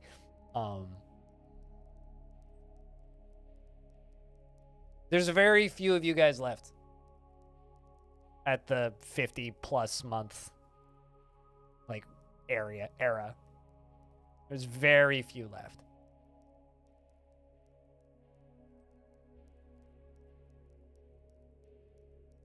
So, thanks for sticking around. You barely missed the founders? Yep. No, there's... Most of the founders are gone. Most of them. Vast majority of them, even. I mean, there's some that still, like, shadow resub, like Hoogaroo popped in recently on New Year's. No founder for you. Yeah, you were, what, like, 3 years too late? You had to be here in, like, what was it, 2017? Is that when they... What year did they give affiliate subs? I can't even remember. The first ever person to ever subscribe is still around. Popped in recently. Founders also didn't exist back then. My mom's not a founder, no. My mom's also not, like, the whole time. Yeah, my mom's only 53 months. She didn't sub until 3 months in.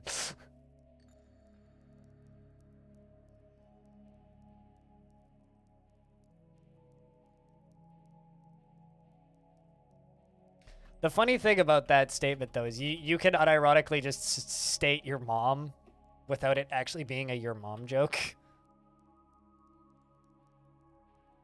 It's true that my mom has been subscribed to me for a very long time.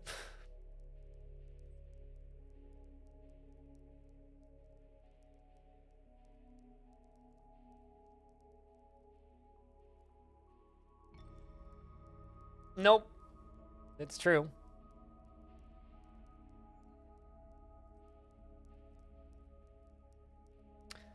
It's like a huge carp in the face when you realize some people have been streaming for so long. Dude. This is year 9. We just celebrated 8 years. I'm in the 9th. That's where we're at. 2023 will be my 10th year. That's how long I've been streaming. Eat that, carp.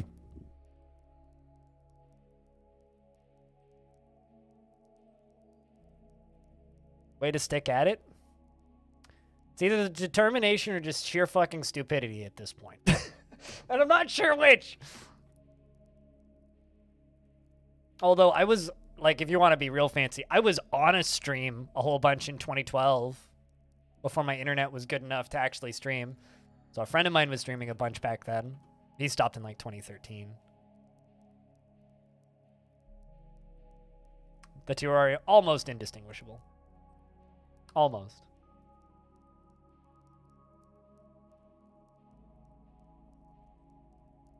And I've made it, allegedly. Also, to those of you who maybe, like, pop by occasionally, like Carlo, if you want to take me with you in your ears, I don't know if you're into gaming podcasts, but that exists now. Weekly. Updates every Sunday. Featuring me and, like, my stream team. So... Except I host the damn thing, so I'm on every episode. Although, I have actually, I don't know if I want to spoil it. There's an episode I won't be on. If plans fall into place. But I'll still be producing it. They're kicking me off of my own show, is the truth there. Not quite, but... Also, if you use an Apple device, please leave us a review on iTunes because it's harder than pulling teeth. And reviews are like the most valuable thing you can give somebody for a podcast on iTunes. But from what I can tell, the vast majority of people who are following it are following it on Spotify, so... Uh-oh. Oswix is throwing a tantrum. That's not good.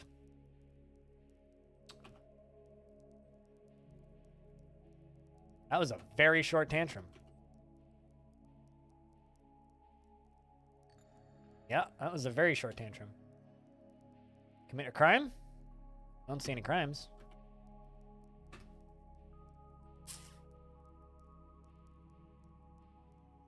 Huh.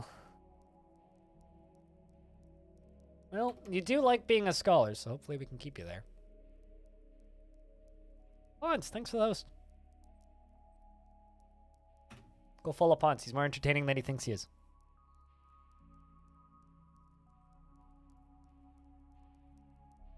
Cheers, Carlo. Your review hasn't shown up yet? Nope. iTunes is slow.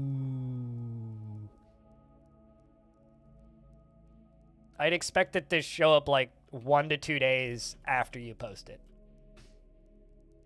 For no other reason than they are just slow. Slow.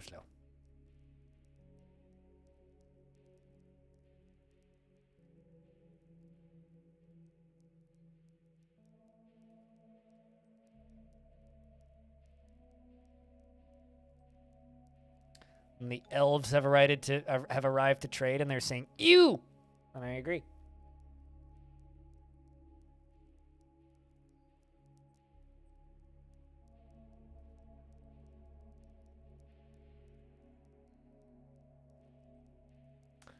Why? Reasoning Apple. I also talked about this a couple days ago, but I've been trying to turn on two-factor authentication for my iTunes account because like I have things associated with it, and I don't remember my security questions because I set them up like literally 10 years ago and couldn't fucking tell you what they were, and they were like, "What's your favorite band?" I'm like, I don't fucking know what my favorite band in 2011 was. Stuff like that. So I no fucking way in hell I'm ever gonna guess them. And because I have a recovery email that I don't have access to hooked up to that account. It's my ex's old email. And I don't feel like calling my ex or trying to stalk my ex to be able to call her to be able to get access to that email. I literally like iTunes' solution is, well, we can't reset those questions for you over the phone, even though we have your credit card information and identification. So you're going to have to make a new iTunes account. It's like, pardon? Literally, it's like, yo, do you want two-factor? You have to make a new account or figure out your questions. It's like, what? You're useless. Meanwhile, like, the one time something like that happened to me with an old Google account, it was literally just like yeah, what's your credit card number that's associated with that account? Told them the ID on the credit card, fixed it. They just sent me an email, done. It's like, why can't Apple, like, be in the current century of customer support? They probably have people manually checking reviews. They probably are pretending to have people manually checking reviews, and instead they're just scanning keywords. Keep shopping for a better tech support person. I spoke with 2 that day, and both of them gave me that same answer. So I guess I need to try again, but not super hopeful at this point, I'll be honest. There we go. Fountains are back on.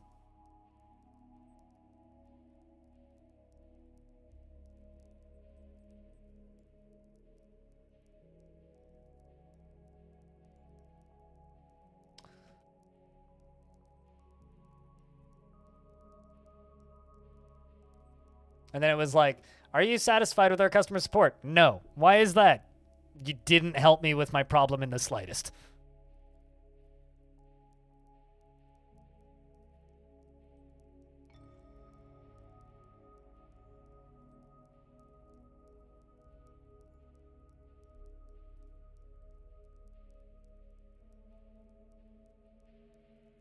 Apple are good at making devices fail more and more reliably. What another thing that like they asked me over the phone where they were like, can you try or sorry, do you have a secondary, or what device are you trying to sign in on, and do you have a secondary device that you could use as a recovery device? And I was like, what device am I using? They're like, yeah, which Apple device? I'm like, I'm using a Windows PC. I don't own any Apple device. And they're like, oh. It was around that point that they got completely useless.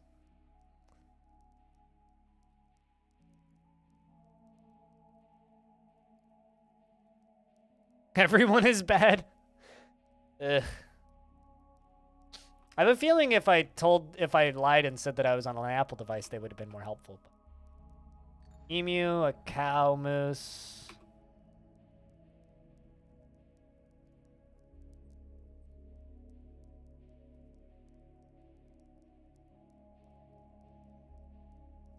Give them gifts, all that jazz.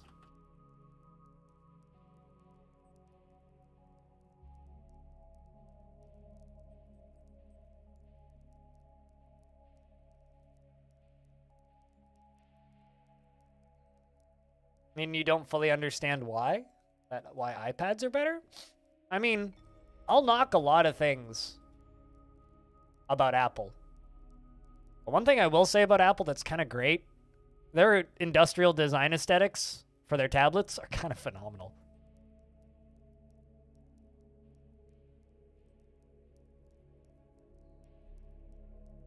You know, very few images just make me incredibly sad the second I see them, but this is one of them.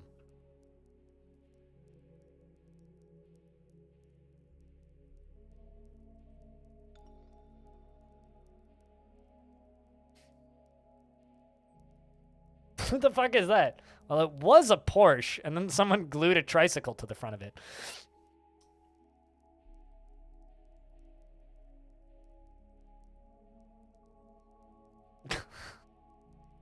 For reference, that's the back of it. Anyway,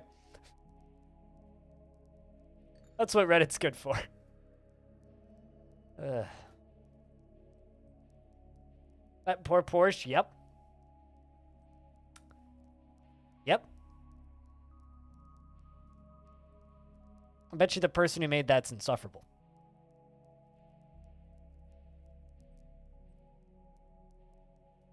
You have an iPad for work, you use a Fire 10 HD for personal because it's dirt cheap and it works just fine. You can get 4 of them for what an iPad costs. I've thought about getting a Fire tablet for a while for watching movies. I've just never pulled the trigger on it because I just don't want another Amazon device in my house. Neither am I, really, and also no, Shadow Castro. But I have this thing against turning vehicles into tricycles.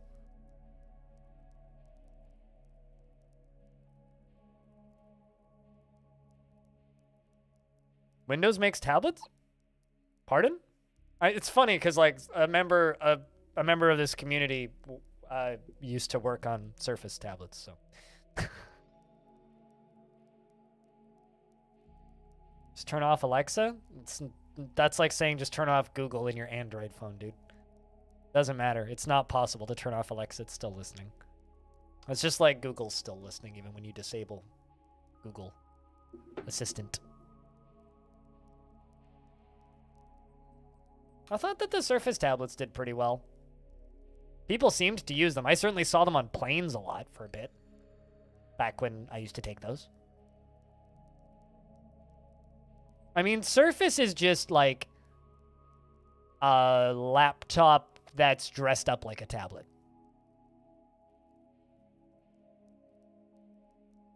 It's just an expensive tablet that's wearing a laptop cosplay. There you go.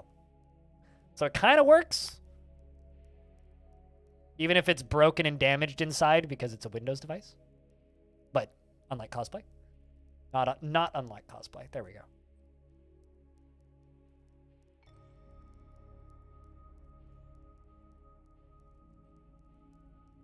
Yeah, I mean, I looked at Surface books for a little bit and then kind of got priced out pretty quick. They're a bit too expensive for me.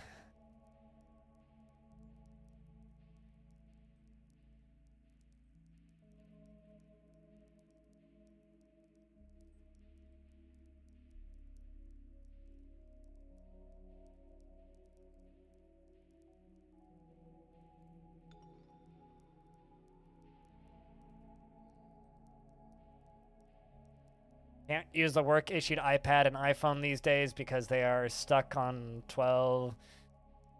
And the new software is 13. Oh, well. Oh, that sucks. My dad had to get a new iPhone this year. Or make his work get him a new iPhone this year. Because the one he was using couldn't update because it didn't have enough memory to download the update, which is kind of amazing. He had to delete or back up all of the photos and delete everything on the phone, and it still didn't have enough memory.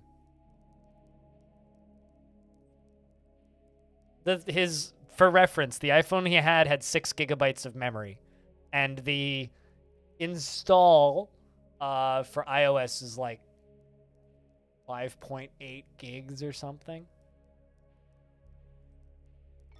What's going to happen with your iPad soon? Have you gone anywhere near those keys to that jail? 'Cause they're still accessible. Just got to grab them and make it happen. You can absolutely install other OSs on those things. It's not as easy as it once was, but it's not hard or even remotely tech savvy. Remember how earlier I was saying don't commit crimes, chat? Don't commit crimes, but also just don't tell anybody. It's fine.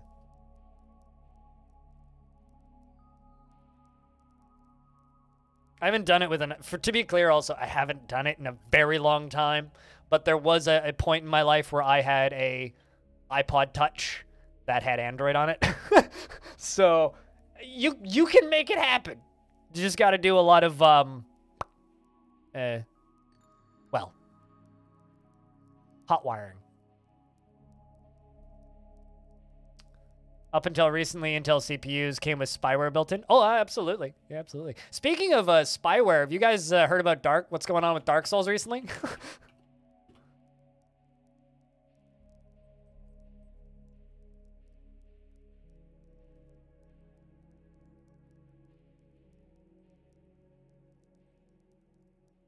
Pardon me, Polygon. Also, TLDR, yes, it is also a risk for Elden Ring.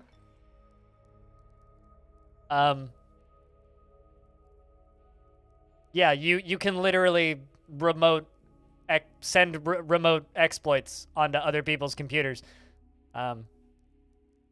through Dark Souls. Anyway, this is a VOD of somebody getting hacked live on stream. It was pre-planned and whatnot, but anyway, that's a thing.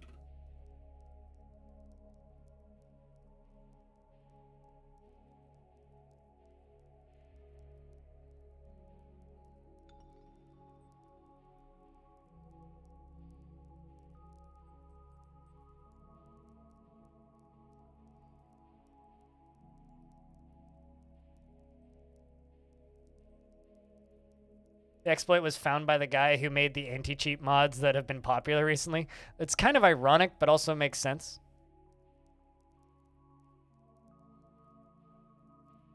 I don't know anything about the guy that found it, so...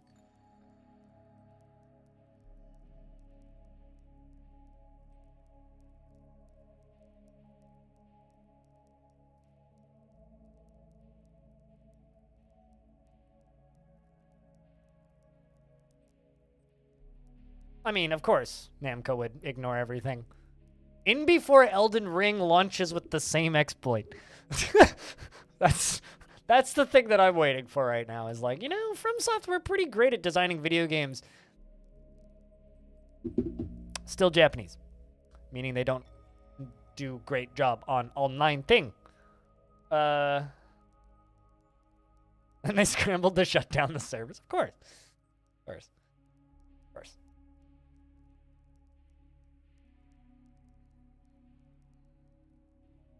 You know, slightly lighter subject. Does anybody remember the video game Cluster Truck? Because Cluster Truck had a dev access thing in the back end of it where the developers could fuck with your game. And they used to rickroll streamers, like straight up just like pop up Rick Astley, like da da da da da da da da da da, like in the middle of people's streams. This is why I'm sad about where Twitch is right now. And where like the industry of streaming is, because I don't know why. That's just activating things on other people's stream to prove that like remote exe exploits work in Dark Souls is just reminded me of happier times.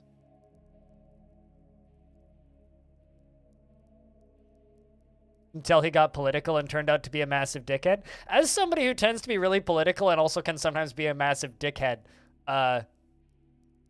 hopefully I don't end up like that guy. Trying to think about who that might have been, because I watched a lot of Cluster Truck speedruns for a minute there. The only possible person I could think of would have been Dwarf, who was a massive dickhead, but also has been streaming again recently, which is weird. But I don't know who you could be talking about.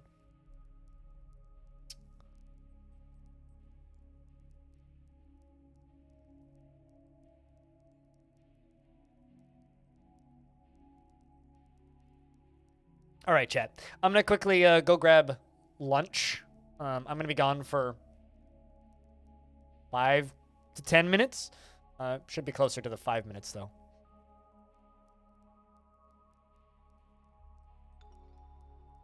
All right. Well, see, I talk about politics a lot, but generally it's like, assuming you're like a reasonably decent human being, we'll get along.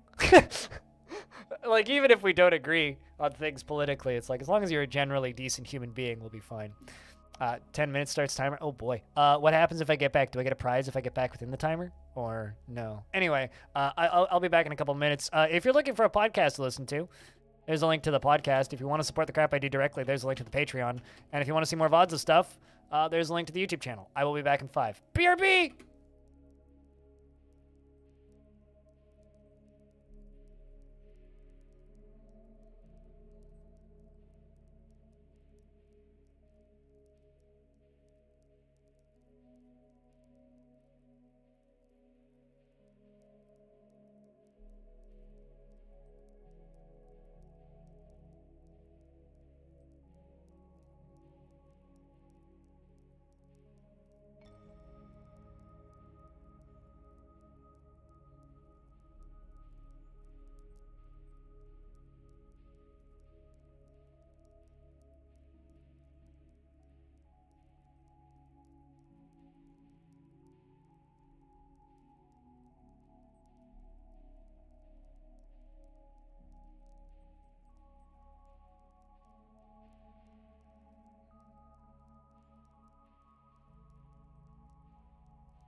Uh-oh. A fire imp is fighting? Well, that's slightly concerning.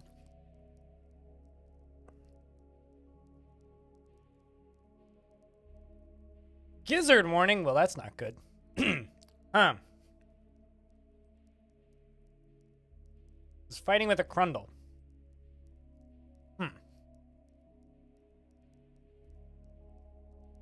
Also, what's up, Squog? Whose whole life is a lie? I mean, that's a given. Most of our lives are a lie, I find. Tends to be the outcome of things.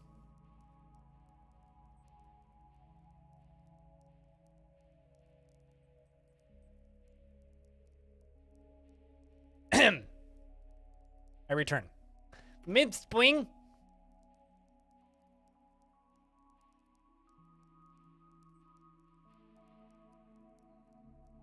I think it might be time for me to retire my my toaster.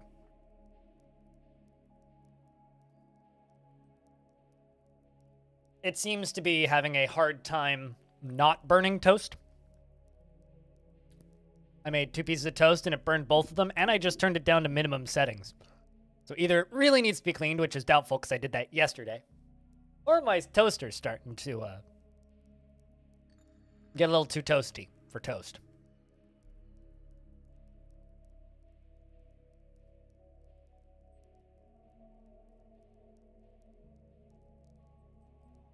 Can I just say that the Finland doesn't exist conspiracy theory is my favorite on the list of stupid conspiracy theories that don't matter? Because all of the arguments are relatively convincing, yet at the same time hilariously stupid. And the best part about it is it isn't one that directly hurts anybody. Whereas a lot of conspiracy theories end up just being painful for certain people. Whereas that conspiracy theory is just, like, funny. Especially for people who live in Finland.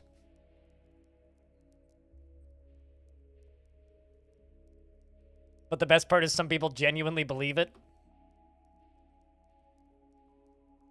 Let's try taking you off of fishing. If you feel better about your life, if you just get to go read all the time.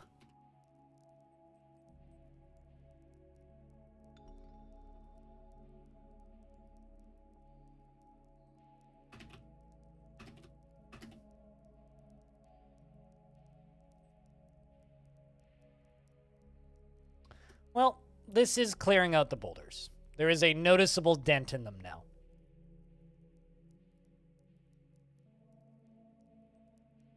No, they toast bread. They would turn toast into charcoal, probably. Or dry, unedible cracker. However... Oh, you went to Howie's Sound! I don't know if you're still here, Frog.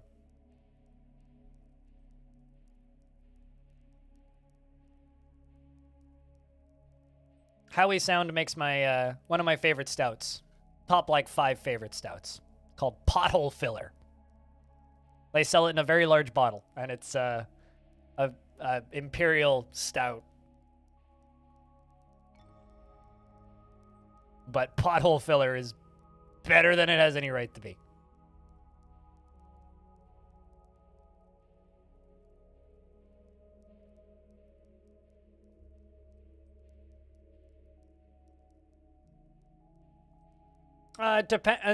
Well, I mean, if they're dirty enough, you could absolutely get combustion.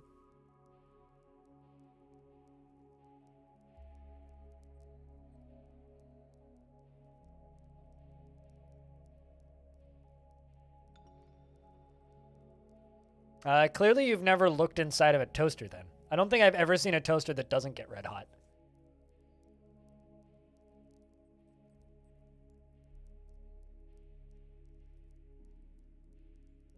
That or wherever you come from, they make wimpy toasters.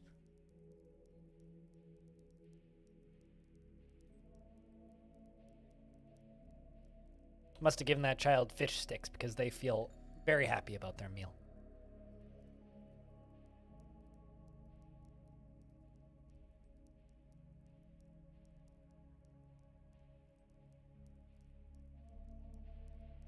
You just don't use toasters? Well, every toaster I've ever owned in my entire life does get red hot. So, for whatever that's worth.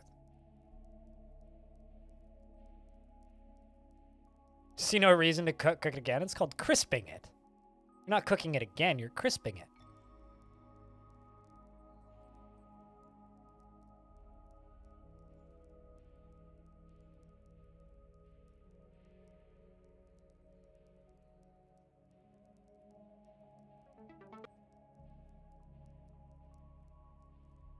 Glancing at Steam pages currently.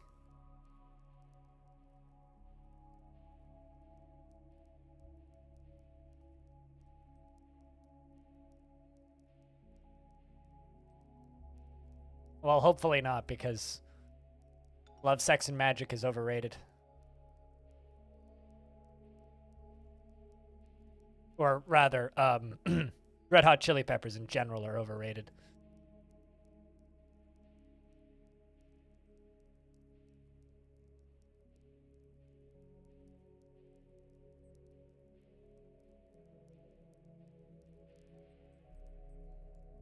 Now, chili peppers is in the foodstuffs. Pretty fucking delicious.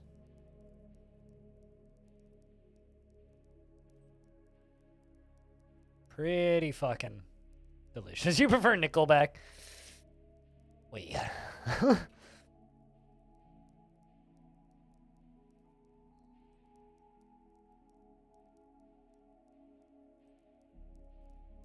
Just coil, get hot? Oh, absolutely, yeah. No, I mean, I think that my toaster, like, I'm gonna pull the side of it apart because, I think that the heating dial, like the how long does it stay in the toaster dial, I think it might be stuck all the way at maximum, even though the dial still spins. I don't think it's actually cooling, or I don't think it's actually like stopping when I set the timer to. So. Need to pull it apart and see if I can fix it. Otherwise, it might be time to get a new toaster. But we're into late spring 373. We've done a decent amount of time so far today. I think we're going to call it kind of a short Longdeath sesh today and go play some more Vampire Survivors and maybe something else a little later tonight if there's interest.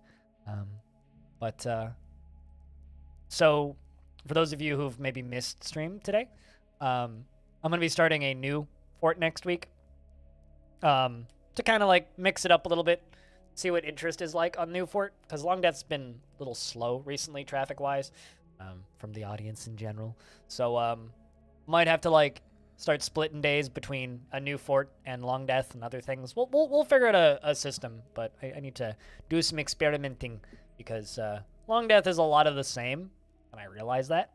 So we need to work with it. But let's go see if we can 100% Vampire Survivors.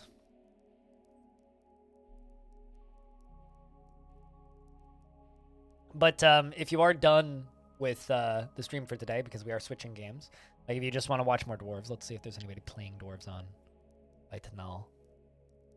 What dope. Not Shroom seems neat. Been learning Dwarf Fort. So maybe go watch Not Shroom if you're looking for more Dwarf Fort content. But, of course, I will still be streaming. I'm just going to be playing a different game. Wait until Elon Musk, we will revolutionize the toaster designs a completely new and not at all idea with the Hyper Toaster. More expensive and less efficient.